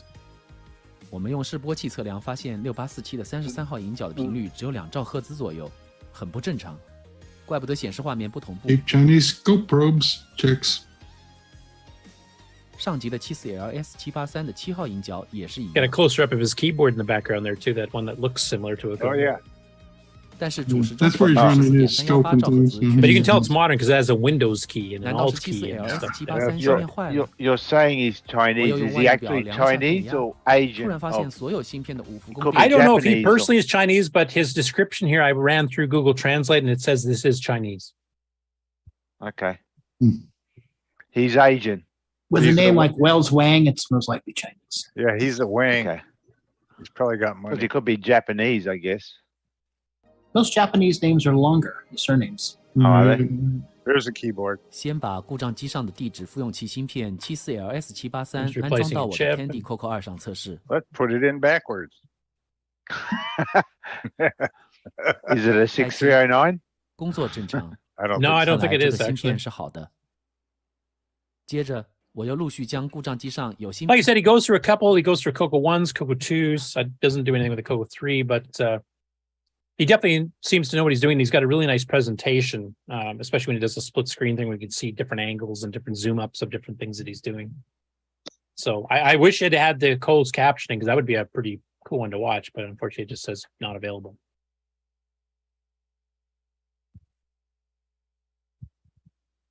Next up, we have another Septandi video from Vintage Geek. Now, we covered him when he was going through the CoCo 3 and going through some of the CoCo 3 games where he covered stuff like King's Quest 3 and Microscopic Mission and a few others.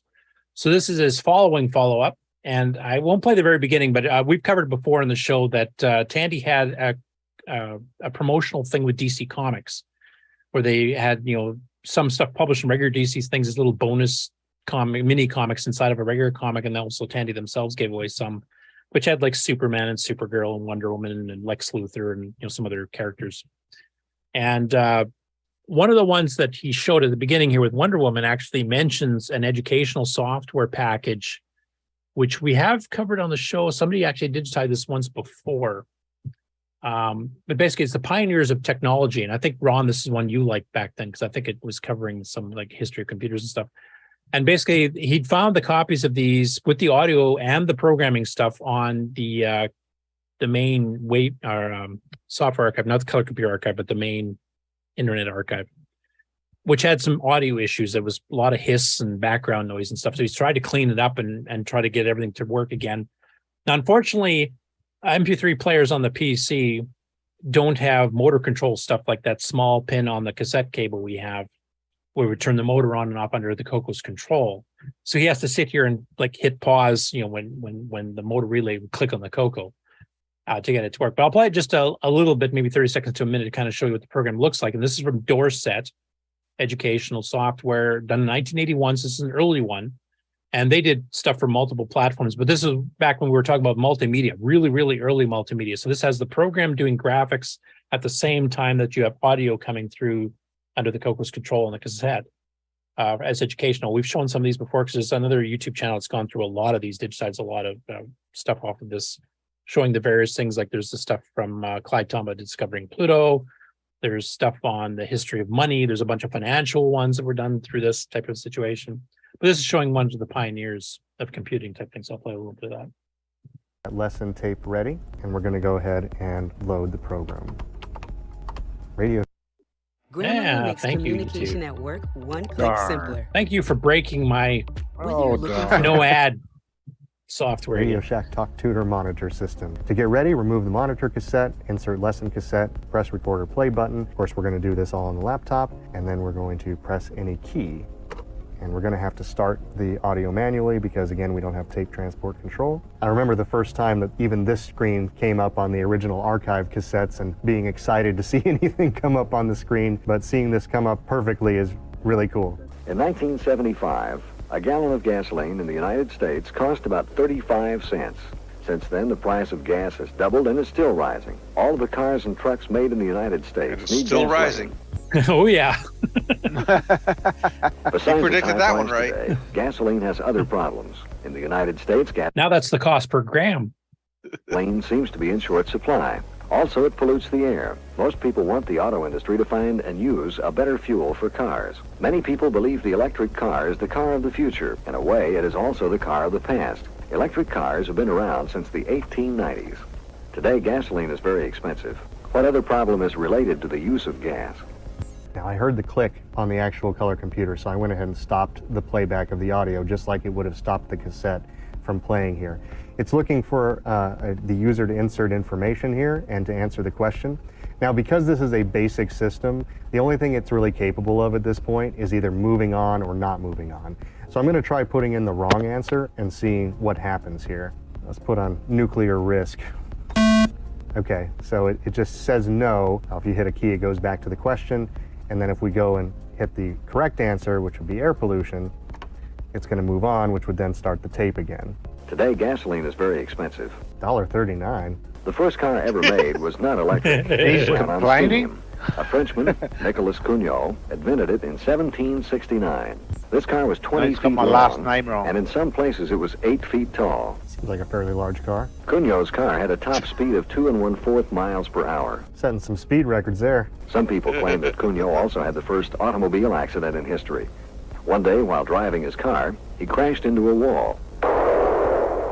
Nice sound effect there. In the 1860s, steam-powered cars like Cugnot's might have been successful in England. I won't play the whole thing here, but you kind of get the idea. And for 81, I mean, that's pretty cool to have the multimedia interactive and everything else, with the limited controls that you had. Because cassette, you could control the motor on, off, and you could do audio on, audio off type things. So you The basically guy almost set up a sounded like script. Rod Serling. Little bit. I'm trying to remember who did these because there was only one or two narrators, at least for the Tandy ones. I can't remember because we did cover that once before. Anyway, these are getting to be rare because I mean a lot of people, cassettes got wrecked or stretched or broke or whatever type thing, and these are integral where you need the program code and the audio on the same tape in order to play them correctly. And so people have been trying to find them and digitize them and resubmit them as a WAV file that has both the actual computer code and the audio stuff, and then make sure it times right so that it's playing the right lengths and stuff, so that you're not having part of the audio getting cut off because it's playing a little fast or whatever. So, but this is the very early look at multimedia, which became huge 10, 20 years later. And I like the fact that they're complaining about gas being so high per gallon when it's more than that per liter now here in Canada. So. Was he, if I remember right, he was trying to find those on the archive, was he not? Yeah. He okay. found a few, but like these are the ones he cleaned up. Like he played earlier on in the video. He plays what the original cassette hiss of the original recordings were on the archive, and they were horrible. It's like they in the background the entire time. Well, a little cat out of the bag. I have that, and I haven't had a chance to try it. If my tapes are in good quality, I was going to look at reaching out to him because he said they're trying to do some archival stuff for their museum. Yeah, well, he was also mentioned like he's got this particular one, the Pioneers technology is actually a two-parter, and he's only got one part that was on the archive. So the second part's completely missing. They don't have the tapes for it. I'll have to see what I got because I don't. Well, I have that plus I had the astronomy one. And then I think was there another one? I can't remember. I do remember the astronomy and the science one.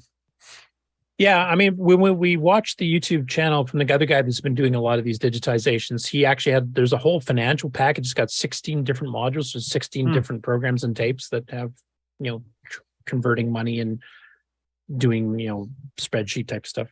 Right. Yep. I got these all I got all the different ones in a storage container, and I was going to pull those out and because and get them on my shelf though, but I don't have them out right now. But I wanted to check them out. I haven't had a chance to do anything with them. Yeah. So I think this is an interesting part of history because I mean, multimedia, especially educational multimedia, really took off 10, 15 years after this was done. But this is kind of like the ancestral version of it. And, given the limited technology they had at the time, they actually did a pretty darn good job.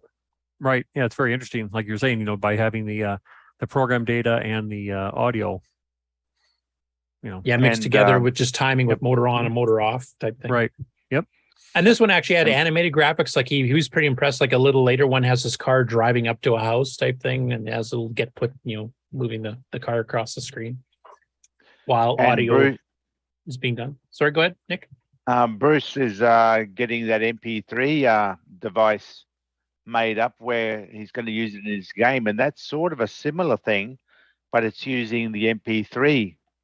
So the program could be even a basic program would get this MP3 add-on, which is controlled by the serial port, could act as the cassette player does here, and you can play one question, like the one thing that he has to do here is to manually turn it on and off every time he hears the motor relay click, like a motor on off command, because obviously the normal PC. Does his allow the capability of saying, start 50 seconds in and play 15 seconds, or is it just a plain open an MP3 and play? Oh, yeah, good question. I don't know. I didn't try that. Because that's the one thing I would like to see a modern implementation do is where you can control where in the audio file you are, and also turn it on and off on timing or whatever. Or at least I don't recall. Well, it has a pause. It does have a pause, but you can't just jump to a certain point. I don't think it has that ability. Because the cassette relay behaved like a pause does. Yeah. Just basically turn the motor on and off, which is what the basic doesn't have a pause. This thing works. This is a modern MP3 recorder that has a pause function and a CoCo cable plugged into it, and motor on and motor off does work to pause the recording. So there it is. So it can be done. It's just, why would you buy one of these things to, use with a CoCo? Yeah. Well, it'd be good if you wanted to have background music on your game, because if I remember correctly, if you do audio on, motor on, whatever's playing through there, you can mix with the sound command because they're actually different sound sources, and I think you can combine them in the CoCo itself. It's built in. So you could have like a soundtrack running. If you have control over not only what file you're open and turning it on off on a pause, but yet a way to fast forward, you can actually skip ahead to a certain part of the song if you're in a certain part of a game level or something. So you can do some pretty interesting stuff. I did this with software. I made a kiosk, and it was able to put it in a Dodge showroom, and it had a loop of Max pictures that I made on CoCo Max. CoCo Max, and it would scroll through, talking about a sale on cars and stuff, and low interest rates, and there would be music on the tape. The tape was a 20-second, circular tape that just went through. Just repeated over and over. Yeah, and I would play that on, and would start it and it would go. It was pretty amazing at the time. It was a color computer in a kiosk. Yeah, I remember a few of us here. We actually especially when the Rockfest programs in Rainbow came out with all the P Mode 4 drawn rock group logos, and we actually would sometimes use those to make animations to kind of make our own poor man's video for a song, where you time it like the song's 3 minutes and 20 seconds on the tape, and you do motor on audio on, and then you'd have the animation of the graphics for that particular rock group kind of match the beat of the song, bouncing out the same thing. So of course everybody's tape drives played slightly different speeds, so it didn't always work perfectly, but we tried. Next up, Sheldon McDonald, who we kind of covered last week, is just kind of getting back into his CoCo projects after a bunch of real life stuff happened. He has a video here showing the progress of his dual development environment, and dual development means it's for developing on the CoCo, or for the CoCo, I should say, and also for the Sega Genesis. So he does a short little demonstration here on how it kind of works. And you'll see in the upper corner here, he's got his tabs open, open project, new project, saving close, and then assemble Sega. So this first part is showing the Sega. If you switch to a CoCo project, it'll say assemble on the CoCo. So I'll play a little bit of that. It's 5.5 minutes. We'll let you watch the rest of it, but I'll just give a little bit of an introduction to him. So he's doing his first real update since he got back into things. Hello, Sheldon McDonald here. I'm just going to showcase my new editor that I've been working on for the last while. It'll now compile both a Sega Genesis and a color computer project. So we'll just start off with the Sega one real quick. So it's I wrote a music editor music player. So I'm just going to hit assemble, and this should assemble and load the appropriate emulator for the Sega Genesis. And it'll halt if there's any errors and tell you about them. So that's what that code's doing.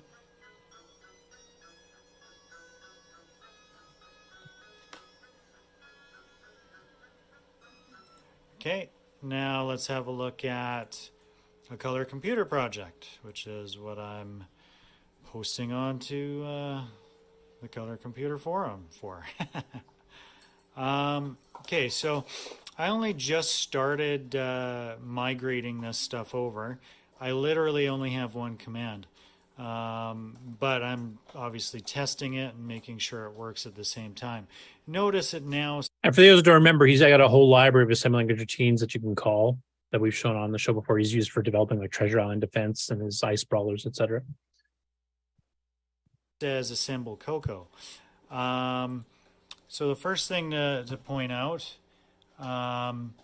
you have to give it an address to store variables from the function files.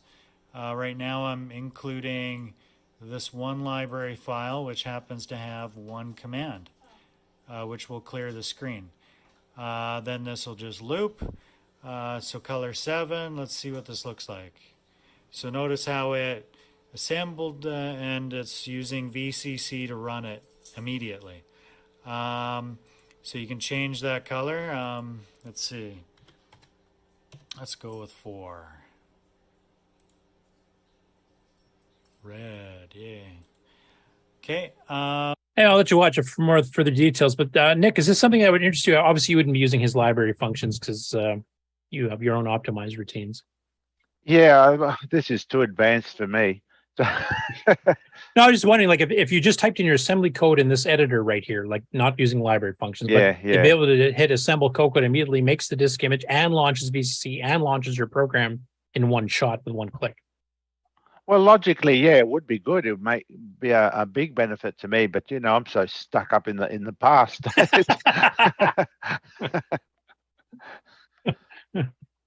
Okay.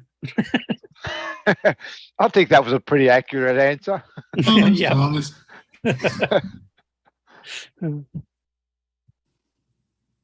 Okay, next up, CoCo Crew released their new episode just a day or two ago. And, they talk about Tandy assembly and a few other things. In fact, Nick Blanchard actually mentions that he didn't get a game thing because he was busy getting ready for Tandy assembly. So I didn't see him when Sleepy was wandering through, so maybe we just missed him. But the discussion topic was of some interest, and I thought we might talk about it briefly here. I'm not going to take too much time because the show's running a bit long, but OS9, too much too soon or too little too late? And then basically John had brought this up that OS9 level 1 when it came out was probably too much too soon. I mean, it was preemptive multitasking, multi-user, all this extra stuff.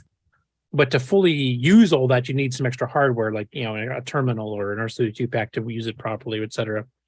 And it was pretty limited in 64K, which I would agree with. And like, you know, Mick mentioned earlier here, like Basic 9, if you tried to run it with 64K on level 1, you almost had no room left over for actually doing the programming in.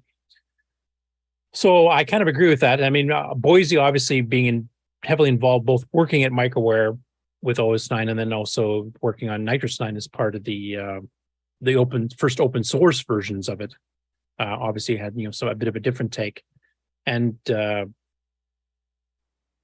Mike or I can't remember who mentioned it, but somebody would mention the fact that basically level 2 CoCo 3 is when it really kind of became more so for the general public than level 1 was, because it was, you know, it had built-in windowing and it had enough RAM to finally, you know, fully function properly. Basic 9 was included instead of assembly.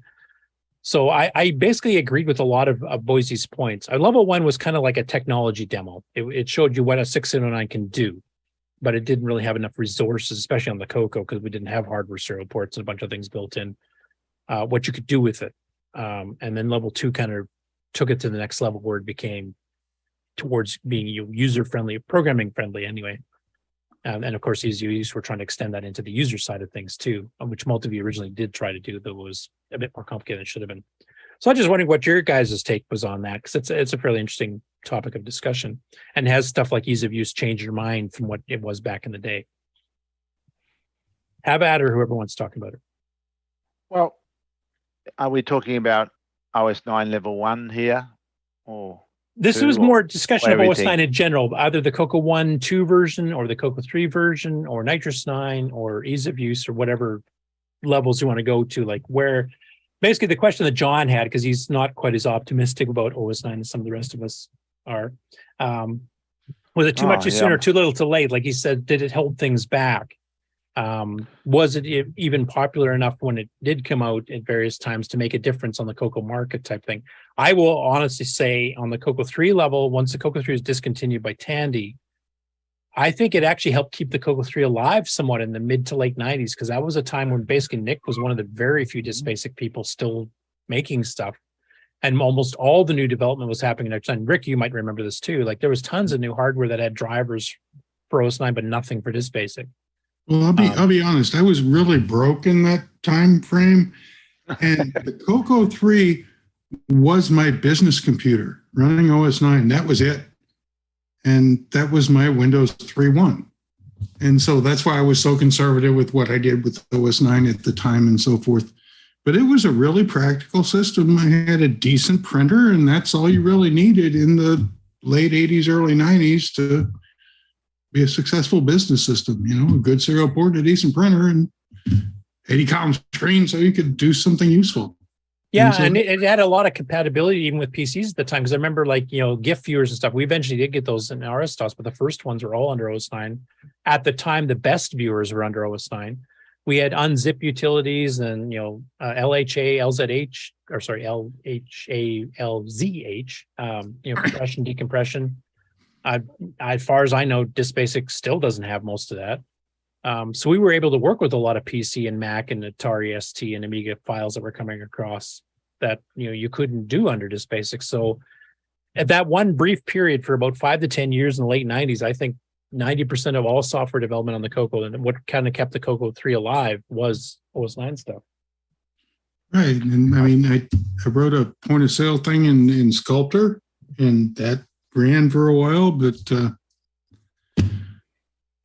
you know, never got a good OSK solution nationwide from some vendor that would take over. So I think in the early 80s, the first time before level 2 came out, level 1 to me was, well, I always looked at level 1 was designed for microcontrollers and that sort of thing. I thought that was really what OS 9 was really for. And since I wasn't into the hardware, I thought, yep, that's not for me. Bye. Yeah, ironically, some of the Dragon game developers used OS 9 to do the development on, and then they'd use it to develop disk-basic games. Like Rommel's Revenge is being one example off the top of my head. I think level 1 was too limited. That was one thing. It was an interesting technology demo. It was like watching some of the early Amiga games where they're, look at all this graphic stuff we can do, but we're going to make a really crappy game, type thing. I'm sure I'll get some controversy out of that subject, but